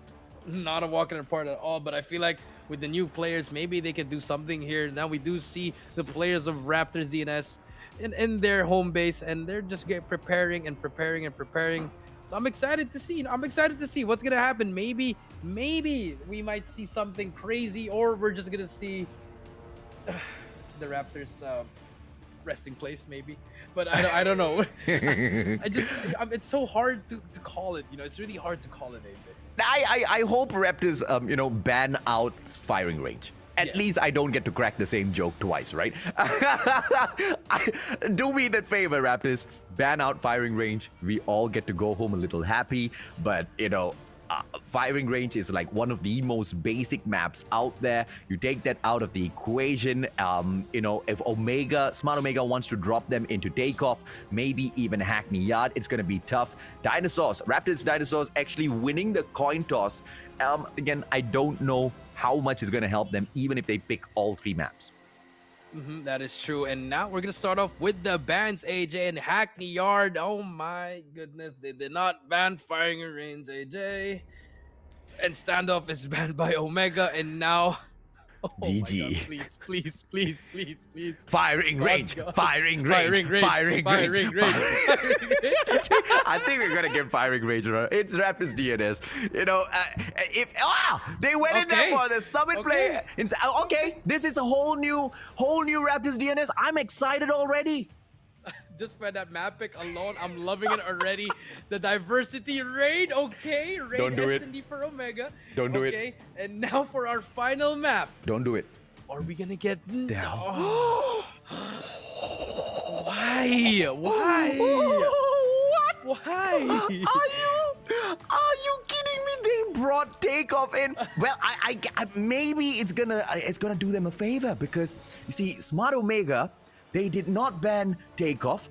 Maybe they banned standoff accidentally. They usually take takeoff off of the list. Sparrow and Annihilator taken off of the list, which means usually take takeoff off of the list. Sparrow and Annihilator taken off of the list, which means it doesn't matter, man. It doesn't matter what's gonna be brought in terms of the operator skills. Okay, Raptors.DNS have not taken firing range. I'm a happy man. I mean, I'm happy too, but this is I'm actually gonna say this. The coin toss actually helped the Raptors. It did. Did it not? Yeah. I don't know. I genuinely do not know if the coin toss helped them out because they took takeoff. And here we go, man. We are about to see at a stage like the Garena Regional Qualifier, whether or not teams still pick takeoff and die. Every single team that has picked it for, you know, the Malaysian Championship, the Philippines Championship, the Singaporean Championship, almost, okay, not almost all of them, a majority of them have lost takeoff, man. It's that one map that, you know, a huge number of pro teams have not been able to master to perfection just yet. Whether Raptors Dinosaurs have managed to do it, I guess we will see in a bit. Yeah, here we go. Game number 1, Summit Hardpoint. We do see DNS starting off with that second.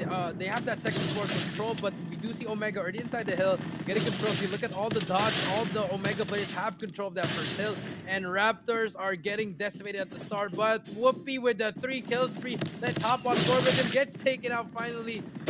19 points damage has been suffered in the early game, and Raptors, you know, they're trying to do something here right now. Yeah, Idra trying to go in here for the push. iWife gets snuffed out instantaneously. So far, it's just a one-sided game, 22-0. I guess the bright side of this fight is Raptors.DNS. They are, at the very least, challenging for the hard point, not allowing Omega Esports to run away with all 50 points. Yeah, they're not running away with it now. They're just struggling right now at the start. But it's okay. They have to get that second rotation. But as you can see, all of the kill feed is on Omega. Omega gets 37 points from that, 38 actually, and now the rotation is going to come in here. But if you look at the map, Raptors already inside the next hill actually, but Predator Missile takes out 2 Jason those kills, and Hydra gonna get taken out. Bang is on top. Can they make a play here? Contests the hill, finally hops on the hill, and finally starts to get some points. I am probably going to lose my job after this, but if... it looks like a preview of Garena going up against Global. Oops. Oh my god. AJ I didn't say that. That's AJ. I'm just teasing the global guys, man. 45 in here. Omega Esports stomping on the dinosaurs. At the very least, it's gonna be cold when they die. It'll preserve the bodies, and the future generations will be able to see the dinosaurs. Yeah, technology does not save them, but it's not even over, AJ. Remember, second hill, but third hill not gonna look really nice. If you look at the map, all Omega players already in the next hill, and DNS not even getting scrap time. Let's see if they can try to do something here. They're just really struggling at the moment. They can't win any gunfights at the moment. Let's see if they can change it up in this next hill. Now, okay, no, jokes all aside, right? Raptors.DNS, they've been, struggling in here. First hard point wasn't played to perfection. Second one wasn't played that well as well. But, they are all over the place. I can see the ideation coming on in here. They want to, flip the spawns, but they're having such a tough time winning their gunfights. Look at this. Crush alone, he's taking on a 3 versus 1 fight. Come on, Crush, give them a chance. Let them get a couple of kills. That was a 3-on-1 fight, and if Raptors.DNS continuously play like that, it's gonna be tough. And I know, the chat was like, hey Mustachio, hey Jericho, cool it off on Raptors.DNS. Yeah, we were expecting this. We are seeing exactly what we expected, 87-26. But the play at Cable Car platform was solid only for a few moments because they managed to flip that spawn. But the Hunter Killer Drone not gonna be super effective. They're gonna be abandoning this hard point at the very final. No, they left Captain Jay-Z to get this. The cleanup done, man. And he's going to be able to do it. Come on, Omega, come on. 102 to 28, AJ. Rotation is late though for Omega, but it doesn't matter because they have an 80-point lead at the least, AJ. They just need to push together here. They don't even have to go one by one. They just have to wait for together. And DNS, they have control of the Nexo, but no one is in the hill. And finally, Raptors has it, but the Predator Missile comes in, takes out one. Double Death Machine coming out from DNS. Can they try to make a comeback here, AJ? Zonglun, Death Machine in for the play. Solo, he manages to go in for the push, does not get the kill, finally takes Candy out of the equation. This is the setup coming through from Raptors.DNS. I love exactly what, the side of Smart, the Omega Esports are pulling off in here, but the defense that's been stacked over at the 4th hardpoint, Blue Radar stations all taken over by Team Blue. And finally, Omega Esports, with just one play from a man named Whoopi, makes it through in there, takes that hard point over. Give Raptors.DNS a break, guys. Move on to the next hard point. Let them wrap this up at the very least. Yeah, I mean, but you did see a little bit of points are coming in from Raptors. This is still a winnable game if you're Raptors. You just have to spin some kills here. Do the Ready, same bro? thing here. show some love, man. I don't want to be beat anymore. Me neither. But, you know, unfortunately, it's just a little bit out of their hands. Raptors.DNS, they should have gone for firing range, I guess. I don't know. But Summit play, unfortunate for them. Omega Esports, they play the rotations really well. And it's very, very nice to see Raptors.DNS managing to play a little bit of the map in terms of the spawn flips. They know exactly where the control is going to go. They can anticipate it, but they're just failing in terms of the mechanical capabilities. They cannot keep up with the Filipinos. Omega Esports just a little too good with the gunfights. But look at the hard point now, as Omega Esports allows Raptors.DNS to step on in there. A majority of those points being picked up, and the sentry gun is doing no damage at all. Yeah, a little bit of misplacement there, but we do see Raptors actually getting that last couple of seconds there, a little bit of 20 to 35. But now let's see if they can manage to string something here. Omega just have to go for the last. They still have both, you know, they still have the Predator sauce and their offers skills into usage. But here we do see DNS just running everything now. All Raptors on kill feed right now. But can they get that hill? Yes, they're getting the kills, but can they hold it down? Here comes the Raptors making just a little bit of a comeback now. AJ just a little bit slow, but sure. But I feel like Omega just one good push can end the game right now. Yeah, that's the thing, man. 37 now. Smart Omega going in for the final push, and the spawn, the very important spawn, held on by the Filipinos as well. Look at the left-hand side, Green Radar Station, right above the cable car platform. That is the spawn that you want to control, that the Filipinos have. And look at the rotation coming through from each and every single one of these players. Jay-Z finishes it off, 150 to 82. Omega Esports, what a victory. Raptors.DNS, hopefully they get to find a little bit of the momentum in that search and destroy, Jericho. I mean, I think they did. You know, they showed signs of life, AJ, in that last 3 hills, I guess you could say. But, you know, it was just a little bit too much. If they had that life in that first 2 hills, maybe it could have changed the whole... Maybe it could have changed the game. But, you know, Omega just being more superior, just better in everything. But you know what? S&D is next, AJ. I think if they are going to try to win a game, this is where they have to shine. And I think this is the best opportunity for Raptors.DNS to turn things around, right? When you go into a game like Hardpoint or Domination, mechanical capabilities definitely do reign supreme, but it's a very fast-paced match. You need to be able to respond, within microseconds. Raptors.DNS, maybe they're not using the Xperia 1 Mark III. I don't know. Maybe they're not getting the full 120 FPS out of the game. I don't know, because their response time a little too slow. Hopefully, they'll be able to turn it on to that 120 FPS and snuff out the players from Omega. That's going to be possible in that search and destroy. We know, we've seen this a few times. The change of pace really, really makes a difference. Yes, it does make a difference here, but you know, I feel like there's only we can agree on this one, AJ. It's just the mechanical supremacy. Yes, you're getting kills if you are Raptors, but mechanically wise, Omega is just by far the better team here, AJ. Yeah. Convincing win here, AJ. But here comes S&D. S&D, anybody's game here, because you only have 1 life per round here. So I feel like the Raptors, if they want to try to shock the world, they can try by winning this S&D, AJ. Yeah, unfortunately for Smart Omega, they are gonna go into this matchup expecting to get a full-on victory. And I'm wishing for it to be an unfortunate situation, because just like us, as well as some of the audience, I want Raptors.DNS to be underestimated, because teams that are underestimated, they have the biggest opportunity to turn things around, man. Once you start underestimating a team, you start making cheeky mistakes. And I want Smart Omega to start making those cheeky mistakes, because Raptors.DNS, they desperately need that. But we've seen Smart Omega in situations like this before, Jericho. It's quite difficult to make them lose focus. It's quite difficult to make them slow down. Yeah, that is true. It's very hard to like slow them down. But you know, S&D, it's a slow game, AJ. It can be fast, it can be slow, it can be mid-pace. But now let's see. Here we go. S&D game number 2, Raptors versus Omega. Whoopi with that sniper on zigzag. Does tag someone with a stun, but here comes the rush. Look at that. How fast they're rushing, AJ. Oh my, it sleeps like a TDM, but Bang gets 2, Pay gets another one. Crush gets the trade, and now it's going to be 2v3. Bomb is down right now. The bomb is there. Main spot, nothing hits. But now it's gonna be the reset. The reset is here. AJ, let's see. Bomb is going down. Yeah, it's a well-placed nade. Unfortunate for Pei that finds absolute Zonglun, leaving just one final player in the mix. It's going to be Pei with a Holger 26. Quite a bit of the rounds within that mag itself. 100 bullets should be able to spray, but Idra brings in his very own Holger. And if anybody knows how to take those sprays with the LMG, I think it's going to be Idra. Yeah, I think Idra, one of the best players in the Philippines, no doubt. Yeah. And he's just one of the most versatile players actually in the whole Garena. Yeah. And it just shows there why he can use any gun that he wants. But now Omega getting that first round, AJ. And if you're DNS, that was a good round. If you're DNS, you got some very good kills there.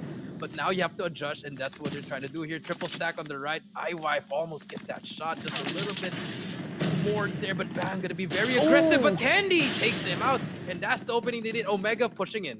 Oh, they shouldn't have gone in there for the push. Candy now very easily takes down a unfortunate situation. Well, Crush gets taken down by Pei. That's a good start for Raptors.DNS, but the numbers don't look good. 4-2 now on the defensive side. One by one, they trickle in. Central Garden for the play, and Whoopi might be able to throw some sand in their eyes. Backs away. I can't say the current best sniper in the Philippines, but one of the best sniper in the Philippines. Yes. Made to run away. I think that's a good play from Raptors.DNS, but the scores of those rounds do not reflect that. Yeah, it does not, but there you go, AJ. Like we said, mechanical supremacy, it comes down to those 1v1 gunfights. Omega has the upper hand there. They've been playing for so long already, and if you're Raptors, you gotta try to switch it up. Try to maybe go for like a double push together, triple challenge, or just push as a team, give up a side and play for retake. And now Omega rushing in again, Crush leading the charge here with that KRM, and Wife trying to get a shot here, but look at Crush already inside Laundry. Just outside Laundry, just waiting for the enemies. Bomb is down, and now let's see if the Raptors can make this.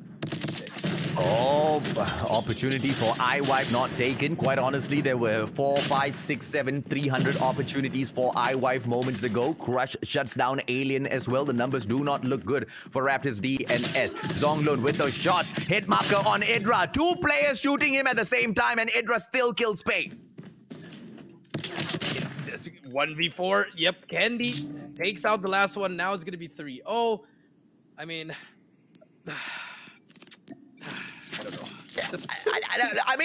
Okay, chat. Don't say we didn't warn you, okay? We already set up this match the best way we could. Some people were like, oh my god, these casters are so biased. No, these casters know what they're talking about. Raptors.DNS, they need to step it up. Unfortunately for them, if they continue on this pace, they're not going to be able to touch Omega Esports. This is just an all-out victory. Way too easy. Crush with a 2-piece now. Alien taken out of the equation. Going in for the third one. Should be able to slide it. Misses that, but does not miss the second time round. Bang, this time it gets taken out of the equation. Pei, beautiful nade. Katana punishes. I wish he could just jump off the map, if I had like 5 Omega players running to me like, hey, come follow me to Oblivion. I feel bad, man. Raptors.DNS, this is their first matchup of the Garena regional qualifiers, and I feel like this is just such a tall order to overcome. Whoopi shuts down Alien yet again, and it's gonna be a 5-on-4. The best sniper from the Philippines is gonna pop off once again, perhaps. We will still have to wait and see. Zonglun! Beautiful takedown. Holger 26. He can make the play here. Goes in for the blind shots through the smoke. Sees nobody. And the rest of the players from Omega Esports, they back away. Idra right in front. Zonglun will not miss that second time round. Takes Candy out of the equation. But Candy actually managed to snuff Bang out. The back here. Whoopi takes out 1v2. Okay. Finally, the Raptors are on the board. Even though with Whoopi that flank, though, they managed to give the comms immediately. Good plays coming in for Raptors, actually. The trades come in there. Zonglun with that Holger, 100 bullets will take out at least 3 to 4 players. Good plays coming in from there. And now Raptors are on the board. Can they do it again, AJ? I wish they can, man. Raptors.DNS. This. Idra takes iWife out with a well-placed nade. iWife was not expecting that. Maybe some roses, maybe some, chocolates. But definitely not a nade from Idra, man. Beautiful plays coming through from Omega Esports. But Raptors.DNS, if they can make one round, they can make a few more. The bomb in their hands, but they are at a stalemate here. A 4-man push now towards the side of basketball court. Hopefully, they get to pull this off.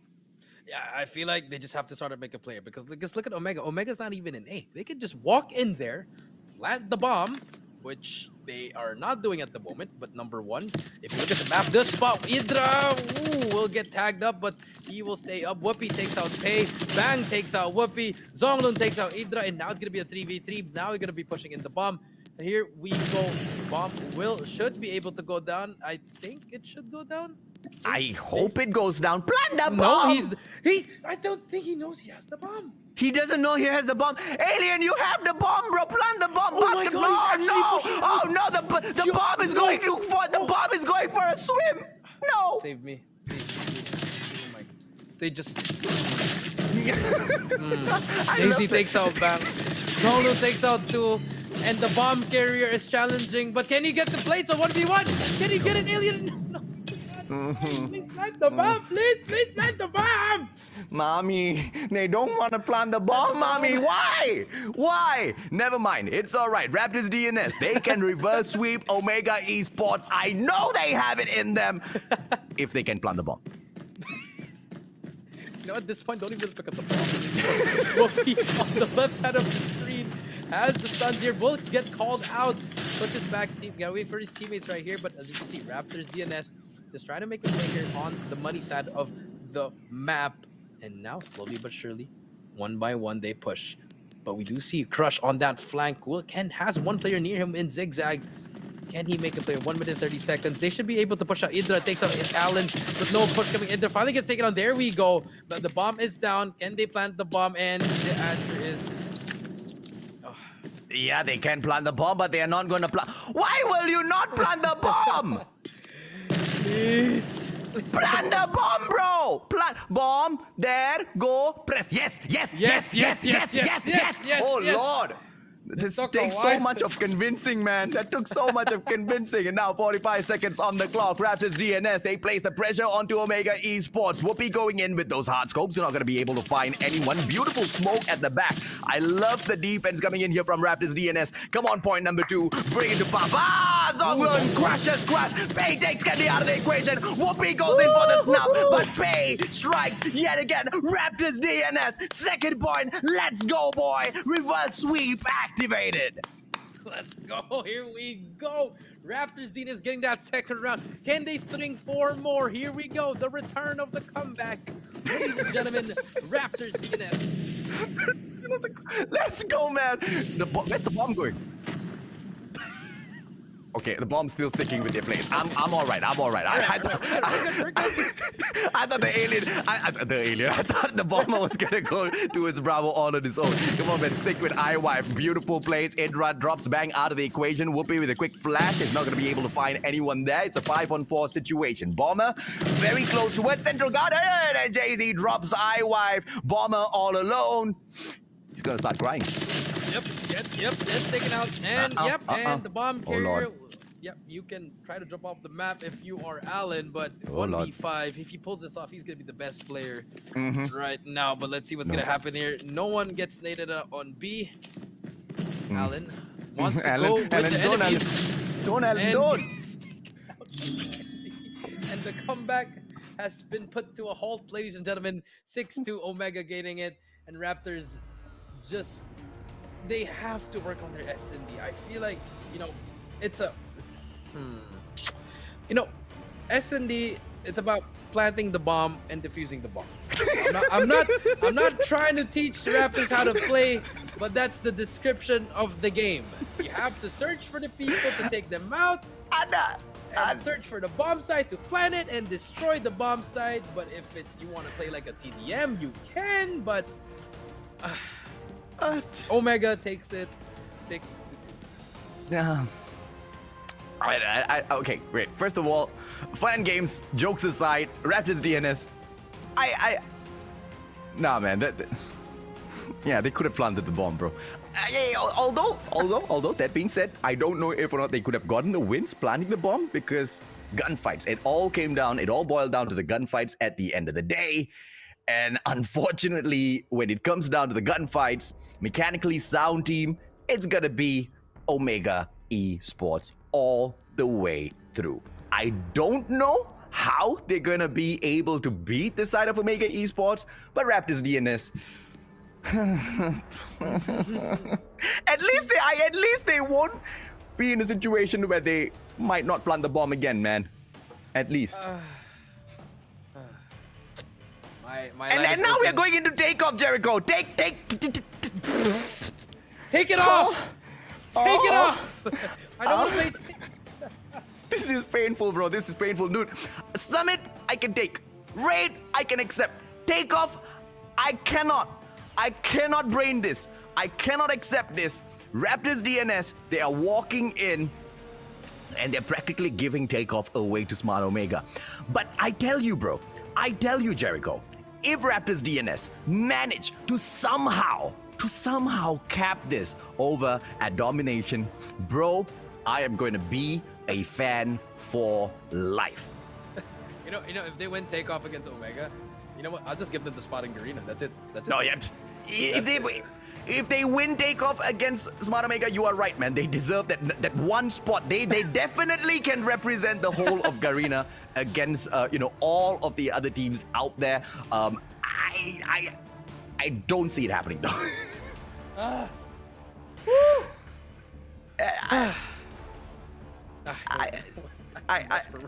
I want them to be able to make it, man. I really want. I thought we were gonna see a better. Yes, we did see a little bit of improvement, but yeah, if you want to get to like the level of the Omegas, the Almighties, RG, all these other teams, you really gotta plant the put bomb. in the effort. You gotta plant the bomb. Gotta plant. It's okay, friend. I mean, to a certain degree, I understand why they didn't plant the bomb. They were nervous. They understood. Maybe if they go in for the early plant, maybe if they don't clear out the space first, maybe Smart Omega might be able to catch them off guard and end their round real quick. So maybe they wanted to play time. The bomber went for a swim. He took a straight. There was a bar there, AJ. They could have gotten some free drinks. Some sunbathing. Inside the money room, got some cash there. But about to get out, got backstabbed. And here's the problem, right? Takeoff is a tough map. It's domination on takeoff. It's not even hardpoint on takeoff. Hardpoint on takeoff to a certain degree is a little bit easier if you know the spawn points and if you can really just cap the the advantageous spawns within all of those rounds. Domination, bro.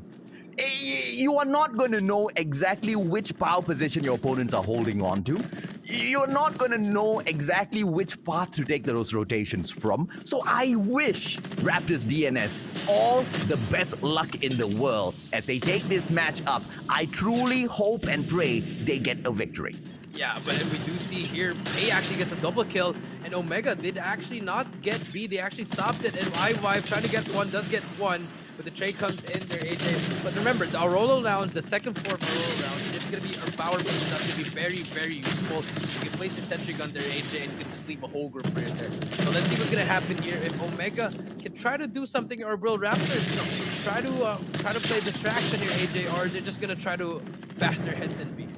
Yeah, I hope they play the strats really well. Raptors.DNS, they have an opportunity, man. I mean, whenever people pick takeoff, it can go really, really good or really, really bad. Yeah. And I'm hoping and praying that this goes really, really good for Raptors.DNS because look at the bright side here. They've kept Smart Omega away from the D flag for quite a good while now. And I feel like that's a great start. They need to be able to cap it as well. Holding off your opponents is great, but going in for the distraction play at the C flag, can they get into loading area? They are sending one player in. It's going to be iWife, but iWife is going to get cut out from that mid segment itself. And Smart Omega, they are just holding on to all of the power positions. They are not even going in for the push onto that A flag. They know how to play takeoff. And once again, this match was literally handed over to them. Yeah, that is true, AJ. They're just holding up power position on the left, scaffolding in the roll around. And look at Raptors. They're just trying to overextend the C, but one by one they come up, one by one they fall. But here we go. Here comes the push. They're gonna actually cut through middle. Okay, interesting play coming in here. They're gonna try to go for that early cap. Let's see if they can cap it. But Omega gets those trades. But here they come. They can actually try to cap C here once they take out Crush. But Crush says no. And here we go. Omega getting control again. And it's just gonna be a rinse and repeat. Going to do the same thing.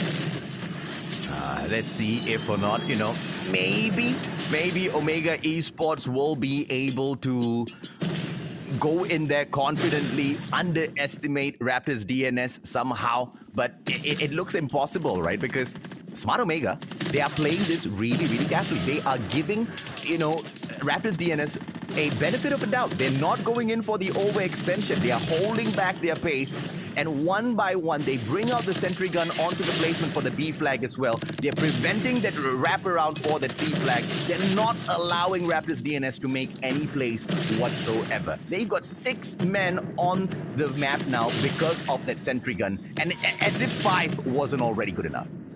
I think it's not even good enough, but now it's 67 to 40, AJ. This should be a first half for the Omega Esports. And now Whoopi takes out the death machine.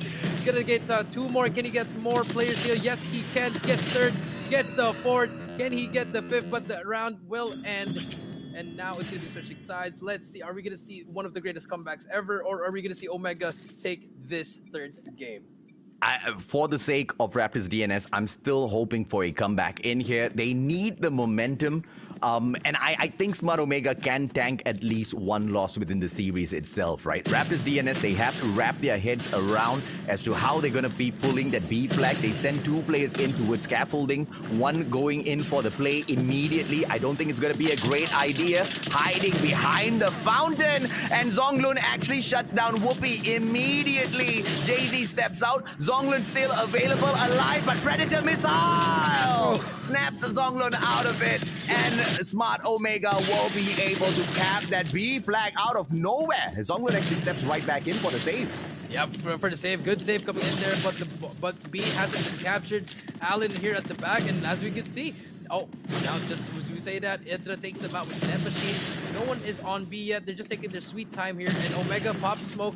3 smokes in there. That's a lot of smoke there. And Idra is holding down the apartment. Look what he's doing. He's just literally just shooting and just looking at the map, and no one from the DNS people are trying to get the kill here. Gets 1 more, gets the help he needs, and it's going to be all Omega on the kill feed. It's not a play that Raptors DNS can win, because although they very clearly know the map, although they very clearly know their rotations in here as well, they cannot make a play, Jericho. They cannot move out of their positions.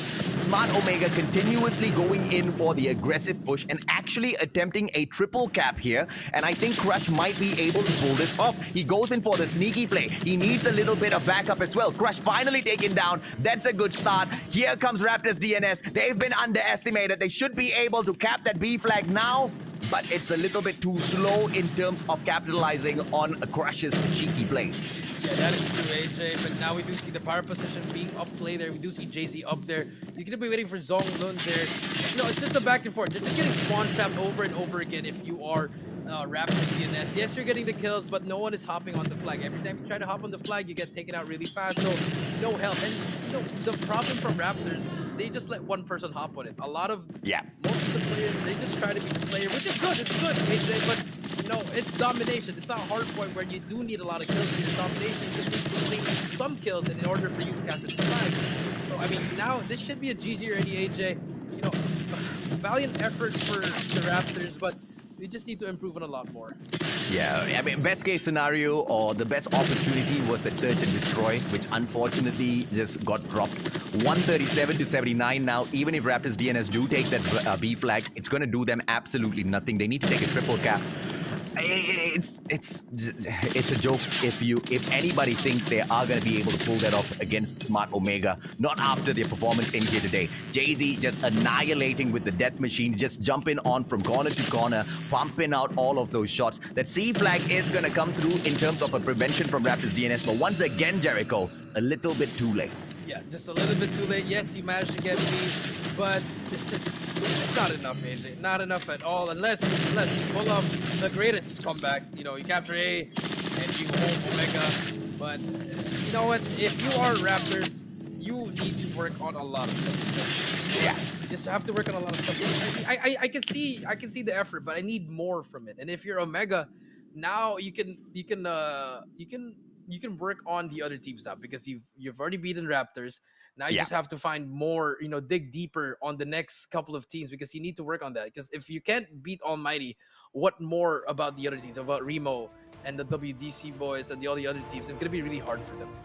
Yeah, and although that being said, Smart Omega the supreme teams in here. Then again, each and every single region sent in their best of the best of the best.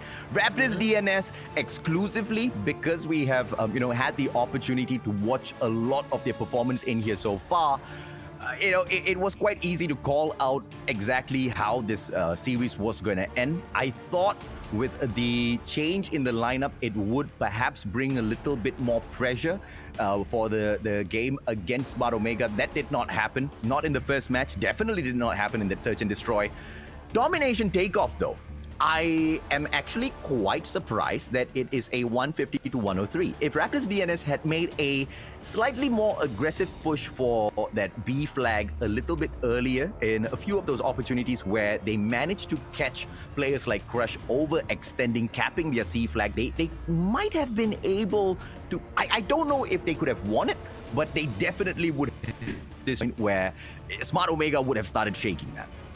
Yeah, that is true, AJ. But I feel like even though they did, even if Raptors get like the early lead, AJ, I feel like Omega just gonna come back together. Yeah, they're just a better team overall, AJ. I mean, pretty much that's it. I mean, look at here, Whoopi with 26, Jay-Z with 21, 18, and 15. But in the other team, yes, Zonglun with 21, but just a little bit too much. If you're Bang and Allen 8 and 9, it's not gonna cut off. And there you go, a clean 3-0 for this series, AJ. Raptors still yet to find their first point, but don't worry, it's just day one. Let's see what they can do in the next couple of days. Absolutely, man. I mean, if there's any team that I'm looking forward to winning a couple of series for themselves, it's gonna be Raptors.DNS. They definitely deserve it. But based on this matchup, based on the way they've performed in here, Summit, Raid, Takeoff, they do not look ready just yet. But this was against Smart Omega, the kings of Garena, the kings that did not make it through to the World Championship because of certain situations last year. This time round, they have the opportunity, but the quality of teams that joined them in the qualifiers seems to have stepped up as well, including Raptors.DNS. Yeah, everyone did step up, AJ, but I think stepping up is an understatement. They're just struggling. I'm pretty sure they're still in like a... I mean, look at this. Crush is gonna pull out with a shotgun, takes him out one by one. You said it perfectly, AJ. But Crush is just toying with them. Look at this. 3 guys can't even try to trade them. It's just, you can't be doing that if you're a pro team, AJ. So I feel like they have to work on a lot of stuff here. Maybe more of the coordination, more on the teamwork side, and more on individually. They have to work on together. Yeah, it's just unfortunate with the play, right? But they did manage to overcome Crush's play at the very, very end there, I believe, to take over Cable Car platform. But that was just a little bit too late in terms of performance. And then later on, when we went in for the reset, I believe it was Whoopi that set up that sentry gun. Not super effective, but it managed to bring in a little bit of damage. By that time, it was just way too late for Raptors.DNS to make a comeback. This time around, Omega Esports in Search and Destroy, they took an early 3-0 lead. Raptors.DNS, very questionable decisions made in the Search and Destroy. Yeah, very questionable decisions. I agree, but when they won their first round, I was like, okay, that's nice. I like how they planted the bomb, how they defended it. But on the offense side, it was just really hard to watch. I mean, yes, I do understand the pressure, but you can't have pressure at this kind of moment because this is the Garena regional qualifiers. Yes, mistakes can happen, but everything is it's like you really have to play perfectly. Yeah. And was Raptors.DNS playing perfectly? Maybe, in their own minds for the first and the third map, especially the domination. I think they played this the best. This was their best game of all 3. I agree. But it was also their best game because Smart Omega was not overextending. There was only one player who's being very, very cheeky, and that was Crush. He paid for it by dying, but he didn't really pay for it by, giving up that B flag or whatsoever. So, in terms of overextensions coming in here from Smart Omega, even that was managed really, really well. They wanted to send one player in to see what sort of damage he can do. And when Crush just could not cut it, they pulled the rest of the team members back. Smart Omega still respecting, Raptors.DNS all the way to the very end, and the Raptors just could not take advantage. Yeah, they just couldn't take advantage of it. They were just really... I mean, I feel like You know what? I feel like they should have just banned Takeoff. You know? Yeah. I feel like the way they were playing Takeoff, it was yes, I know they know what they're doing, but it was just not enough. It was just different. They were just going up against a different kind of team. Maybe if they were going up against an amateur team, maybe it could have worked. But for Omega, it's not gonna work. In terms of the rotations, once again, this is domination. Not much of the rotations for you to play. Hardpoint, Takeoff, yeah, that's a whole different ball game, man. You need to know exactly when to move, where to move. Takeoff is very, very difficult to control because of the crazy spawns in Hardpoint. Domination, very much more manageable. The only problem here is knowing exactly which parts of the maps to keep an eye out for, right? Those power position plays, clearly, Smart Omega, they were doing it really, really well. And the soldier of the game, your most valuable player, Captain Jay-Z himself. 18 on the average kill. He drops about 10s, but averages is 4.33. Not too shabby at all, but you know, like you and I always discuss, at the end of the day, in a competition of this level, getting these sorts of stats very impressive because the people that they are taking on are literally the best of the best from other regions. So I really like these numbers. You know, Jay-Z stepping up for his team. You know, he had a bad series at the start, but now we do see him starting up now, AJ. But here are the points for day number 1, AJ. What are your thoughts? Kind of surprised that U2 RSG only has 1 point from all of their 2 series that they took on in here.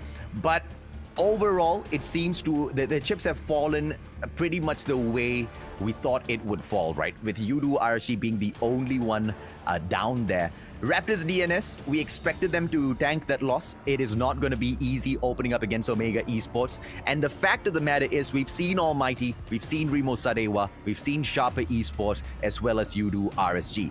I want to say that based on the performances today, U2 RSG seems to be the most likely one to fall to Raptors.DNS. But that's going to be a very hard statement to make as well. Because U2 RSG, they in their own flair, they can sometimes, you know, match up Omega Esports 1-to-1, right? Raptors.DNS, on the other hand, they were really struggling, man. So I'm very worried for the Dinosaurs. Hopefully they will be able to bring in some sort of a miracle play in Saturday.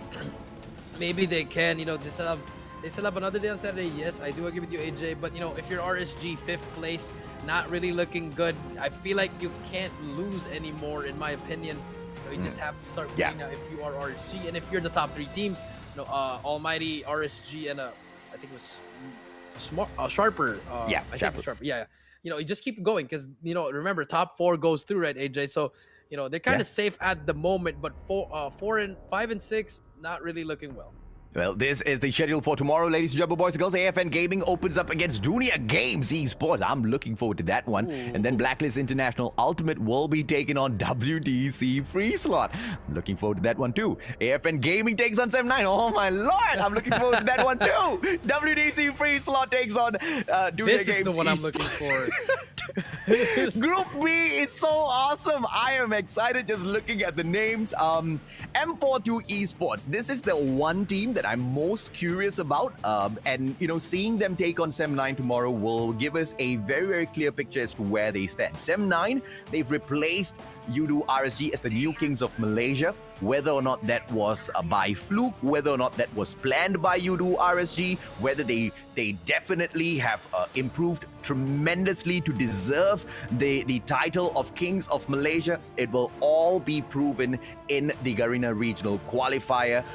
As a matter of fact, quite a number of these kings got replaced. We should see whether or not those were all mere tactics or, you know, there are new gods about to replace them at the helm. I mean, there are definitely going to be new gods here, AJ. So, I mean, we saw it already in this day 1. It's just, you know, RSG losing. That's it. I mean, that's the headline for tomorrow. RSG, former Kings of Malaysia, 5th place. You know, that's a little bit of bad news there for Malaysians. U2RSG not really making it through that well, dropping into that 5th spot. But a great news for the audience is we did manage to hit the 30k CCV, which means you guys actually get to claim the very final giveaway for today. Now jump on in. This is gonna be your code for the Battle Pass Tier 1 card. You only get one of these. BVMDZCZ9QM is your code. A quick screenshot is gonna do you real good. Make sure you claim it before the stream ends. Yes, don't forget, guys. Thank you for all those supporters. You know, we got the XP cards, we got the Night Watcher crates, and then now we have a Battle Pass tier card. See, it's fun. You're watching and you're earning rewards, AJ. And you're also learning a lot of the strategies as well as the plays that are brought into the games by all of these pro teams, man. The fact of the matter is, I guess the biggest change within the game is the removal of the cluster strike. And the banning of the cluster strike from modes like hardpoint as well as domination very clearly has changed the pace. The only OP item now is perhaps bringing in the death machine or the sentry gun to change things around. Show us what you try to show us, Jericho. Oh no, it's my supporters. Cute. Hello, Jericho supporters. Now, ladies and gentlemen, boys and girls, on that note, Jericho and I have had quite a bit of fun. Any parting words before we close off the show, Coach? I just want to say thank you. You're going to catch me in the next 6 days, guys. So we're going to be here every day. We're going to have some fun, guys. So it's just only day 1. And it's been me, BBB Jericho, here with the great Mustasio AJ for day 1. And we'll see you guys tomorrow. Peace out. Shout out R21. Game over. Further beyond that, looking for the third. Oh my goodness! I'm taking it up a level, gonna even that score. Oh, and able to get both! Hit that floor every day, all day. All I do is win. I'm the best in the world. Now let the games begin. Game over. The one gets the second. I do it when I cold shoulder, cold shoulder. You know there ain't no other going out with a bang. How you like Another one! Now 1 versus 1. What is this? Game over. You ready? How you like me now? Game over, game over. That's how I do it when I move over. You know I'm taking over. Game over. On top of the North American region, coming out of the lower bracket. Going out with a bang. How you like me now? Game over.